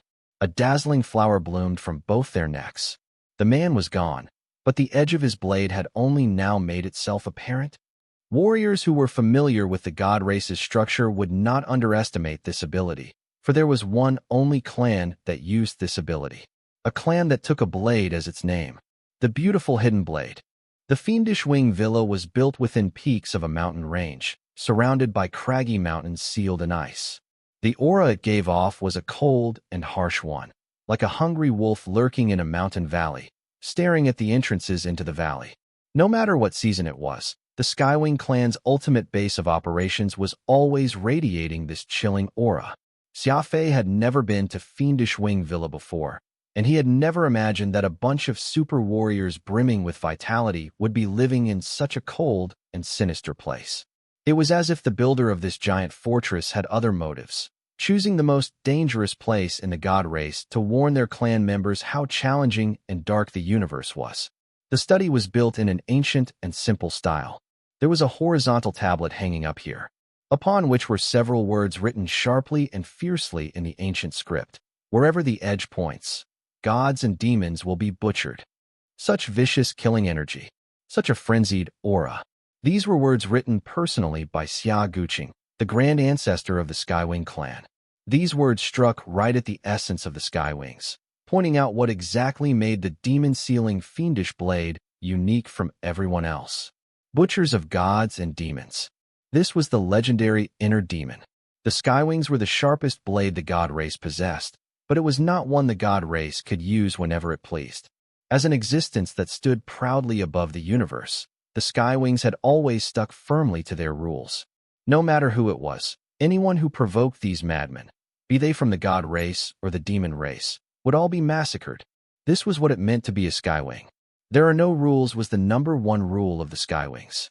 Challenge the rules was the number one rule of the Skywings. When the fiendish blade left its sheath, it killed anyone in its path, gods and Buddhas alike. After ending his meeting with Xia Fei, Xia Guanghai returned to the Fiendish Wing Villa and made his way straight to the Grand Ancestor's study. In the Skywing clan, Grand Ancestor Xia Guqing never put on airs. Even the most ordinary member of the clan could enter his study when they pleased to find him and chat or play chess.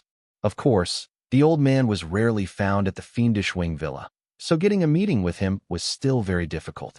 Glancing at that extraordinary tablet in the study, Xia Guanghai made an understanding smile.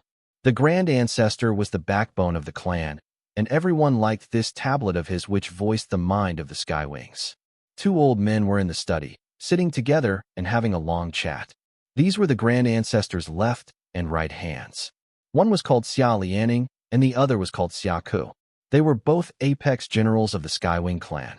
When the Grand Ancestor was not present, they handled most of the business in his stead. Xia Guanghai looked inside, and could not help but be a little disappointed. He found a seat and sat down before asking, "The old undying left again? He seems to have been very busy lately." Xia Lianing picked up his teacup and took a sip before sternly replying, "The Grand Ancestor has many matters on his plate. Coming back one day a month is actually pretty good. Did you do what his venerable self instructed you to do?" Xia Guanghai nodded. "It's all been taken care of. Xia Fei is now an ordinary chef of the god race. Can you guess what the first thing he did upon entering the god race was?" "What?" Xiaka curiously asked. The kid came in through the number 7 gate, and without a word, He killed those 2 scions watching the gate. He even stole their things, said Xia Guanghai with a laugh. It was as if Xia Fei's actions were nothing serious. Even Xia Ku and Xia Lianing smiled, seemingly having guessed that Xia Fei would get to the business of killing as soon as he entered the god race. Scions referred to descendants of the god race.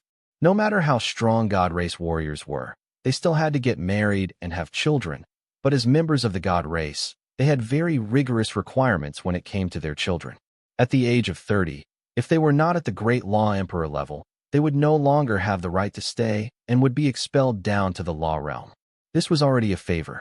After all, it was only top-class talents who could rise up from the law realm to the god race, and warriors must at least be law overlords. The 2 inmate warriors that Xia Fei had killed were typical scions.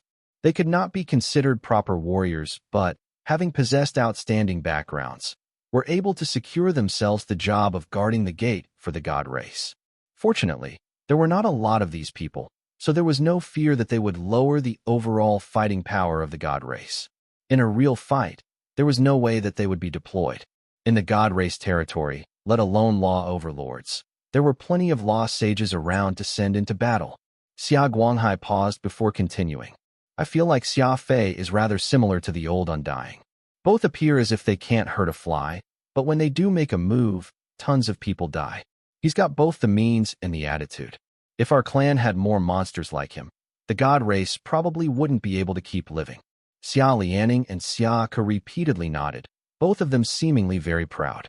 What in the world were they thinking? After sharing a laugh, all 3 of them turned grim.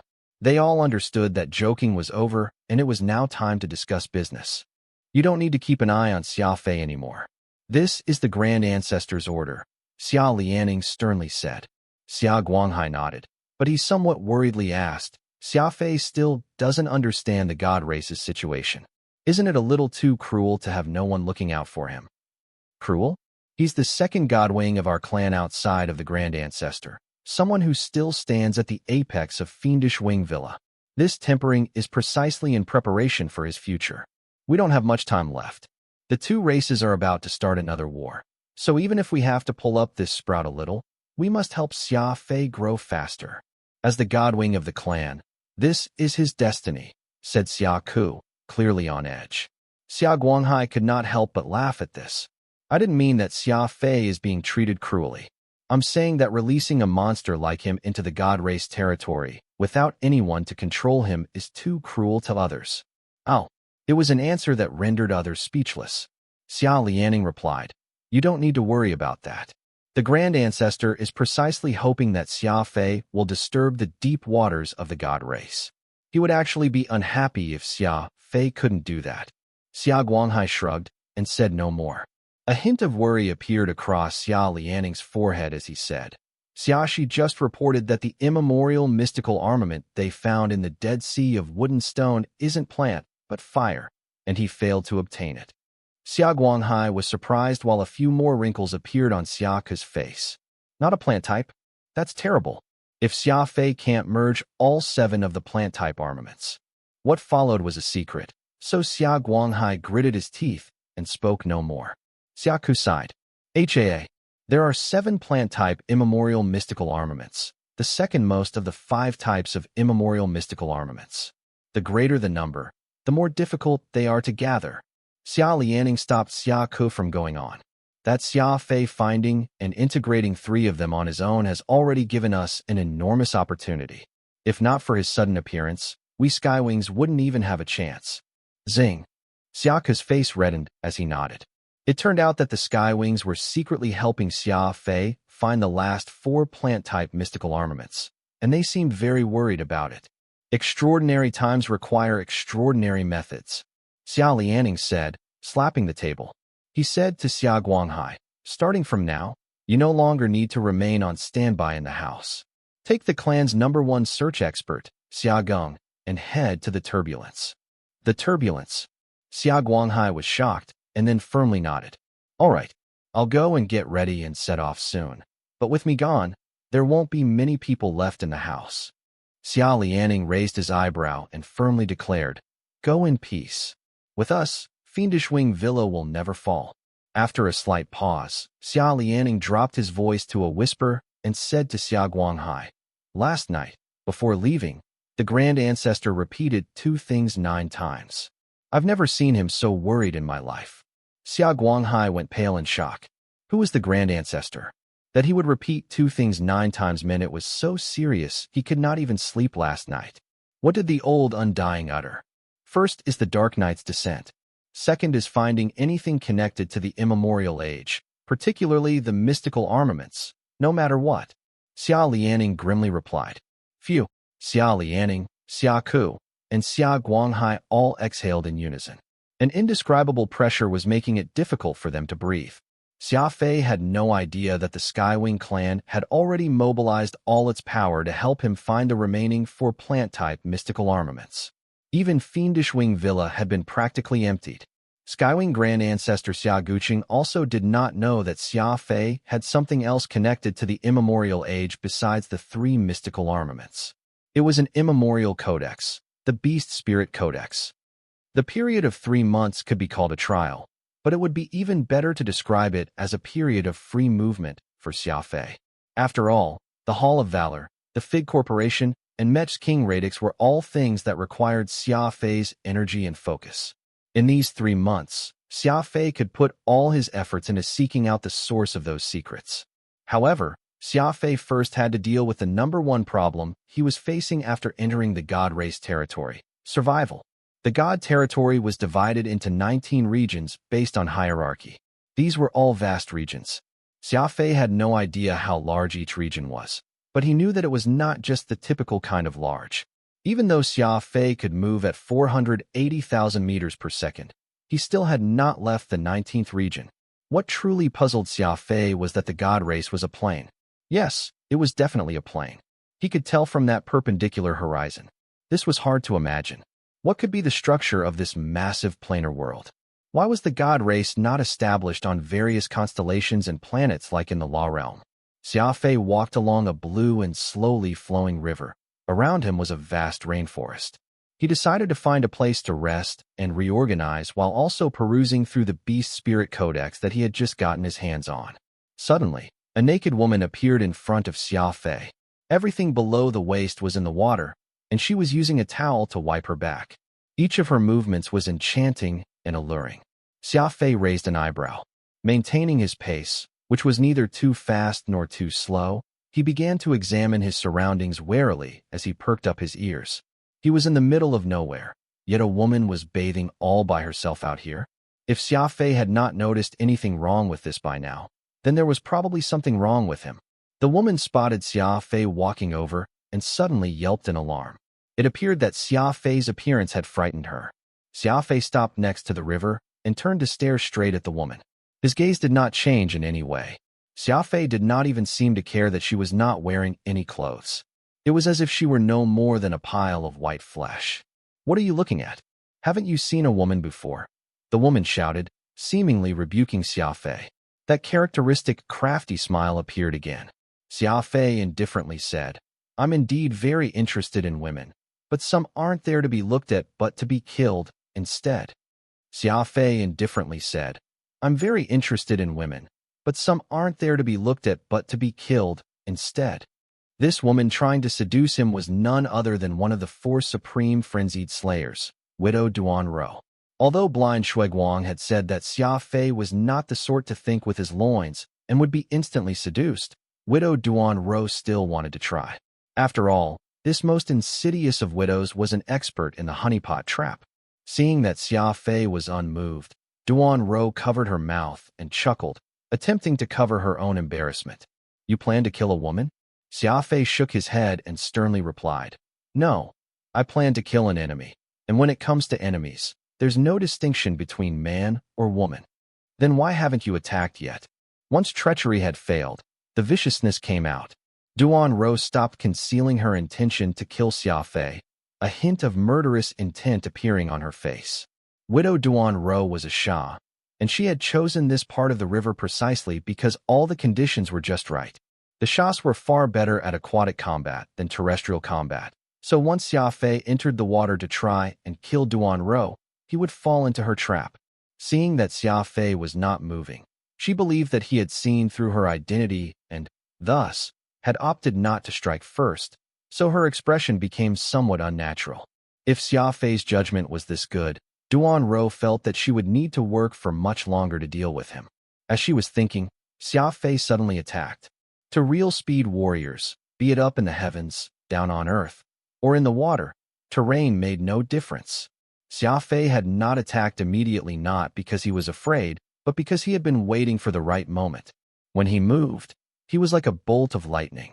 He swiftly ran across the water. He appeared like he was floating. Whoosh! A line of ripples was left on the water, heading for Widow Duan Rou. The blood crystal had already silently been taken out from its sheath and was currently concealed in Xia Fei's left hand. Thump! Xia Fei had struck far too quickly, and Duan Rou had been distracted, making for the perfect opportunity. Duan Rou did not dare to take Xia Fei's attack directly, so she relied on her exceptional reaction speed to turn around and dive into the water. Water was heaven for the Shas.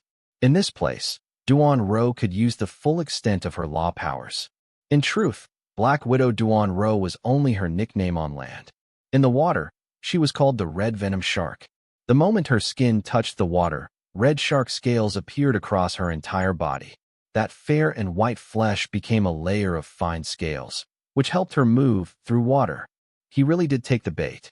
Duan Rou's eyes flashed.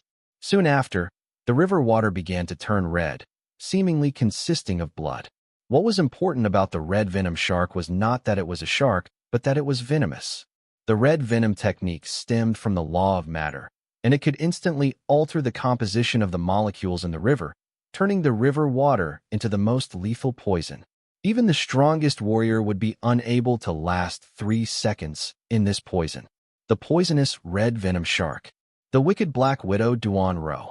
A sinister smile appeared on Duan Rou's face, her body twisting like mudfish as she turned her head to see the sight of Xia Fei being eaten away by the poison. However, her smile instantly went stiff. This was because Xia Fei was charging up at an absurd speed. That red knife was only 15 centimeters from the tip of her nose. Even in the water, the blood crystal could devour all, and it glowed with the sinister red of death. Even redder than Duan Rou's poison. Yes, Duan Rou's methods were very sinister, able to kill a warrior in 3 seconds. The vast majority of warriors would immediately croak after entering the water. Alas, did she not realize?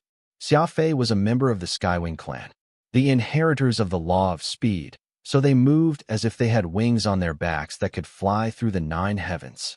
If Xia Fei could not kill Duan Rou in as long of a time as 3 seconds, how could he still consider himself a super speed warrior? He might as well go home and farm sweet potatoes. Plush, the water was cold, but Xia Fei's blade was even colder. The cold blade stabbed straight into Duan Rou's reddening neck, extracting her blood essence from her body. What red venom shark? She was nothing more than a shriveled-up, dead shark. A blow straight to the vitals took her life with it. Number 4 of the 4 supreme frenzied slayers, Widow Duan Rou, had been slain. The entire process only took 1 second. Rumble. His legs strongly kicking at the water, Xia Fei emerged from the poisonous red waters like a swordfish, moving at several 100,000 meters per second. The moment he left the water, Xia Fei stroked his spatial ring and took out a bottle of golden medicine, which he dumped into his mouth. 1 second later, Xia Fei appeared 5 kilometers away from the battlefield. His body had been stained scarlet from Duan Rou's red poison, but as that golden panacea did its work, the scarlet red color rapidly faded. Huh! Xia Fei threw the crystal bottle to the ground, shattering it to pieces. He exploded with killing intent as he venomously said, "Didn't you know? I learned pharmacology. 1 second to kill, 1 second to escape, 1 second to cure." Widow Duan Rou had wanted 3 seconds to take care of Xia Fei, having little idea that 3 seconds was enough time for Xia Fei to finish 3 things. The red poison technique of the law of matter was not actually very fast-acting. While Duan Rou was setting the stage underwater, Xia Fei, who had been waiting, was doing his analysis, too, his mind rapidly turning. He soon found the perfect solution and, thus, went for the kill. Xia Fei's voice was very loud and traveled very far. It seemed like he had another purpose besides speaking to the dead Duan Rou. Pa pa pa. The sounds of applause could be heard as 3 people emerged from the rainforest on the 2 sides of the river. They were the other members of the 4 supreme frenzied slayers. No wonder Xia Fei needed several seconds to think. It turned out that the others had been lurking in ambush. The one clapping was blind Shuiguang. He loudly said, "The blind have no eyes, but they can see more clearly than anyone else." Those were truly excellent moves, good sir. Just now, no matter which direction you ran, you would run into one of us for we had this place surrounded on all sides. You chose to confront the weakest among us because you're not confident that you could defeat us while you're confident that you could overcome Duan Rose Red Poison. You managed to kill her with one strike, cure yourself of her poison, and retreat to a safe distance, rendering our perfect and meticulous plan completely ineffective. A marvelous move, truly excellent. Your calculations and resolve make this blind man sigh in wonder and acknowledge his inferiority. Xia Fei scowled coldly, neither retreating nor talking. Lame Zhengjin and mute Jia Xiaoshuang frowned. Xia Fei had already withdrawn 5 kilometers away. To Xia Fei, who had the absolute advantage in speed, this was an extremely safe distance that let him attack or retreat. The 4 stood in 4 different directions, forming a stalemate. A blind man, a cripple, a mute, and a widow. Your group makes me think about one of my favorite hobbies, Xia Fei coldly said as he swept his gaze across the 3. "Oh, what is that hobby of yours?" the blind man asked with a smile. A crafty smile appeared on Xia Fei's lips as he declared, "Beating cripples, cursing at mutes, kicking down the doors of widows, and desecrating the graves of the impotent." The remaining 3 supreme frenzied slayers were stunned, anger appearing on their faces. This was particularly true for blind Shuiguang, his relaxed and confident face instantly twisting into a nasty scowl. His rage was palpable. The hand holding his cane tightened its grip, the veins bulging. What a vicious soul. A cripple has no way of fighting back, so you beat them. A mute has no means of retorting, so you curse him. A widow has no husband at home, so you kick down her door. Finally, someone who is impotent has no descendants, so there's no one to maintain the grave. As such, if you desecrate it, no one will investigate. Still, you're wrong about one thing. There's a cripple, a mute, a widow, and a blind man here, but no one here is infertile, said Lame Zhengjin coldly. Xia Fei smiled as he nonchalantly said, "It's one and the same. A blind man with no balls is both blind and infertile." Zing. Lame Zhengjin and mute Jia Xiaoshuang both looked at the blind man and discovered that he was shaking in anger. While the 4 supreme slayers did not work together, they had known one another for many years, yet they had never found out until now that the blind man had no balls. Instead, Xia Fei very easily learned this fact. Based on Shuiguang's expression, Xia Fei was clearly telling the truth. Though the blind man could see clearly, he had no balls. It seemed that Xia Fei did not just excel in his schemes and his stratagems. His eyesight was also extremely sharp. Even when he had the upper hand, his mouth showed no mercy. He had insulted all of the 4 supreme frenzied slayers, and he had insulted the blind one, the calmest among them, so badly that the blind was on the verge of going crazy. This was the real Xia Fei. He was as sharp as ever when it came to prodding the wounds of his enemies. It was a very strange situation. The 3 supreme frenzied slayers did not attack, and neither did Xia Fei. Xia Fei turned around and disappeared, humming a little tune to himself. After a momentary daze, mute Jia Xiaoshuang moved his legs to pursue. Suddenly, Lame Zhengjin spoke. "Idiot, the blind man can see the clearest, and even he's not chasing. If you go and chase him, you're just killing yourself." The mute stopped and turned his head. He saw that the blind man was already gone and that the lame man was guiding his hoverchair back to where he came from. The mute appeared frustrated over being cursed at by Xia Fei, but it was not like he could talk back.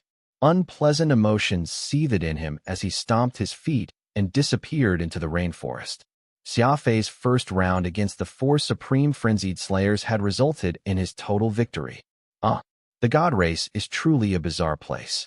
Even weirdos like them are living here, Xia Fei muttered as he rapidly moved. In the past, Oro would have already popped out and said something, but today, there was only silence. Pursing his lips, Xia Fei said, I'm really unaccustomed to not having that old demon around. I don't even have a conversation partner now. Forget it. Let's find a place to cultivate. Any random enemy here is a law sage. The warriors around are of truly too high cultivation, so I must quickly improve myself.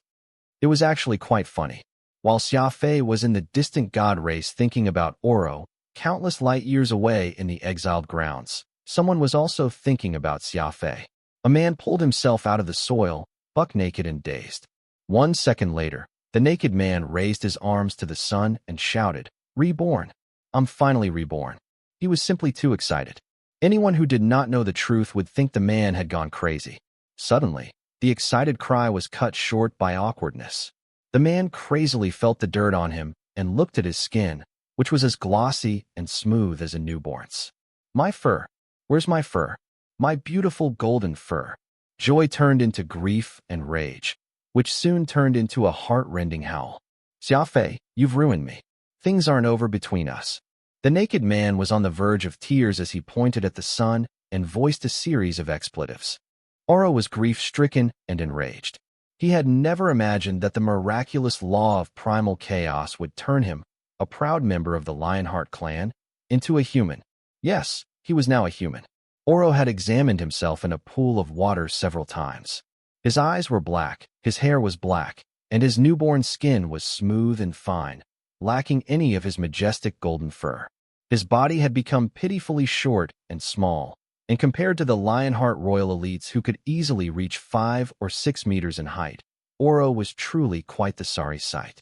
However, in human standards, Oro could be considered a handsome man. Thump!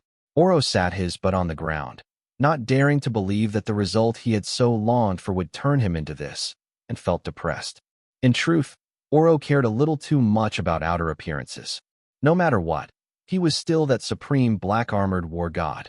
The immortal expert who had once led the Lionheart clan toward achieving countless merits in battle.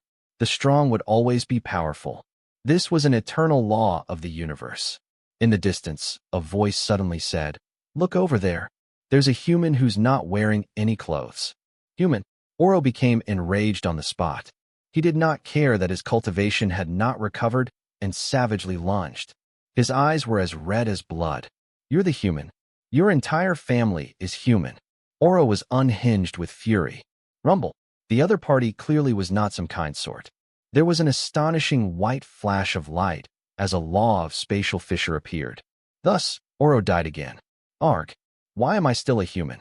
After his rebirth, Oro once more erupted in rage. "I'm jumping into the ocean." Zing. Oro jumped into the raging waves of the ocean and drowned to death.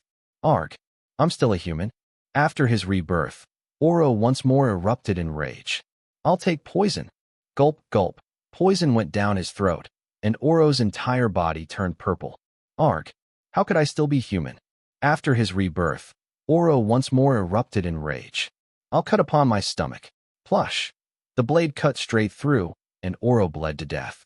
After trying out several dozen ways to die, Oro was reborn from the seed of life for the umpteenth time. Any expert at the law god level could plant a seed of life. This was different from Xia Fei's tree of life, for it allowed for an expert to be reborn countless times, which was why experts were known to be undying. Oro rose from the sticky solution filling the seed and then wiped off that white substance. Now that the initial shock had passed, Oro did not choose to die, and he had become much calmer. After staring at his body for a very long time, Oro lay back down in the ovular seed. The solution within the seed could help him rapidly recover his cultivation in a method similar to winter hibernation. Could it be that I, Oro, was foreordained to become a human? Is there no going back? Oro muttered to himself as he lay in the white solution. It appeared that Oro had accepted his fate of turning into a human. No one could have imagined that Xia Fei would inadvertently cause the demon race to lose an immortal law god expert. Meanwhile, the human race now had a law god through indeterminable means. The Turbulence, one of the most dangerous places in the universe. Level 8 Skywing Law Sage Xia Guanghai and Search Specialist Xia Geng used a spatial compass to arrive at this place. Night and day were intertwined, conventional space intertwined with dark space, while the river of stars intertwined with lava. Countless bizarre existences mixed together in this bizarre region of space. It was clear that this was no serene sea of stars, and danger could be found everywhere. Phew. Xia Geng took a deep breath. What a dangerous place. What did you bring me here for? Xia Guanghai's face was cold as looked around and softly replied. To look for items from the immemorial era, particularly plant-type immemorial mystical armaments. Xia Geng was stunned, asking, immemorial relics? Didn't people say that all the items from the immemorial era are very weird and impossible to use? Moreover, there are more than 30 immemorial mystical armaments. Why are we only searching for the 7 plants of the Cloud Sea? Xia Guanghai replied. 1. It's not that immemorial relics can't be used, but that only 1 in 100 billion people can activate them. Second, we need plant-type immemorial mystical armaments because Xia Fei's mystical armament is of the plant type. Xia Fei. That's Xia Fei who has just arrived in the God Race territory? The clan's second godwing besides the Grand Ancestor. Xia Guanghai nodded, sternly saying, Don't ask too many questions. These aren't matters that we can meddle in. Just remember the old, undying's orders. What orders? Accomplish the task no matter the cost, said Xia Guanghai sternly. The comedian of the clan, Xia Guanghai, had become so solemn that Xia Geng immediately understood how serious this matter was. Sternly nodding, Xia Geng took out an orange grade 7 origin crystal from his spatial ring and prepared to use the law of search to find any objects connected to the immemorial. Using the law of search took an immense amount of energy, so it was best if only crystals of the highest grade and greatest purity were used to restore one's consumed energy rapidly. At this moment, Xia Guanghai suddenly had Xia Geng put away the grade 7 crystal as he swept a hand across his spatial ring. He took out another origin crystal, but this one was black. The abundant energy within the crystal made it seem like a fresh grape, and it was brimming with mystery. Grade 8. A grade 8 origin crystal. Xia Geng went pale in shock. Isn't this the Grand Ancestor's treasure? Why would you take it out? Xia Geng was naturally flabbergasted, for grade 8 origin crystals were extremely valuable in the God race. Even Grand Ancestor Xia Guqing treated them as treasures. Xia Geng had never used such high-class items in his life before. Higher-grade origin crystals will assist in your search. I said it earlier. No matter the cost. Xia Geng turned even paler. Anything that could make the Grand Ancestor take out his beloved grade 8 origin crystal, and something that could make the playful Xia Guanghai become so solemn must be a matter of astronomical importance. Leave it to me, declared Xia Geng solemnly. Even if the turbulence is hiding an ant, I'll still be able to find it. Xia Geng felt the hot blood pumping through his body. 2 law sages of the Skywing clan plumbed the depths of the most dangerous place in the universe, the turbulence, as they searched for the enigmatic immemorial mystical armaments. The most dangerous place was the safest. Xia Fei understood this principle well. This was the attic of some powerful clan of the God race. From the experts walking around the courtyard, it was possible to tell that this clan had a significant status. The attic, while rather shabby, was very quiet. Xia Fei had chosen to make this place his cultivation spot precisely because it was an unexpected choice. No one would have imagined that Xia Fei would sneak into a powerful clan and even take up residence in it. He did not think too much about the 4 supreme frenzied slayers. He had made countless enemies in the law realm, so it was very normal for people to hunt him down in the God race territory, but Xia Fei was surprised at how fast those people were. Presumably, information about him must have leaked from the Palace of Gods. Otherwise, who would know that Xia Fei was actually the Skywing clan's lone wolf, Xia Fei? Strength was everything. Only by resolutely improving himself could he easily take on all these threats. Everything else was as solid as a fleeting cloud. Only in the God race territory did Xia Fei learn that law overlords were not as powerful as he thought they were. In this place, he could see law overlords wherever he looked, and even law sages were not that rare a sight. After all, as the holy land for all the warriors on this side of the universe, the God race had gathered together the finest geniuses out there. To stand firm here and to stand out, Xia Fei needed to ascend more quickly than even a rocket ship. Xia Fei held a grade 6 origin crystal in his hand. The white jade swimming dragon ring allowed him to absorb energy from the crystals, doubling the efficiency of his cultivation. Ordinary people could only rely on origin crystals to get the needed energy, but Xia Fei had two systems. One system was the crystals plus the white jade dragon ring, and the other was the blood crystal plus the mysterious rainbow energy ball in his brain. The former could be used when his brain region did not have sufficient energy, using crystals to restore his lost energy, while the latter could make the energy of others his own. Energy was a warrior's foundation, and with these two top-class energy systems complementing each other, Xia Fei could cultivate like a madman. It was simply impossible to describe the super speed with which he advanced. As the law of space began to circulate, the number of patterns being drawn in Xia Fei's brain region at the same time reached an astonishing 38. Without the outstanding openness of his brain region, he would have never been able to fit in this many law patterns. Moreover, besides the law of space, Xia Fei had the law of primal chaos, the law of energy purification, the law of speed, the law of artificing, and that mysterious rainbow ball of energy which was getting larger day by day. A little brain region could hold so much. This was something that only Xia Fei could enjoy. A normal person simply was incapable of it. The miraculous arc fragment had increased Xia Fei's brain openness to an incredible 101%. To tell the truth, Xia Fei's brain region could comfortably fit these laws and energy and was still far from full.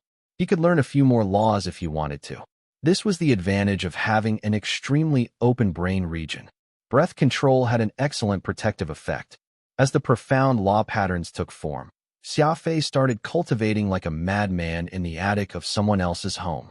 That mysterious arc fragment's modification of his brain region had set off a chain reaction, and Xia Fei would even occasionally hear a strange howling in his mind. At the start, Xia Fei was unused to this sort of shrieking howl. It was not like that of an ordinary exotic beast. Someone who could make this noise was undoubtedly savage to the extreme. As a cultivator of the Beast Spirit Codex, Xia Fei was sure about this, but what exactly was that sound? Xia Fei still did not know. From the dusk of the first day to the dusk of the second day, Level 2 Law Overlord break. It had broken so cleanly and easily. In just one day, Xia Fei had risen by an entire level. Xia Fei's guess was right. His cultivation speed was accelerating.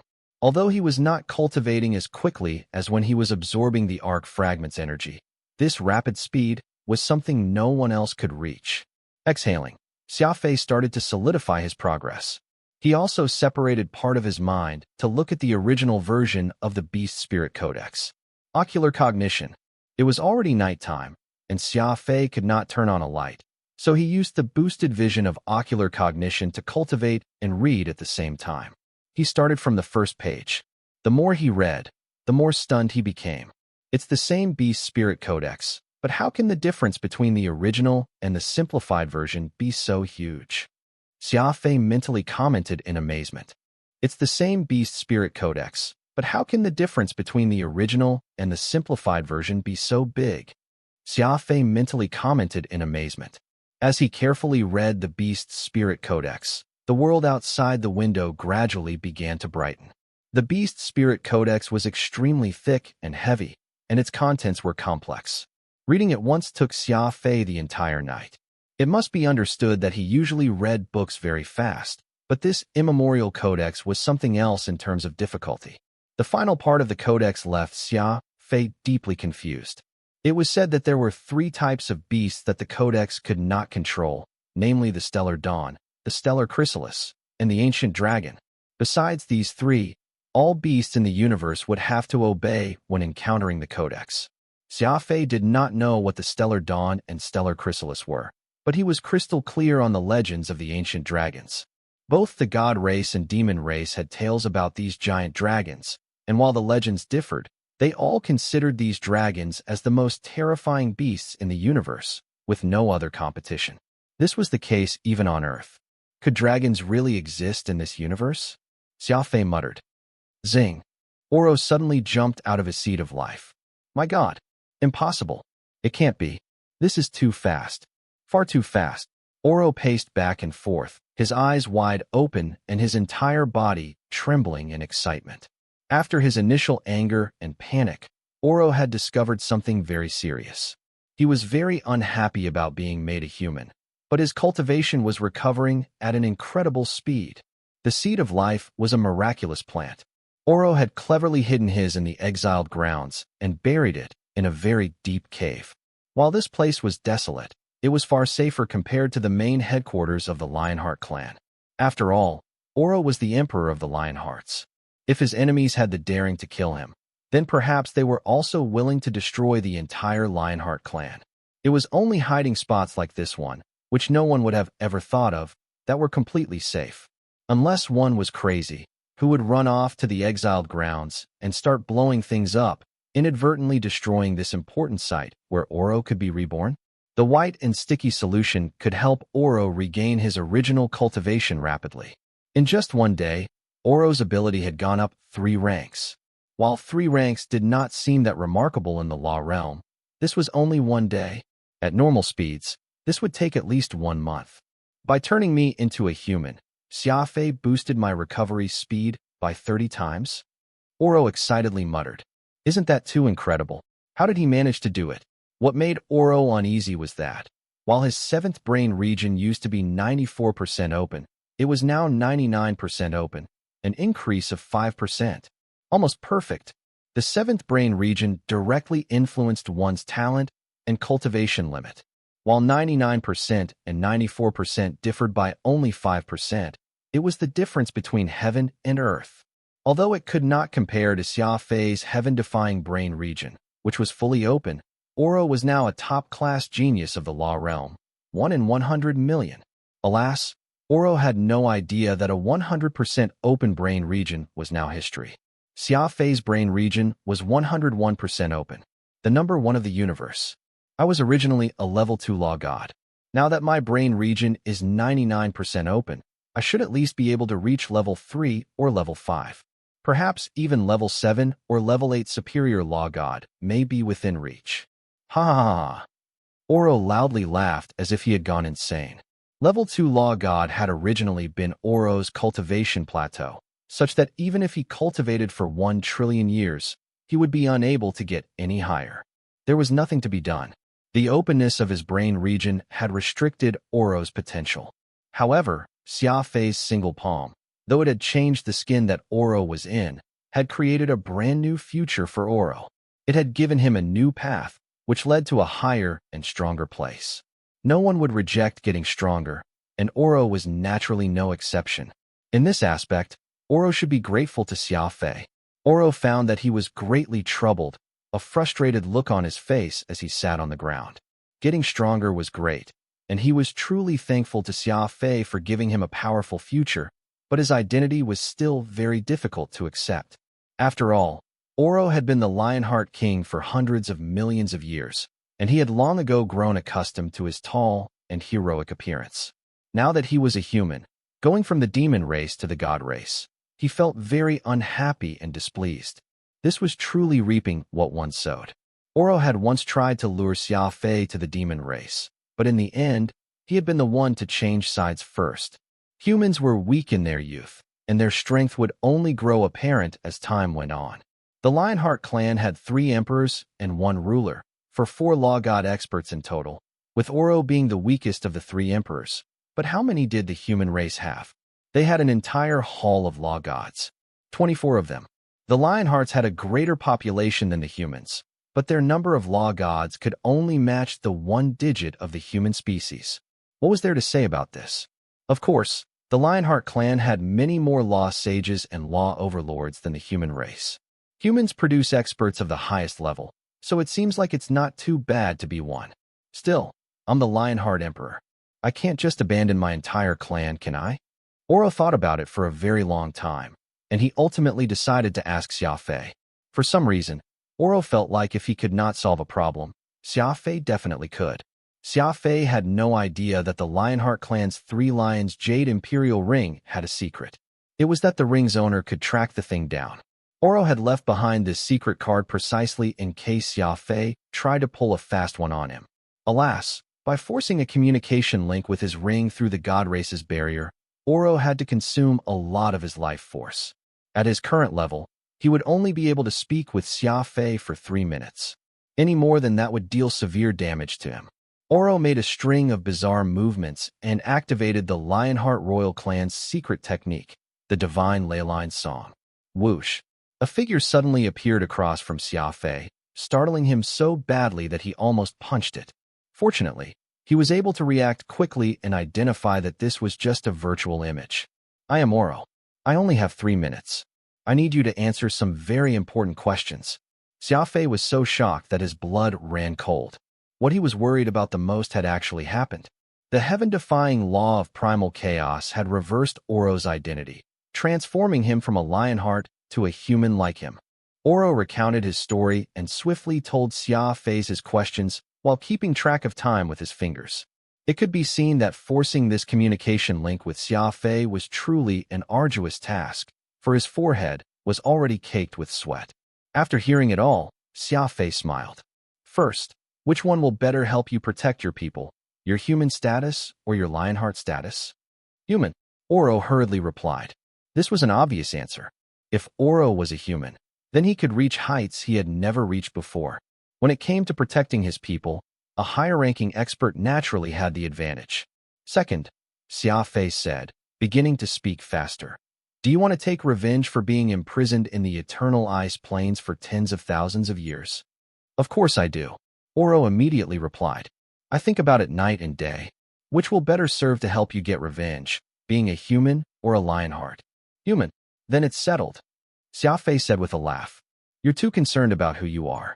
Remember, no matter how your appearance changes, you are still the Lionheart clan's emperor. Can a man who can't avenge himself still be considered a man? Can an emperor who can't protect his people still be considered an emperor? This is an opportunity. Since you can get stronger, why not become stronger? Xia Fei's final words carried a vicious tone. Oro was stunned, his entire body trembling in excitement. It was clear that Oro could only get stronger in order to achieve his goals, and to get stronger, he could only accept the fact that he was now a human. Wait for me.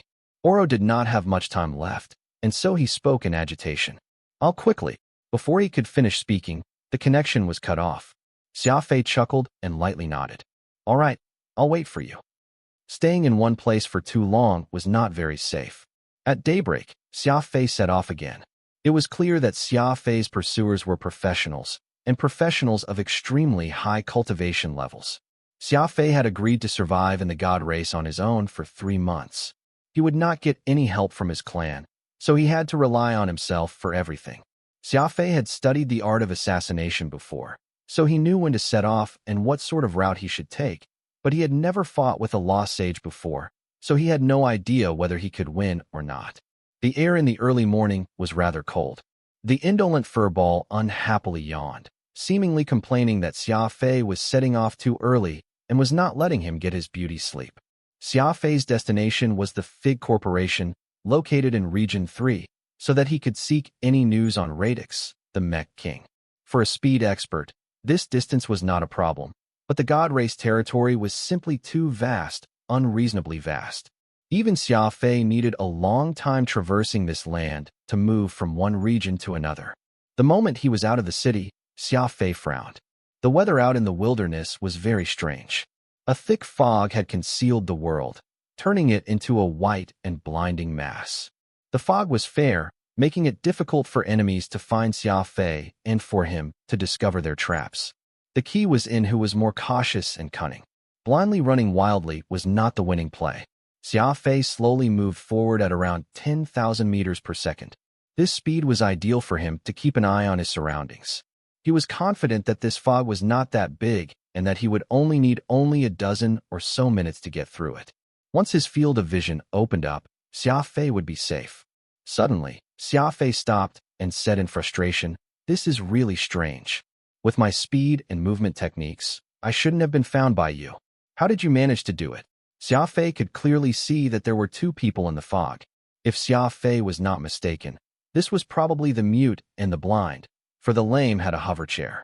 Hover chairs needed origin energy to move about and could easily be discovered.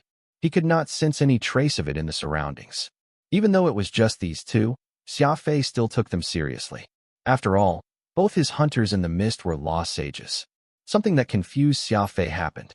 When blind Shuiguang found that they had been discovered by Xia Fei, He turned around and walked away, saying, "This is the god race. You still have a lot of things to learn. I won't meddle in your business with the mute. While you have good eyes and decent judgment, you have nothing else that piques my interest. You need to prove yourself first before I take out my sword. Until then, I won't kill you, for you aren't worthy." He spoke in a very pompous tone. From their first meeting, Xia Fei had already noticed that the most formidable of the four was the blind man. He had no eyes, but his observation skills were better than all the others with eyes. The blind man gave Xia Fei a mocking smile, and then really started to depart, leaving Xia Fei alone with the mute. Suddenly, something shocking happened. Xia Fei accelerated, charging straight toward the blind man. This was insane. If Xia Fei let him go, he still had some chance of beating the lone mute. But if Xia Fei dragged the blind man into the battlefield, he would have to deal with two law sages. His face turned savage. An explosion of fiendish energy. Xia Fei let out a howl and declared, "I don't like your attitude. Besides that, no one can just come and go whenever they please when I'm around."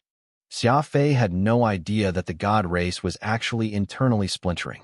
In just 1 year, the death ratio in the god race had soared to 1,300%, and the vast majority of these warriors had died in personal fights. Xia Fei being openly pursued by the 4 supreme frenzied slayers as soon as he stepped into the god race territory would have been unthinkable in the past.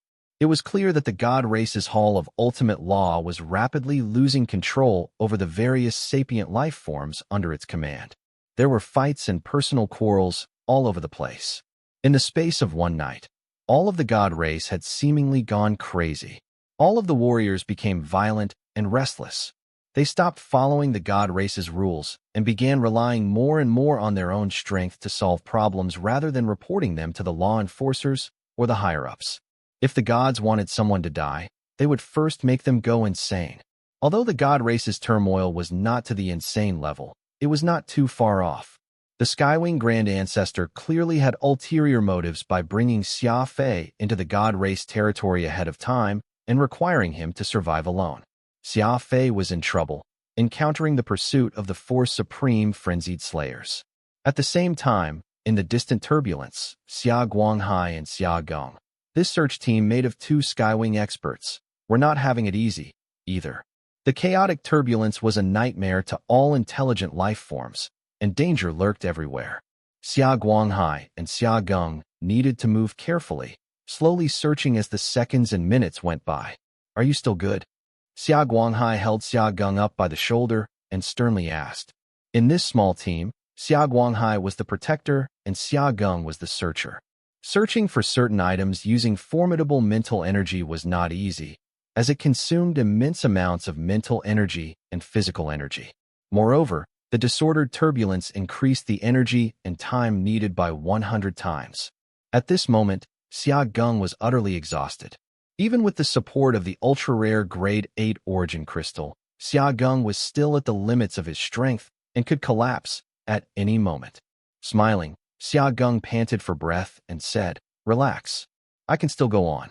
The Grand Ancestor even took out his precious crystal, meaning that this is a matter of utmost importance. "I can't fight better than you, so if I can't keep searching, won't I become the laughingstock of the clan?" Ha ha ha. The two of them shared a hearty laugh. The Skywings were not powerful only because their clan produced the best warriors in the universe, but also because the demon-sealing Fiendish Blade was capable of everything. Overseeing the training of the clan's juniors was Xia Laoshi and his mastery of 2 laws, and the strongest searcher in the entire god race was Xia Gong. While these people were not the most powerful warriors, they had made considerable contributions in their own fields. They were both indispensable members of the Skywings organization. The two of them continued forward. The turbulence was vast and chaotic. The search went slowly, but Xia Gong and Xia Guanghai, who both possessed the characteristic persistence of the Skywings, kept pushing forward. Suddenly, Xia Guanghai and Xia Gong were on the perimeter of a minor planet when a warship appeared. It was a black warship, round like a sea urchin. This ship, which was covered in sharp spikes, moved slowly. It was like a massive sea urchin floating on the water, appearing without a sound.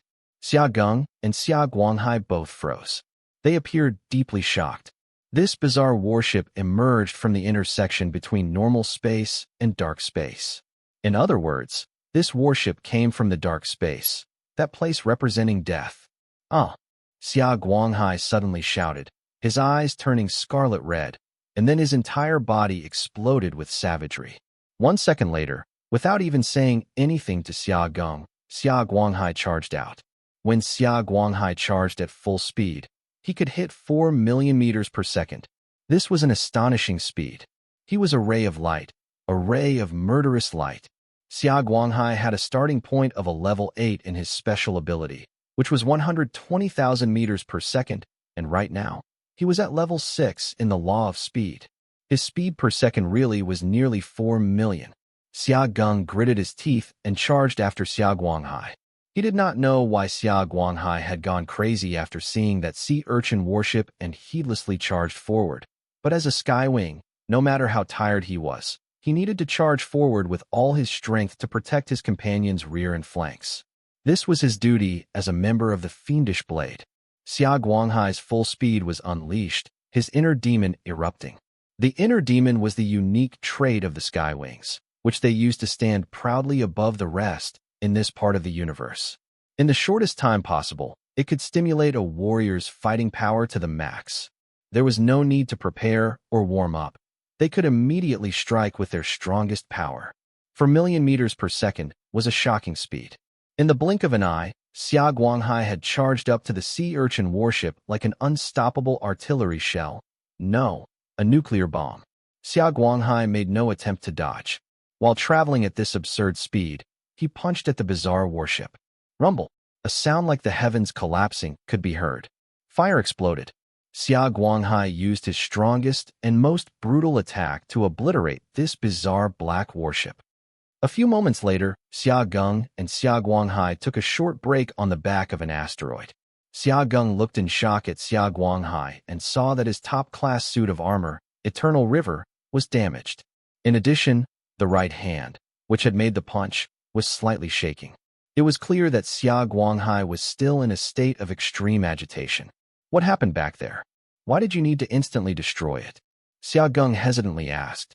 While such a warship was mysterious, there was no need for a level 8 Great Law Sage of the Skywings to go crazy over it. Let alone Xia Guanghai. Even the rather weak Xia Geng could easily destroy it. The key was the attitude. The moment Xia Guanghai had seen that strange warship, his entire body seemed to have been provoked, and he instantly became a crazy devil. Xia Guanghai exhaled and answered. Do you know how much territory the two races control? 1 trillion light-years out from the core territories, Xia Geng replied. Do you know what's beyond 1 trillion light-years? Xia Guanghai asked. Startled, Xia Geng shook his head. Even the people of the god race rarely thought about this problem. After all, the two races lived very safe lives, standing at the very apex of the universe and proudly laughing at everyone beneath. What was the universe, though? How big was it? Was there any form of existence besides the intelligent species in the law realm? None of these questions had an answer. Xia Guanghai pointed at the distant wreckage he had created. The dark night will descend soon, and the creatures in the dark night have already started to move. The creatures in the dark night. Xia Geng was stunned, his face slightly turning pale. The universe was so big, there would definitely be life forms outside of the region controlled by the two races. Anyone could guess at that. However, Xia Geng had never imagined that these life forms who lived so far away would be able to present a threat to the law realm. Xia Guanghai paused before continuing. Our Skywings are one of the clans in the circle that are the most passionate about exploring the unknown, so we know a little more. The cosmic gate is growing more and more unstable, and those distant creatures in the darkness are getting restless. That warship earlier was the vanguard of those dark life forms, their scouts. If I didn't destroy it immediately, it would slink back into the darkness and bring home information about us. Xia Guanghai spoke very calmly. Meanwhile, Xia Geng's mind was in absolute chaos. The shock was simply too great. Xia Geng finally understood the true meaning of the Dark Knight's descent. It turned out that the universe was already so unstable that it was at the breaking point. No wonder the god race was growing more and more chaotic, and the Grand Ancestor was seen less and less. Everything was connected. The God Race, Region 19. Remember, this is the God Race. Blind Shuiguang spoke the truth with his words. After all, the God Race was a mysterious and aloof existence. While Xia Fei found it incredible that the four supreme frenzied slayers could find him again and again, this was the God Race. What Xia Fei found absurd was completely normal. No one can just come and go whenever they please when I'm around. Xia Fei furiously roared as he charged at Shuiguang. He could not change the fact that his enemies could find him wherever he went. So there was only one solution: kill all his enemies. Whoosh!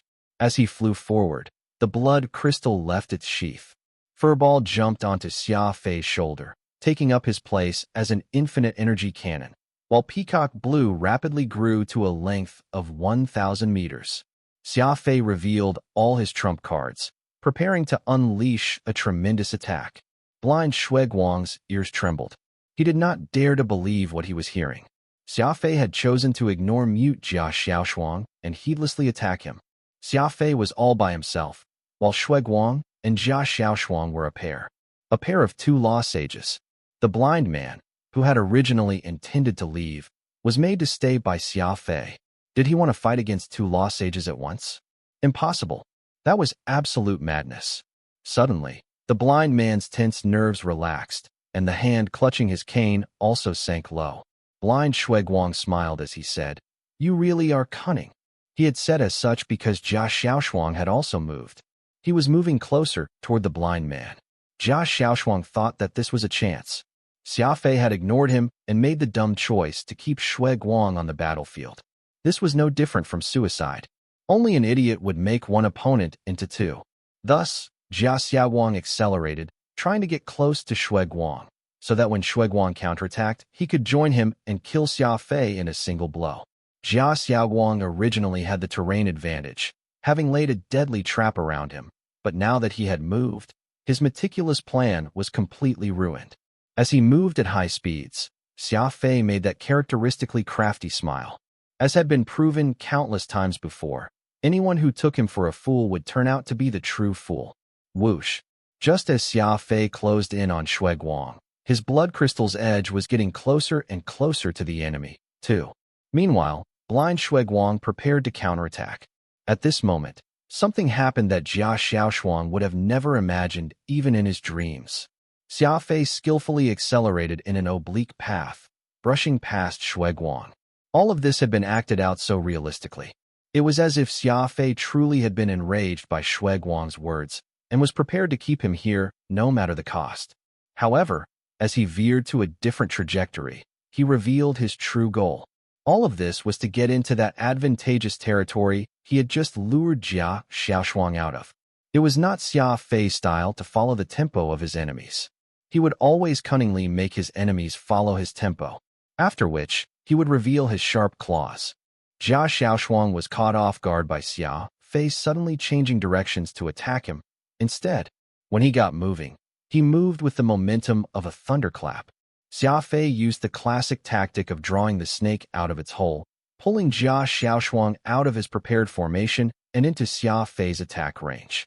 Still, Jia Xiaoshuang was a law sage. Though he was very far from the place he had meticulously chosen, he still did his best to fall back to it. Also, for some reason, he had four legs that moved in harmony, doubling the pace of his retreat. Xia Fei mentally gasped in surprise. It was not rare to see someone using law force to modify the body, but the key here was that Jia Xiaoshuang continued to accelerate after this modification. Xia Fei had never seen something like this before. Rumble! 5 massive blue blades of grass erupted from behind Jia Xiaoshuang. Peacock Blue had hidden itself in the earth so that it could ambush Jia Xiaoshuang when he was retreating. Xia Fei had managed with great difficulty to draw him out, so he was not about to let the tiger return to the mountain. Jia Xiaoshuang was startled. Peacock Blue's blades of grass were like giant venomous snakes flailing around. It was clear that retreating to the advantageous ground he had prepared was no longer possible. In a flash, Jia Xiaoshuang suddenly turned and opened his mouth in Xia Fei's direction. He was a mute, so what was he going to make a sound with? Boom! An invisible sound wave emerged from Jia Xiaoshuang's mouth, and it swept towards Xia Fei. Sound waves were large-scale weapons. Xia Fei, who was charging at Jia Xiaoshuang, could only evade or retreat to dodge this attack. However, Xia Fei did not even try to dodge. Papa! The monohorn ogre started to shift, forming a round shield in front of Xia Fei. The monohorn ogre was made from a high-quality and dense alloy. Not only could it absorb sound waves, it could bounce them back. In the blink of an eye, Xia Fei had busted through the sound wave, his red blade approaching. Zing! A hint of hatred appeared in Jia Xiaoshuang's eyes. With incredible speed, his body split down the middle. The moment was just right, and it seemed like there was a spring installed in between them, the two bodies separating with explosive force. Xia Fei had never imagined that a person could grow two legs, nor that they could rapidly split apart. He passed through the middle, the blood crystal failing to wound Jia Xiaoshuang. Whoosh! Xia Fei stopped very far away and looked suspiciously at his bizarre enemy. The fog dispersed, leaving even faster than it came. In the distance, a large swath of the forest had been obliterated. This was the result of Jia Xiaoshuang's sonic attack. He was clearly a mute, so why did he have such a lethal sonic attack? Xia Fei found Jia Xiaoshuang to be quite the incredible character, and these two people in front of him left Xia Fei even more astonished. Just now, Jia Xiaoshuang's body had suddenly split apart. Xia Fei had taken this for some sort of body modification skill, but he was realizing now that these two people were identical. This is law of puppetry, asked Xia Fei with a frown. Jia Xiaoshuang appeared weary. He could not talk, but he gave a slight nod. Xia Fei had seen the wooden puppets most commonly used by the dark puppet species, and he had seen the human-shaped blood puppet used by the Baines family. However, Jia Xiaoshuang's puppet was neither of these. He was able to create two of himself. While it was still the law of puppetry, it was an extremely high-level version of it. As for that bizarre sonic attack, though it seemed similar to a law skill, Xia Fei could tell that this was no law. Rather, there was something in Jia Xiaoshuang's mouth. Glancing at the dozens of hectares of forest that had been wiped out, Xia Fei was certain that whatever was in Jia Xiaoshuang's mouth had to be very strong, perhaps even one of those divine weapons. A crafty smile appeared on Xia Fei's lips as he patted Furball's body. In a flash, two Xia Feis appeared in front of Jia Xiaoshuang. Delusion. The legendary delusion clone. Jia Xiaoshuang's highly sophisticated puppetry could create two of himself, and Xia Fei could use his delusion technique to create two Xia Feis. Moreover, this was a combination technique Xia Fei made with the Holy Beast Shatterstar. The combination of Law Overlord and Holy Beast was not at all inferior to that of Jia Xiaoshuang's puppet. Although Jia Xiaoshuang had the advantage of rank, Xia Fei had more trump cards. Jia Xiaoshuang was stunned, backing up a few steps. It was clear that Xia Fei's delusion clone had created an immense psychological pressure on him. Jia Xiaoshuang's puppet was realistic, but Xia Fei's clone was so realistic that it could be mistaken for the real thing. Kill him, Xia Fei ordered, and he and Furball attacked together. Two Xia Feis charged out. The one in front was Xia Fei's real self, while the one behind was Furball. Jia Xiaoshuang suddenly opened his mouth and unleashed another sound wave, while his puppet tried to work around the flank of Xia Fei and Furball. Oh whoa! Furball opened his mouth and let out a roar far more frightening than Jia Xiaoshuang's. The majesty of a holy beast could not be blasphemed. Furball was a guy who would frighten beast kings to death in his spare time. He had no fear of such sound waves. Rumble! Jia Xiaoshuang's and Furball's sonic attacks fiercely collided. It was impossible to describe the enormity of this impact. It was simply too powerful that the entire world trembled. Whoosh! Xia Fei suddenly accelerated, chasing after the clone that had escaped to the side. The two mutes were identical. While Xia Fei did realize that this was puppetry, he could tell that this law was somewhat different from the one he had encountered before. Thus, Xia Fei could not be certain which was his real foe. The best solution was to kill all at one go. At the same time, Mu Jia Xiaoshuang realized that he was facing a dilemma. After promoting, Furball's energy factor had soared. He could even attack for several dozen minutes without stopping. Furball and Jia Xiaoshuang's sound waves were neutralizing each other, and neither could gain the upper hand. But Furball was an energy-type holy beast. Once he went crazy, he would keep attacking until his energy ran out. No matter how formidable Jia Xiaoshuang was, he could not possibly compete against an energy-type holy beast in an endurance contest. Moreover, having just absorbed vast amounts of the arc fragment's mysterious energy to promote. Furball had already gone past his juvenile stage and was now striding toward adulthood. The toughness of his body and the size of his energy reserve were both extraordinary. Trying to out-endure a holy beast was seeking death. In a flash, Xia Fei had caught up to Jia Xiaoshuang's puppet. The blood crystal flashed and instantly destroyed the clone. "It's still a puppet," Xia Fei muttered in shock. As the blade plunged into the body, Xia Fei realized what was different about this clone. The blood crystal only absorbed little energy before turning this fellow into dust. Oh no, is Furball going to be okay alone? Xia Fei had chased the clone far off to the side, leaving Furball alone to face Jia Xiaoshuang's real body. This was a lost sage. Could Xia Fei hold on?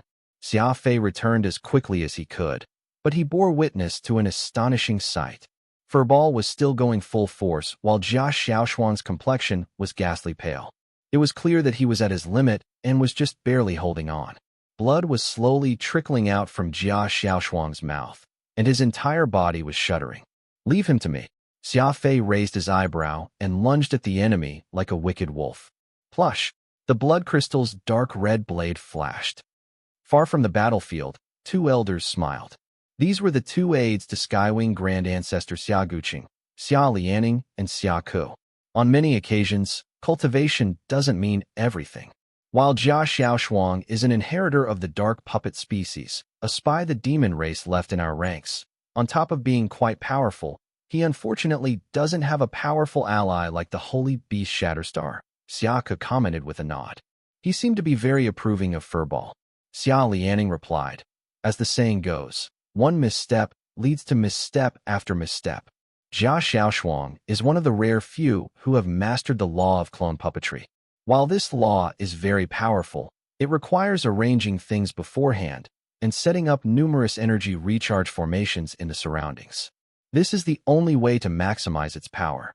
Alas, his mind wasn't resolved enough, and he chose to leave his formation to attack. This is no different from crippling oneself.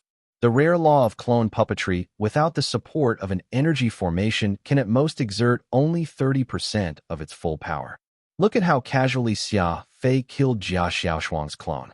He's got no idea that Jia Xiaoshuang needed 100 years to make this clone.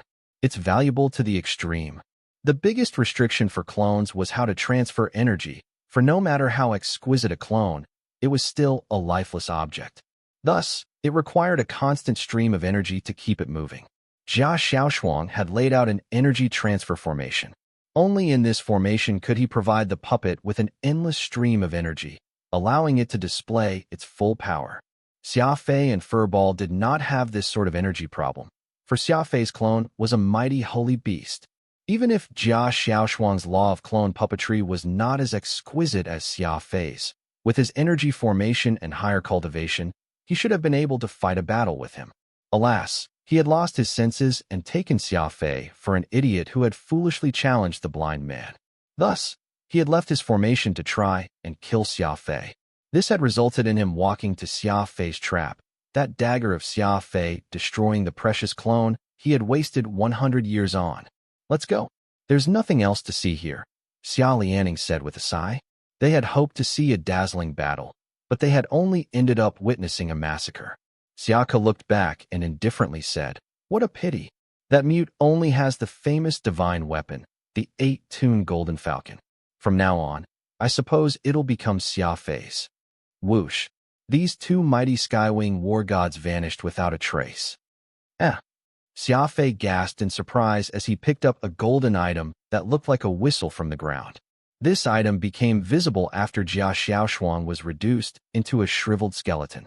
"So those strange sonic waves were made by this thing," Xia Fei muttered. This golden whistle was very light and finely crafted. It could be placed in the throat without injuring it, and with no fear of accidentally swallowing it. It's great. It might even be a divine weapon. Xia Fei stashed it into his spatial ring.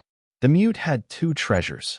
One was the 8-tunes golden falcon, known as a divine weapon that could let anyone grasp the law of sound, and the other was that clone puppet he had spent 100 years making. Normally, it was fused with his body and could automatically emerge whenever needed. Now, Xia Fei had destroyed one of these treasures and taken the other for himself. Of course, Xia Fei had taken the mute's spatial ring, too. Counting his spoils, he found that he was now richer by 5,300 grade 6 origin crystals. All of them are rich, Xia Fei muttered. But I must find out how exactly they're finding me. Xia Fei's face was glum. It had been 2 days since the fight, and throughout, he could sense the remaining 2 of the 4 supreme frenzied slayers, blind Shui Guang and lame Zhengjin, watching him from nearby with sinister gazes.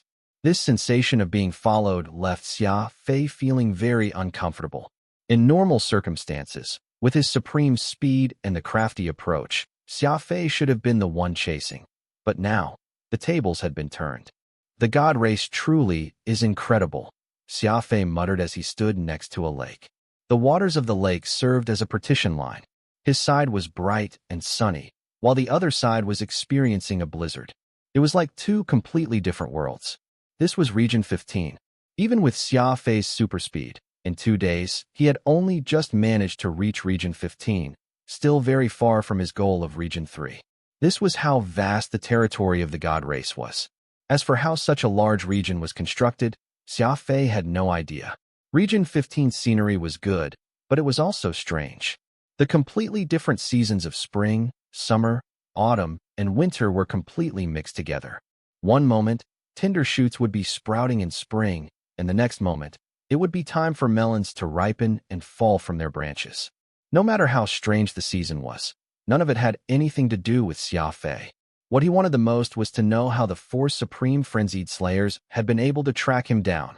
Xia Fei would be unable to get a good night's sleep until he could kill his enemies. Lighting a cigarette, Xia Fei took 2 puffs and prepared to set off again. At this moment, a vicious head emerged from the lake, opened its mouth, and ruthlessly roared in Xia Fei's direction. Divine Beast Jade Brocade Snow Beaver, Xia Fei said in shock. The Beast Spirit Codex had a description on this colorful beaver. Its body consisted of 2 parts.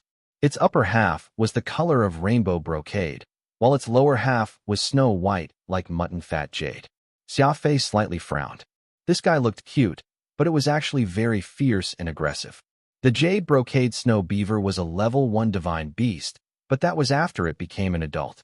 This one was so young, yet it was already so fierce, baring its claws at a stranger, a savage glow in its eyes.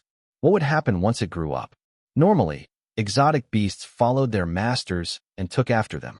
Take Furball, who was a holy beast Shatterstar, as an example.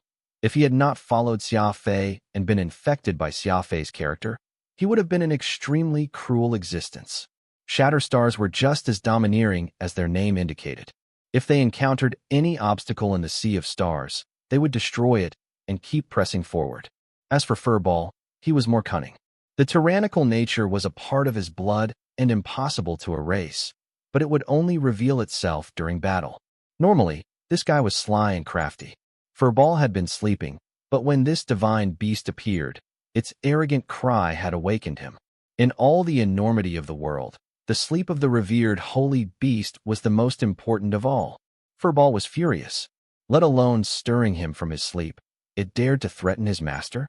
Did it really think that it could take advantage of a mighty holy beast? Oh, whoa! Furball immediately jumped up and madly roared at the Jade Brocade Snow Beaver. That sound could rend organs. The majesty of a holy beast could not be blasphemed, and definitely not a holy beast's master. Furball thought that he was vicious enough, but it turned out that Xia Fei was even more straightforward. Plush! The blood crystal erupted with red light as Xia Fei slew the divine beast. Don't think that you can shout at me because you're a divine beast, Xia Fei said as he put away the blood crystal. The Jade Brocade Snow Beaver had acted aggressively because of its divine beast bloodline. But then it ran into Xia Fei, who was a vicious fellow. It could only count itself unlucky. After all, the Jade Brocade Snow Beaver was not an adult and was a level 4 Beast King at most. Killing a Beast King was no different from squashing an ant for Xia Fei. Furball was rendered speechless. He tilted his head and looked admiringly at Xia Fei. Truly, master is master, Furball mentally remarked. Furball coldly looked into the distance as if he had noticed something. Meanwhile, Xia Fei was pleasantly surprised. for after the jade brocade snow beaver's corpse had shriveled up, a black placard revealed itself.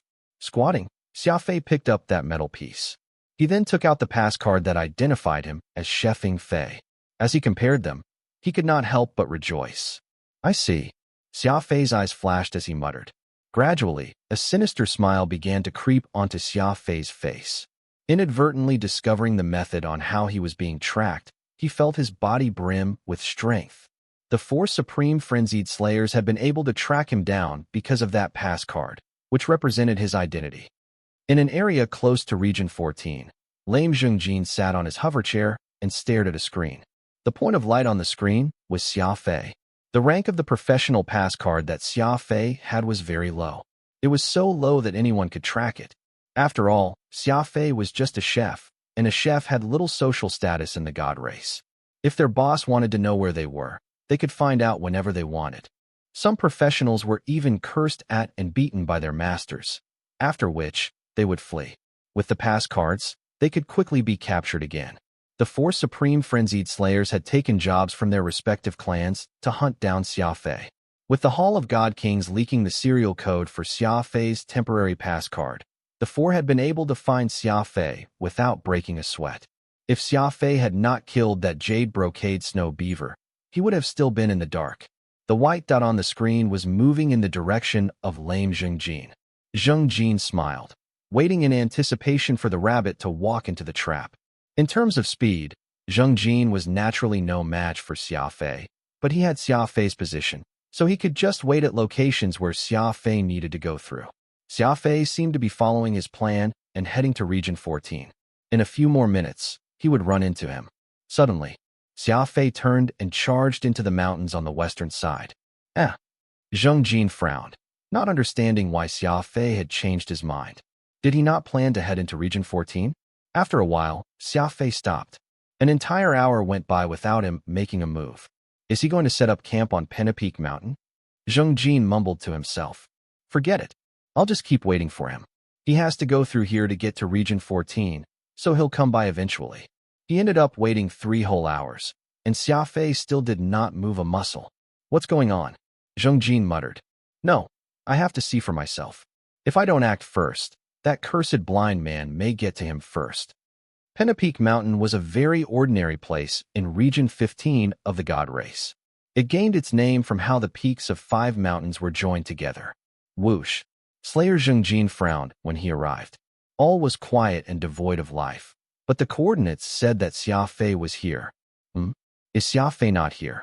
Zhengjin said to himself as he began to search for traces of the young man carefully.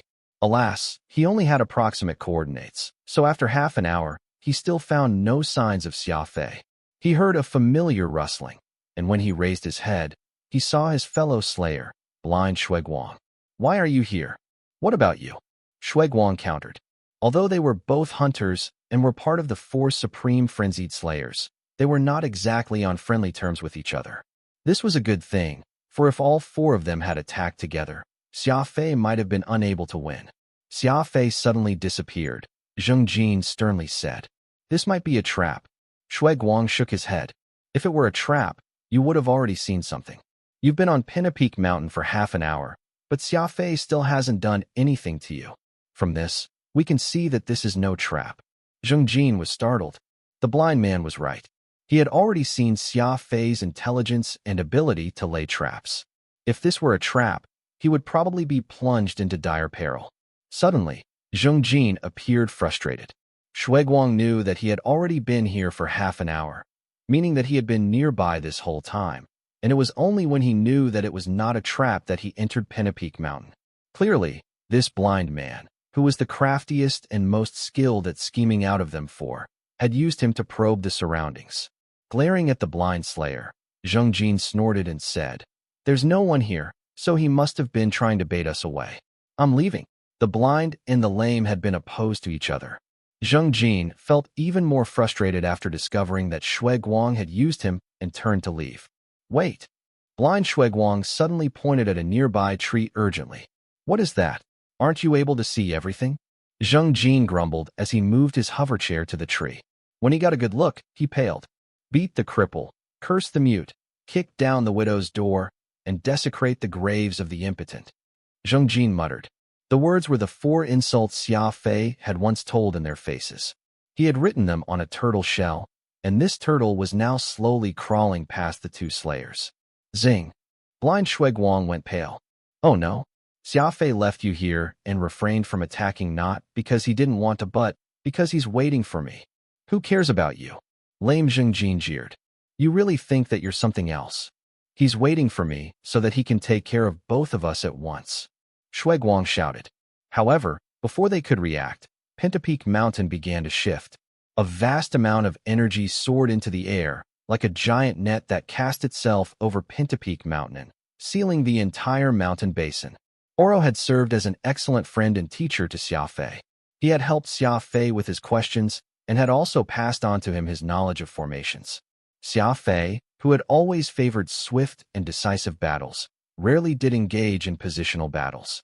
Thus, he normally had little chance to use formations. But to finish off the last 2 slayers, Xia Fei activated the Lionheart Royal Clan's ultimate killing formation, the Demonic Soul Lion's Roar. The diameter of this giant formation was 500 kilometers. No matter how cautious Zheng Jin, he had expected that Xia Fei would lay down such a massive formation just to avoid detection. Disaster. We're in a trap, Shuiguang anxiously said. A black silhouette suddenly appeared on the crest of Pintapeak Mountain, angrily glaring down from the summit at Shuiguang and Zheng Jin. This was none other than the Xia Fei whom they had been waiting for. I wasted 9,000 grade 6 origin crystals on this. Let's see if I can't kill the 2 of you this time, Xia Fei viciously said through clenched teeth. The Demonic Soul Lion's Roar had extremely high energy demands, and the larger the formation, the more energy it required. To kill these 2 slayers, Xia Fei had gone all out. He had laid out 9 energy relay points around Pintapeak Mountain, each one holding 1,000 grade 6 origin crystals. Rumble. The Demonic Soul Lion's Roar formation activated, and it began to compress rapidly. If the 2 slayers could not find a way to escape from within the formation, they would be crushed into a paste by it. The Demonic Soul Lion's Roar formation could not control enemies. Rather, it used the law of darkness to plunge them into the dark night while compressing the formation. Thus, it fused the enemies entirely with the darkness to kill them. Xia Fei, who had never learned the law of darkness, relied on the Skywing clan's traditional law of space. Using God Race's law power to drive a demon race formation? Only a madman could think of an idea like this. It must be understood that the demon race formations were optimized around their law powers. Using God Race law powers to activate them forcibly might lead to instability in the formations. To look at this from an even further perspective, even if Xia Fei had the ability to control the mysterious Demonic Soul Lion's Roar formation, this was the God Race territory. Which madman would dare to use a typical demon race formation in the God Race territory? Clearly, only an absolute madman like Xia Fei. Today, either you die or I die. Xia Fei stood on the crest of Pintapeak Mountain and proudly looked down at the two slayers. Since Xia Fei dared to use a demon race formation, it meant that he had made up his mind to kill these two lost sages no matter what. Thus, he had gone all out for this plan and patiently waited until both slayers arrived before activating the demonic formation. This was because he knew that he had only one chance. If he messed it up, he would be in extremely dire straits. His eyes erupted with light. They were red with bloodlust. Activating a demon formation in the middle of the god race was incredibly risky, so he needed to end this battle quickly. This is a demonic formation. Blind Shuiguang went pale. Xia Fei belonged to the Skywings, a traditional member of the god race. Yet he knew demonic formations? This was treasonous. Shuiguang broke out in a cold sweat, and he began to panic. Who were demon race formations designed to be used against? The god race, of course.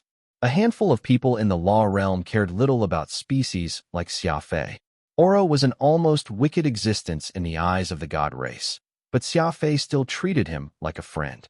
Shendong and Xia Fei were friends through thick and thin, and Xia Fei had sent him off to the demon race. In Xia Fei's eyes, there existed only enemies and friends, and as long as they were enemies, even if they were part of the god race, they must die. Anyone who was a friend, even if they were from the wicked demon race, would receive his protection.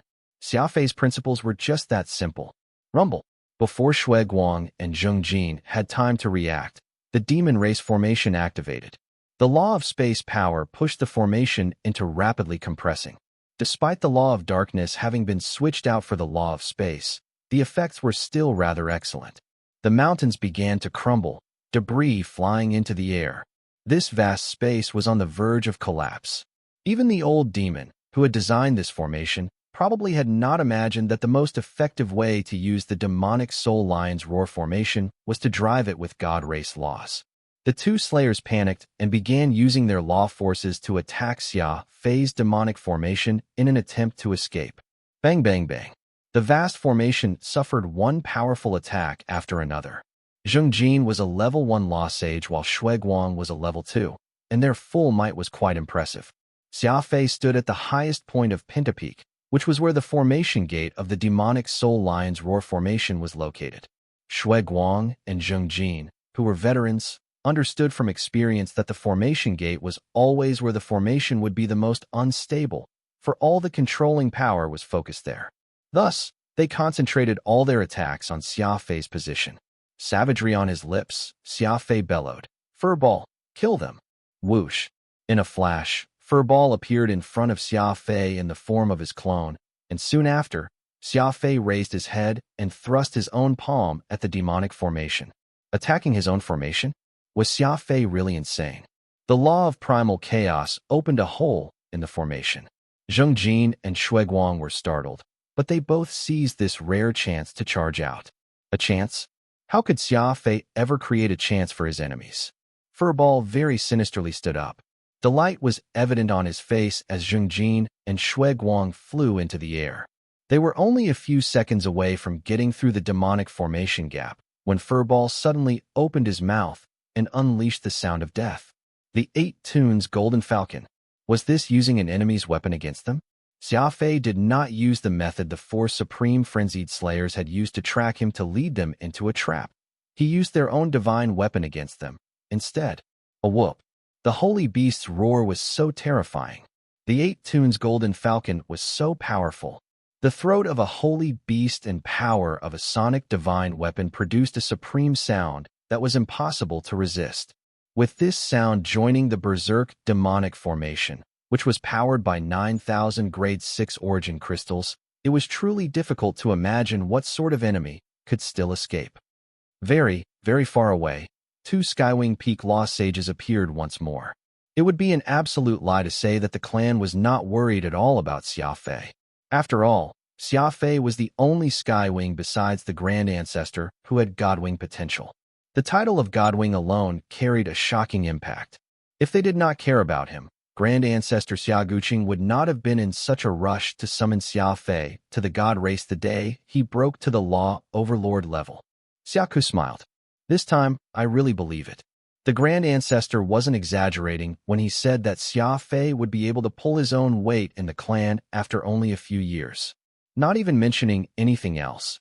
Even Xia Fei's ability to scheme is incredible. It's been ages since we last had a schemer like this.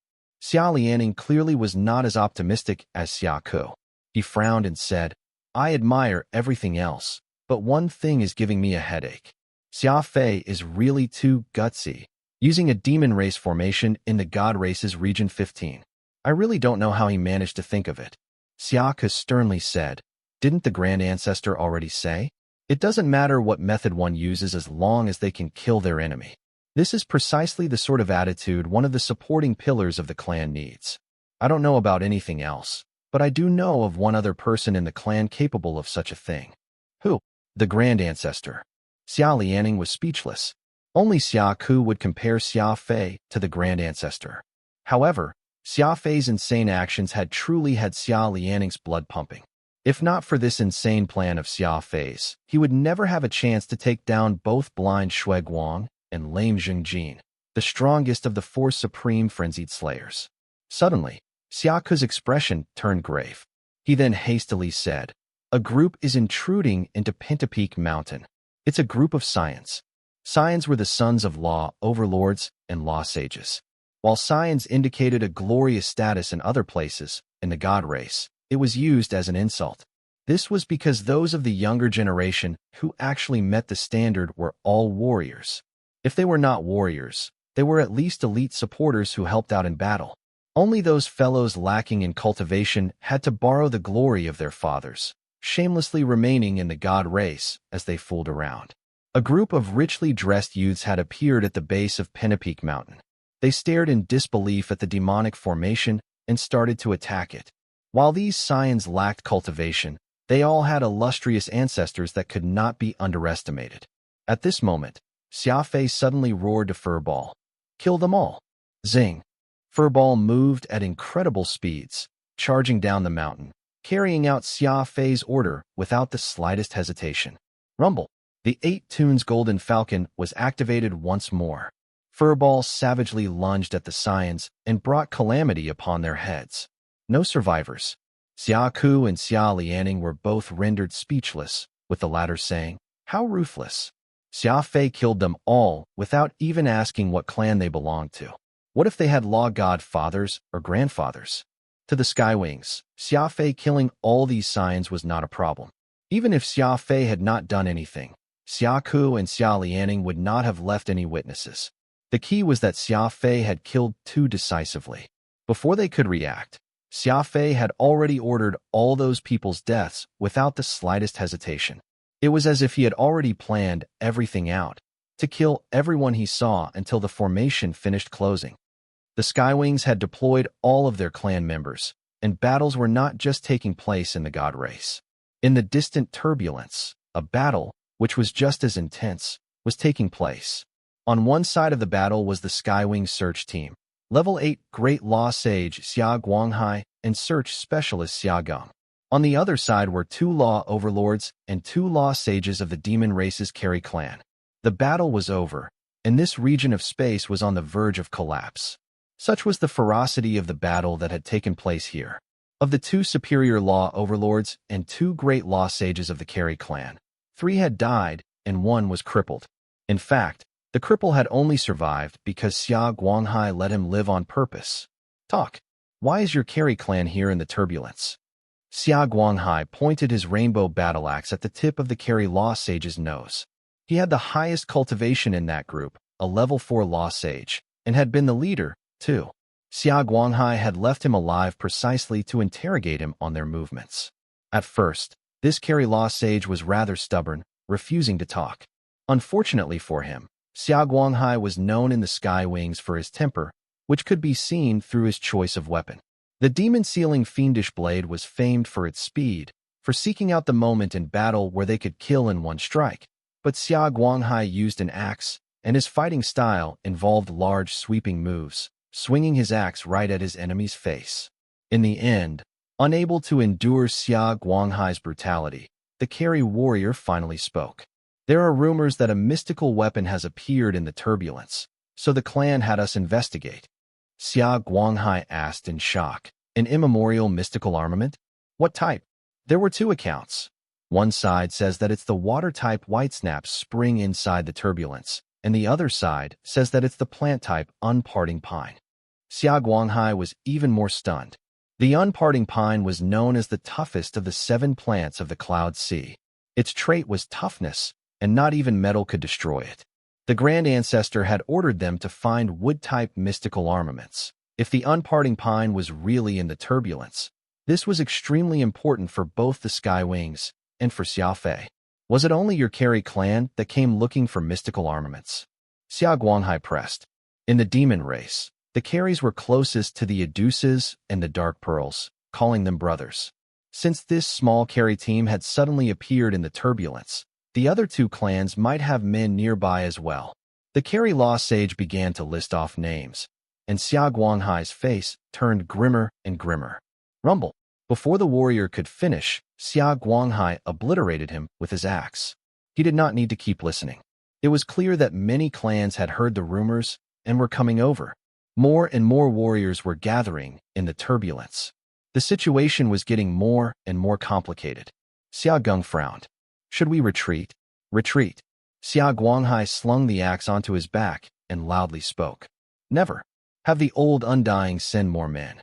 At worst, we'll just have to start a killing spree here."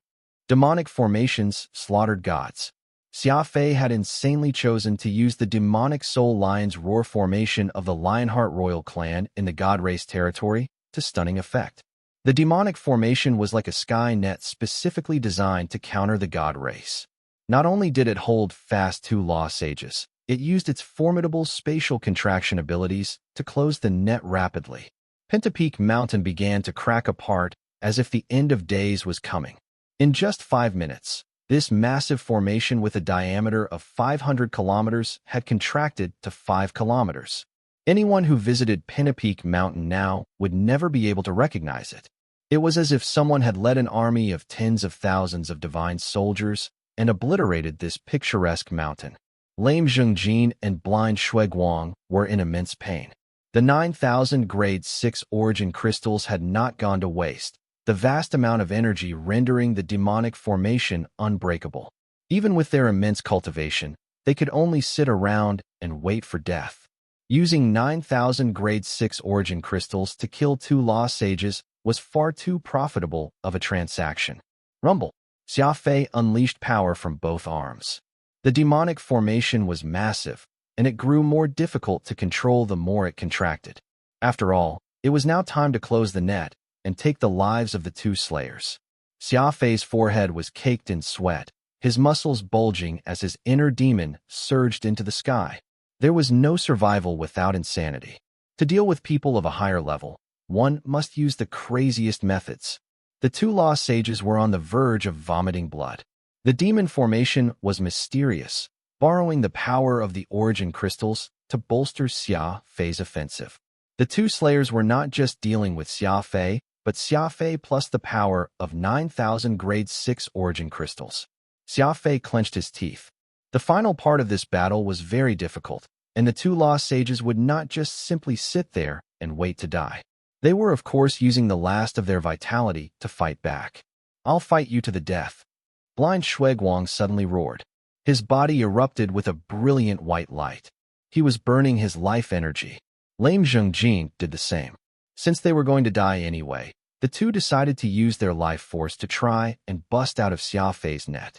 Burning one's life force and self-detonation were the final offensive methods used by the warriors, a way to exchange a life for a life. The 2 of them possessed impressive cultivation, and if they used it all against Xia Fei, the power would be immense. The demonic formation instantly grew unstable. This was a pure competition of energy. There was no skill involved. It was just a matter of who had the fiercer energy between both sides. "Furball," Xia Fei shouted, his face turning savage. The most mysterious function of the delusion technique activated. Xia Fei borrowed the energy of Holy Beast Shatterstar to kill these gods. Furball swiftly began to transfer energy to Xia Fei. Xia Fei seemed to be standing alone on the summit, but in actuality, he had combined his energy with that of a holy beast. Bung!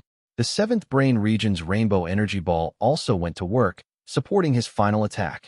With Xia Fei, Holy Beast Shatterstar, and the mysterious rainbow energy ball all working in concert, Xia Fei's energy began to swell.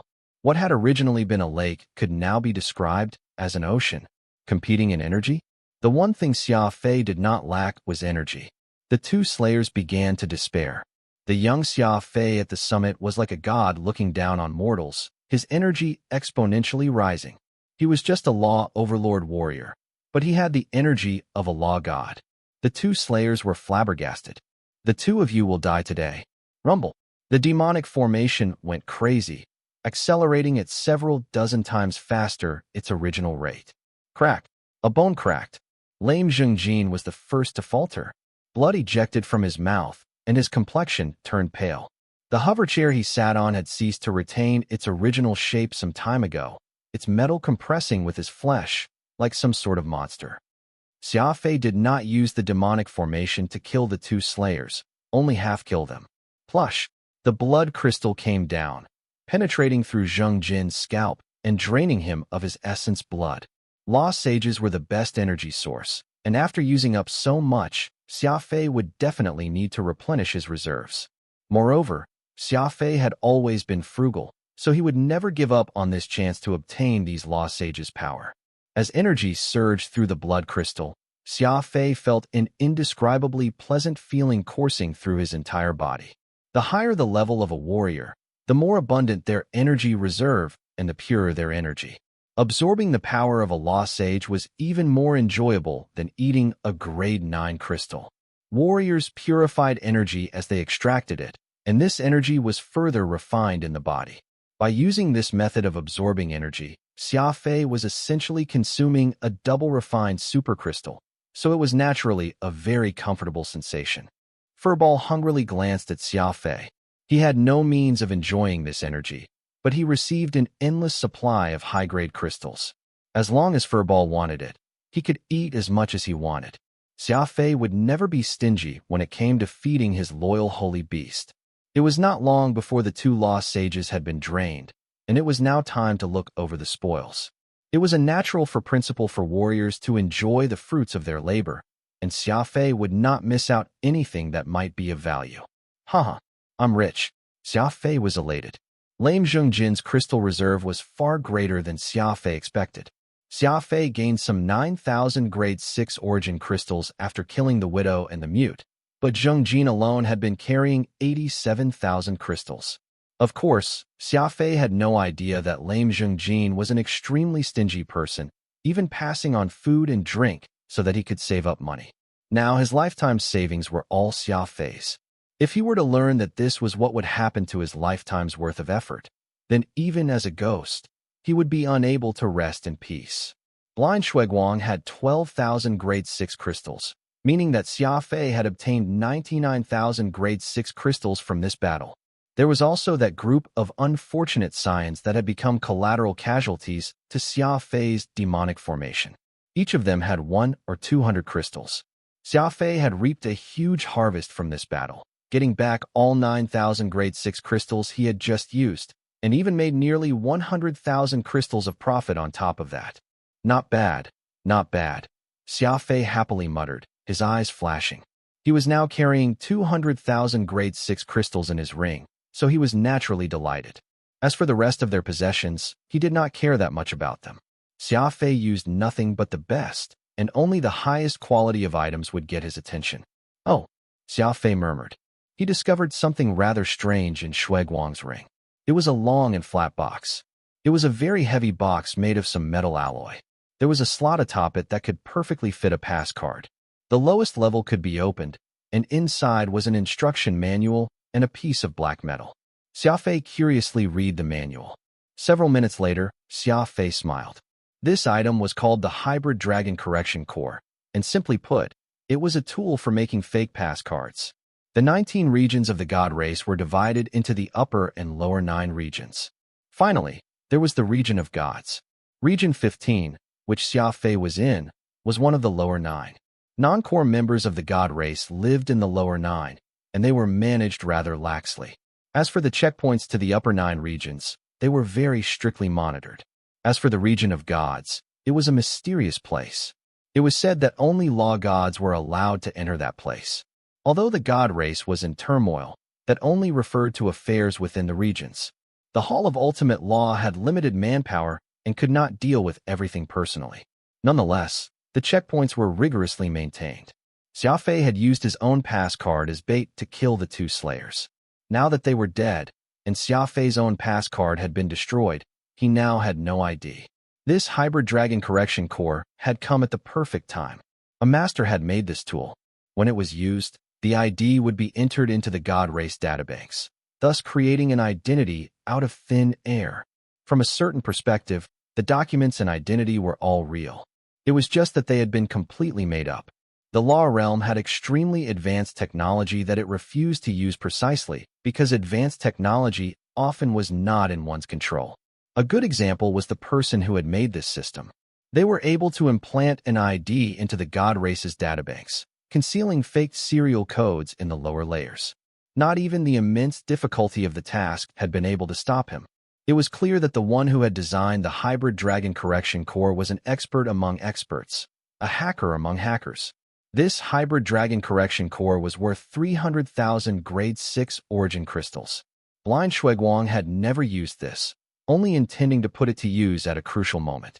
After all, for someone working as a hunter, It was very important to have a second identity that would allow him into regions normal people could not normally enter. Xia Fei smiled. This thing had come at just the right time.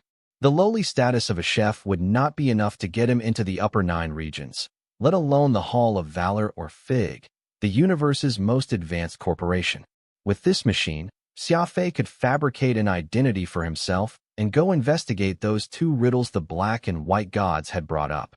Xia Fei inserted the blank piece of metal into the slot and started up the machine. Whoosh! A screen popped up, and on it were several required questions regarding his identity. Xia Fei was somewhat hesitant. He only had one fake identity, meaning that he had to make a choice between the Hall of Valor and FIG Corporation. Did he want to go to the Altar of Heroic Spirits or to the legendary Tech Corporation? After some thought, Xia Fei decided to pay a visit to FIG Corporation. It had the most advanced technology in the universe, after all. Also, it was not just the black and white gods who had brought it up. Even the mysterious creator of the mechs, Radix, might be there.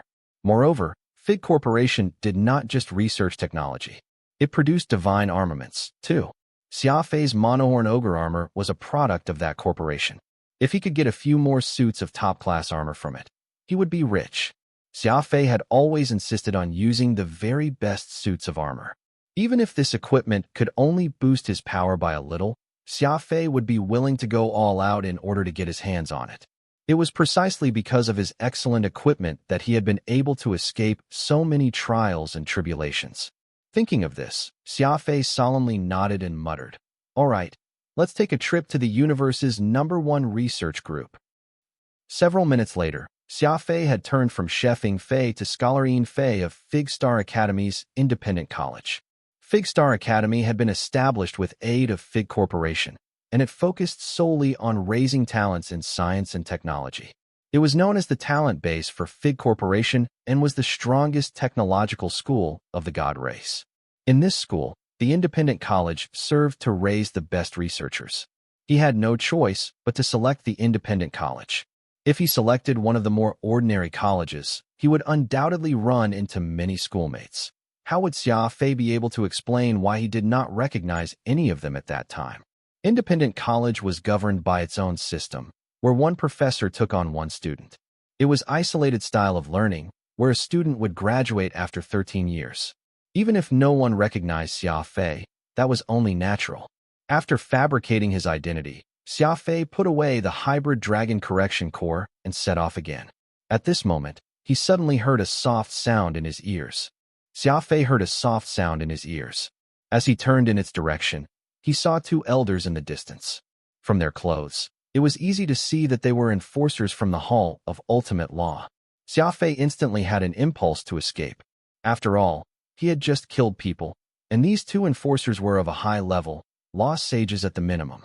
To exterminate 2 law sages with a demonic formation was one thing, but fighting law sages empty-handed would be a tough battle. However, with a sudden thought, Xia Fei realized a problem and decided to stick around. Whoosh! The 2 elders surrounded Xia Fei from the front and back. "Who are you and what happened here?" Xia Fei smiled and bowed. "This student is a graduate of Fig Star Academy and goes by the name of Fei. I was passing through." He was the perfect scholar. Xia Fei's acting was sublime, and no one would be able to tell that he was actually a warrior. The arc fragment combing through his body had not just made his brain region impossible to inspect, it also changed his demeanor.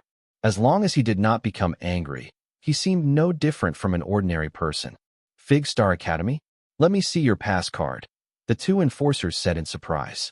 The law realm revered combat prowess and looked down on specialists outside of warriors and those who offered support in battle, but Fig Corporation was definitely an exception. After all, Fig Corporation made the best suits of armor in the god race and were hailed as the most advanced company in the universe. Xia Fei nodded and offered up this freshly minted pass card. This was exactly Xia Fei's goal. No matter how strong the hybrid dragon correction core was, Xia Fei had not personally verified its abilities yet and had no idea if it could get him through the checkpoint. Thus, he decided to use these 2 so that he could test it out. He was in the middle of nowhere, so even if these 2 noticed something wrong, Xia Fei still had a chance to run away with his super speed. But if a mistake was noticed at the checkpoint or at Fig Corporation, he would be in danger. Xia Fei from Independent College. They looked at each other in shock. Independent College was famed for specializing in producing high-level talents for Fig Corporation. Even these two had heard of its reputation, so they were rather astonished. Xia Fei mentally exhaled. These two enforcers had used their scanners and found no problem with the card. If he could pass the inspection of the Hall of Ultimate Law, then he would not have a problem anywhere else. Xia Fei could not help but admire that developer of the hybrid dragon correction core. How had he managed to do it? Creating a fake ID in the god race out of thin air. The two enforcers were astonished by Xia Fei's identity, but they were still suspicious of him. They asked, "Why are you here rather than heading to the corporation, and why did Pinnapeak Mountain become like this?" Xia Fei replied, "I was passing by this mountain and heard sounds of fighting, so I came to see what was going on, but by the time I got here, the entire mountain was already gone, and even my energy car was caught up in the mess. Thankfully, I reacted quickly and managed to escape." The two enforcers did not suspect Xia Fei of lying. Independent College required 13 years of study before one could graduate and consisted entirely of bookworms. The two of them took Xia Fei for a silly bookworm who knew nothing of the ways of the world and had been inadvertently swept up in this disaster. "Where are those people who fought here?" an enforcer asked. Xia Fei pointed toward the east. "They ran off ages ago, and really quickly at that." Gritting his teeth, one of them said, "By the looks of it, some lost sages must have fought against each other. Should we look into this?" "Look into this? No.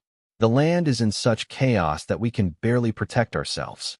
You think that we can look into things? Let's just pretend that we didn't see anything." Perhaps because they were embarrassed that Xia Fei had heard this, their faces turned red. They looked up and saw the innocent and harmless look on Xia Fei's face, so they took him for an ignorant bookworm and sighed in relief. They had no idea that this ignorant-looking young man, who stood before them, had just used a demonic formation to kill two lost sages, not even leaving dregs behind. With a brand-new identity, Xia Fei rapidly proceeded to his destination, intending to reach the wondrous Fig Corporation a little ahead of schedule. Without the worry of pursuit, his full speed of advancing became the perfect time for Xia Fei to cultivate. After all, the Skywings had a special method of cultivating the law of speed that required high speeds. It was soon the evening of the next day. Xia Fei was in Region 11 and was about to enter Region 10, which belonged to Upper 9 regions. God Race's Region 11 was a vast plain, the soil soft, and the terrain flat. It was perfect for practicing the law of speed. The third pattern of the law of speed was steadily forming in his brain region. Xia Fei adjusted his speed to match the pattern's formation, going from speeds approaching 500,000 meters per second to as slow as 50,000 meters per second. Xia Fei's body was tense like a taut bow, and his body was leaning very far forward like a spear that had been thrust at an angle into the earth. A moment later, he shot across the earth like a lightning bolt. The law was wondrous not merely because it endowed Xia Fei with superspeed. More importantly, its law force ensured that Xia Fei would not fly off a planet because of how fast he was moving or that the air's obstruction would damage his body. In short, the law of speed was rather miraculous. Though Xia Fei moved so quickly, he made no sound at all. He was like a ghost as he flew past at the speed of light. This sort of training method, which involved sudden acceleration and deceleration, was something that Xia Fei had only comprehended today. It was like a 100-meter sprint. When Xia Fei began to accelerate, the pattern in his brain would start forming, and when the formation became complex, it would signify that Xia Fei's speed had reached the limit. Right now, Xia Fei had run into a threshold, the third threshold for the law of speed. As the most difficult law power to cultivate in the universe, the law of speed was well known for its insane fighting power and freakish difficulty. It was said that the number of people who had cultivated the law of speed to the maximum level could be counted on one hand, the number not possibly exceeding 5. Of these, the Skywing Grand Ancestor, Xia Guqing, was the strongest, for he was the only member of the two supreme races with a max-level ability and a max-level law of speed. A character of this level was known as a God Wing in the Skywing clan, and in the law realm, Xia Guqing was a law god, one that could not be surpassed. Xia Fei was the only member of the clan besides the Grand Ancestor to start from a max-level ability, So the difficulty he faced was even more freakish than what ordinary law of speed users had to deal with. Godwings had the most potential, but they also faced the most abnormal of challenges. While Xia Fei was only challenging level 3 of the law of speed, this was already equivalent to an ordinary person's level 4, level 5, or even level 6. It must be understood that Xia Fei was not just dealing with the freakishly difficult law of speed. He was also learning the similarly difficult law of primal chaos. The law of speed was out in the open, while the law of primal chaos was completely hidden. These two abnormal law forces combined with the law of space, Furball, Peacock Blue, the Blood Crystal, and the Monohorn Ogre granted Xia Fei a heaven-defying combat strength. Gradually, the skies darkened and the moon rose, but Xia Fei continued to sprint. The god race was far stricter in managing the upper 9 than the lower 9. Once he was in there, he would no longer be able to cultivate openly. Thus, Xia Fei wanted to break through before entering the upper 9. In the clouds, the two peak Skywing Law Sages Xia Ku and Xia Lianning silently appeared and nervously observed Xia Fei. Do you think that he can break through tonight? If he manages to get past this threshold, he'll be at 1 million meters per second, Xia Ku excitedly said. Xia Lianning was unperturbed as he replied, "It's hard to say. Threshold are thresholds not merely because of their difficulty, but also because of their uncertainty. Some people spend 100 years at 99%, unable to break through to that last 1% no matter what. Crossing thresholds will depend entirely on Xia Fei himself. We won't be able to help him in any way." Xia Ke pursed his lips and said, "We might get news from the turbulence at any time. The moment we find the 4th plant-type mystical armament, Xia Fei has to get moving. I really hope that he can break through before the news arrives." Xia Guanghai's call for reinforcements had arrived ages ago. The Skywings had dispatched level 7 Great Law Sage Xia Dian, level 4 Law Sage Xia Yi, and level 3 Law Sage Xia Lang as reinforcements. Together with level 8 Great Law Sage Xia Guanghai and level 3 Law Sage Xia Gong, who were already present in the turbulence, they formed a powerful search squad as they were consisted of 5 Law Sages. Alas, the turbulence was simply enormous, and its spatial framework was in chaos. Looking for something in it was like looking for a needle in the ocean. It had been the 4th day, but there was still no news. Xia Ku and Xia Lianning were naturally worried, so worried that they could hardly get any sleep. This was why they had come to observe Xia Fei when night fell, but they just so happened to arrive when Xia Fei was challenging the law of speed's 3rd threshold, making a push for 1 million meters per second. The law of speed was not just difficult, but was also exhausting. Xia Fei had been relying on the white jade dragon ring and grade 6 origin crystals this entire time. As for the rainbow energy ball in his 7th brain region, Xia Fei would not use it unless absolutely necessary. This energy system was extremely useful. If he ran into a powerful enemy, he could release this energy and instantly raise his combat power to the maximum. However, once it ran out, it would be difficult to fill it back up again. Now that the threshold was right before, Xia Fei decided to release some of this energy and charge forward heedlessly. "I'll definitely break through tonight," Xia Fei mentally howled, gritting his teeth. His fatigued body once more exploded with strength, and the law pattern rapidly formed. It was not long before it had reached the limit. Hold! Hold! Xia Fei sprinted forward at 500,000 meters per second, his feet never stopping. With the support of the rainbow energy ball, he was able to keep sprinting like this for nearly 10 minutes. Every second was 500 kilometers, every minute was 30 kilometers, and every 10 minutes was 300,000 kilometers. This was almost the distance between the Earth and the Moon.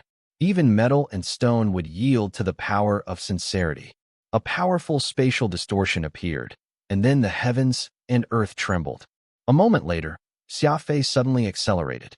He was no longer traveling at 500,000 meters per second, but 1 million meters per second. Instead, his footsteps became lighter and lighter, and in the space of a few seconds, Xia Fei had completely adapted to his new top speed. Getting past each threshold would double his speed, letting Xia Fei experience something entirely new. No joy could compare to that which came from traveling at the speed of light, the unrestrained freedom that came from this super speed. It was as if nothing in the world could stop him. On his second day in the God race, the level 2 threshold of Law Overlord had been shattered. On his fourth day in the God race, he had gotten past the speed threshold and achieved 1 million meters per second. Xia Fei broke the 1 million meter per second barrier.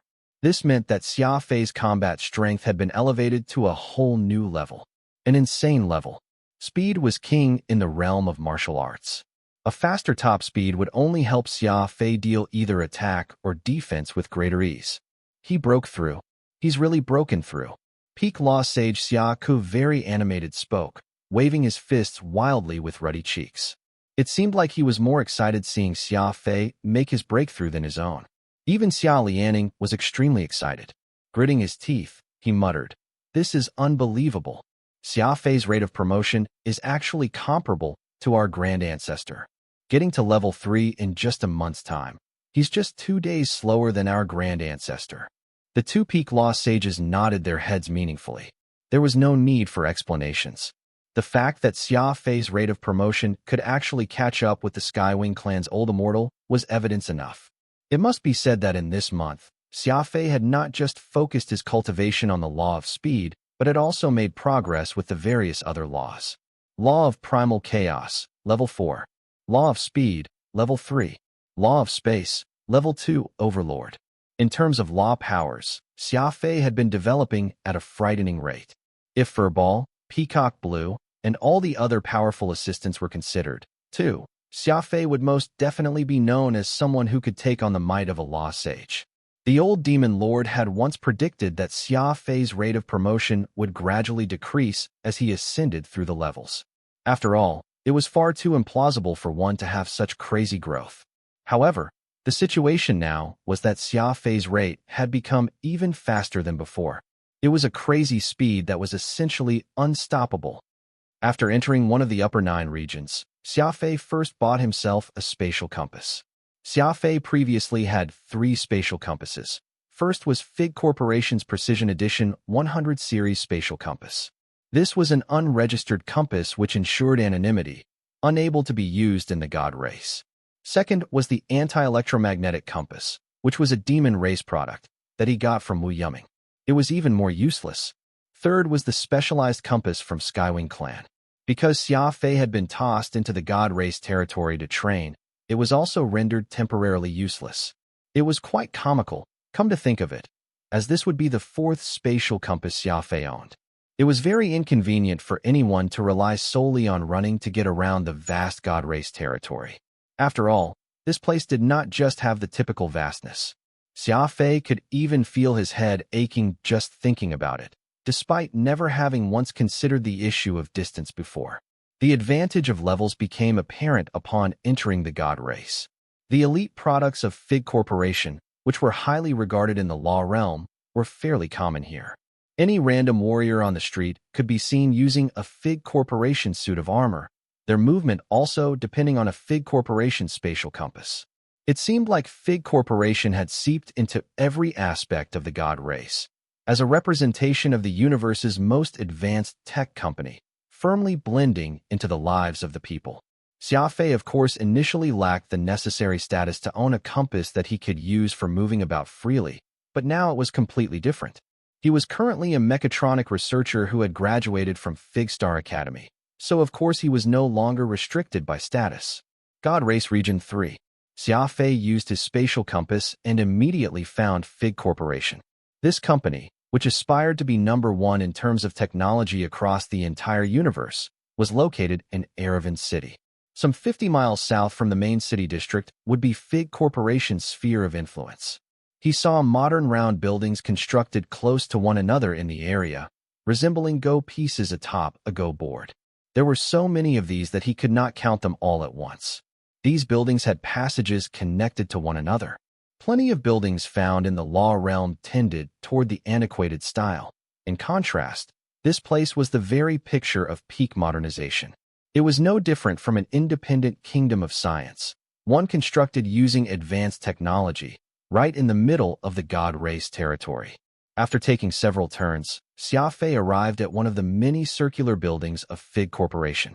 Lifting his head up, he saw that this building, with a creamy white exterior, was wider than a supersized sports stadium. Huge words were hung over visibly. FIG Corporation, Mechatronics Research Institute 137. FIG was the #1 tech giant in the industry on this side of the universe, and just its Mechatronics Research Institutes alone numbered 177. Far away, another similarly sized building was called the Gene Research Institute 138. In addition to these two were other buildings Xia Fei had no idea about. In any case, FIG Corporation was huge, its meticulous division of work impressing Xia Fei greatly. "So you're the top student of Professor Flynn. Is the old man still doing all right?" The one speaking was the bespectacled director of the Mechatronics Research Institute, Kalu. Just like anyone who lived in this mystical land, it was impossible to tell his age through his looks alone. His stately face gave off a slight measure of pride. "He's doing all right," Xia Fei simply answered. He had never met this Professor Flynn, so all he could do was make things up as he went. The Hybrid Dragon Correction Corps had automatically added details to Xia Fei's identity, and there was no way for him to change any of them either, so Xia Fei was not exactly confident that he could deal with passing himself off properly. However, no matter how unconfident he felt inside, he was not about to show it on his face. Fortunately, Xia Fei was someone who was very good at disguise and concealment, so he showed Kalu the face of cluelessness common with someone who had just left school. With the reticence that some researcher would have, Xia Fei sat across Director Kalu with a placid expression on his face. Kalu nodded and softly sighed. "Senior Flynn is very famous in our circle and has once led Research Division 4. It was unknown what reason he had for suddenly resigning, becoming a professor of FIG Star Academy instead. It's truly a waste." FIG Corporation had 4 major research divisions on top of the 177 institutes, and they were considered a tier above the institutes. Among these, Research Division 4 specialized in mechatronics, warships, war armor, and other metal-related products. Division 3 focused on biology, genetics and heritage, humanities, and even exotic beast domestication. These were within the purview of Division 3. As for Division 2, it focused on researching everything about the universe, such as physics, space science, optics, and other such things. Most unbelievable was FIG Corporation's Research Division 1, which had no determined subject. They studied topics that none of the other 3 divisions could cover, which also meant that they were the one division in charge of researching everything. They were considered the very apex of the 4 research divisions. After glancing through Xia Fei's resume on the screen, Kalu, the director of Research Institute 137, chuckled. He then spoke with a hint of fair-mannered banter. "Professor Flynn rated you as an all-round mechatronic researcher?" Kalu eyed Xia Fei strangely, almost as if he could not believe the statement. All this information had been automatically generated when he falsified his identity through that device, and Xia Fei had no way of changing anything. As for why it had given him such an ostentatious position, which directly put him in the limelight, Xia Fei was all the more clueless. Xia Fei's initial plan was to infiltrate FIG Corporation by posing as an ordinary employee before secretly doing his investigation regarding the Mech King Radix and the riddles surrounding the 3 names the Black and White Gods had told him: FIG Corporation, Hall of Valor, and Ark. Unfortunately, things did not go according to his original plans. This identity that Xia Fei had obtained was utterly ridiculous, and it was not just the fact that he graduated from the prestigious FIG Star Academy, but also the fact that his final evaluation from Professor Flynn pegged him as an all-round mechatronic researcher. Grade A+. In most situations, a graduate from the Star Academy would get a final evaluation that directly determined just what direction of research they could engage in after joining the corporation or if they could operate on their own. Based on the FIG Star Academy's demanding assessments to the elites it produced, being able to get a grade of final evaluation meant that one was a superb talent. Yet Xia Fei's evaluation was actually the even more impressive A+, labeling him as someone who specialized in every aspect of mechatronics. Such an inspiring final evaluation score was practically the very definition of exaggeration. At this rate, Xia Fei's wish to keep a low profile as he investigated matters had probably fallen apart. The director of Research Institute 137 had personally pointed this out, and that easily highlighted just how highly valued this evaluation was. Expressionless, Xia Fei simply replied, "Professor Flynn gave this evaluation personally. I have no say in this. Kalu nodded slightly. Professor Flynn was ultimately a top researcher of the corporation, so it is very normal for a man of his caliber to mentor an all-round researcher that can hold down the fort by themselves. Though he had said that, Xia Fei could still see an almost imperceptible change in his expression, one that betrayed his strong suspicions. It was almost as if he did not believe this ridiculous evaluation. It was only because this Professor Flynn was a senior that he did not deign to voice this outright. Kalu smiled. According to the rules, a new researcher has to first take a test set by the company before they can finally be assigned a position and an assignment. Though you're the star pupil of Professor Kalu, and I believe in his insight, rules are rules, so you must still take the company evaluation. Xia Fei nodded. That's reasonable. It must be said that Xia Fei acted the part perfectly. He did not say much and had maintained a calm gaze throughout, no different from a wooden block.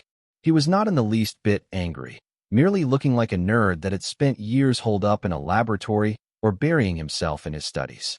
Kalu shook his head and sighed, thinking to himself, sure enough, he's a blockhead from the independent college, spending 13 years studying in a room. Only those crazy professors from the independent college can do something like that. After a pause, Kalu told Xia Fei, someone will bring you to the office later and give you a temporary pass inside the company. I'll temporarily be assigning you to the maintenance team as an assistant for a few days till the company's evaluation comes out, because they currently lack manpower. Since you're an all-rounder, you should have no problem stepping up to the role. Studying in Fig Star Academy is one thing, but applying what you've learned is an entirely different matter altogether. Don't look down on the maintenance team, as they are also a critical part of Research Institute 137. Xia Fei naturally had no opinion regarding this arrangement. He followed a female staff member to the Human Resources Department for his pass after leaving the director's office. This pass proved that he was a temporary assistant researcher of Research Institute 137 and allowed him to enter the company premises freely, though his movement would be restricted within the Research Institute he was currently assigned to. Leaving the Human Resources Department, he saw a crowd plastered against the windows, peering outside, which made for a very lively scene. That female staff, who was touring Xia Fei around the office, appeared to have the habit of joining in the fuss, and soon, she was jostling about with the crowd, leaving Xia Fei standing there all alone in the corridor. What are we looking at? She anxiously asked. Eternity Branch has sent a graduate that goes by the name of Zach. Eternity? Fig Star Academy's most mysterious Eternity Branch. Yeah, the so-called place of insanity. He's the only graduate from Eternity in the last 15 decades. That amazing. But of course, that's where all heads of the 4 major research divisions came from. We should introduce ourselves to Zach the first chance we get. The discussion continued in an animated fashion. Eternity was Fig Star Academy's most mysterious faculty of learning. It was said that this branch had no concept of time, and they would only let their students out when they felt that they were qualified to do so. The fact that Zach was the first to graduate from Eternity in the last 150 years naturally meant that he would be paid special attention to by Fig Corporation. Xia Fei squinted his eyes as he looked outside the window, only to see a very young Zach and his explosive hairstyle, looking to be not much older than Xia Fei. I'd love to hear from you. Thanks so much for watching. Did you enjoy this video? If you did, make sure to hit that notification bell so you never miss an update. And don't forget to subscribe and give this video a big thumbs up. Your support means the world to me, and I can't wait to see you in the next one. Thank you.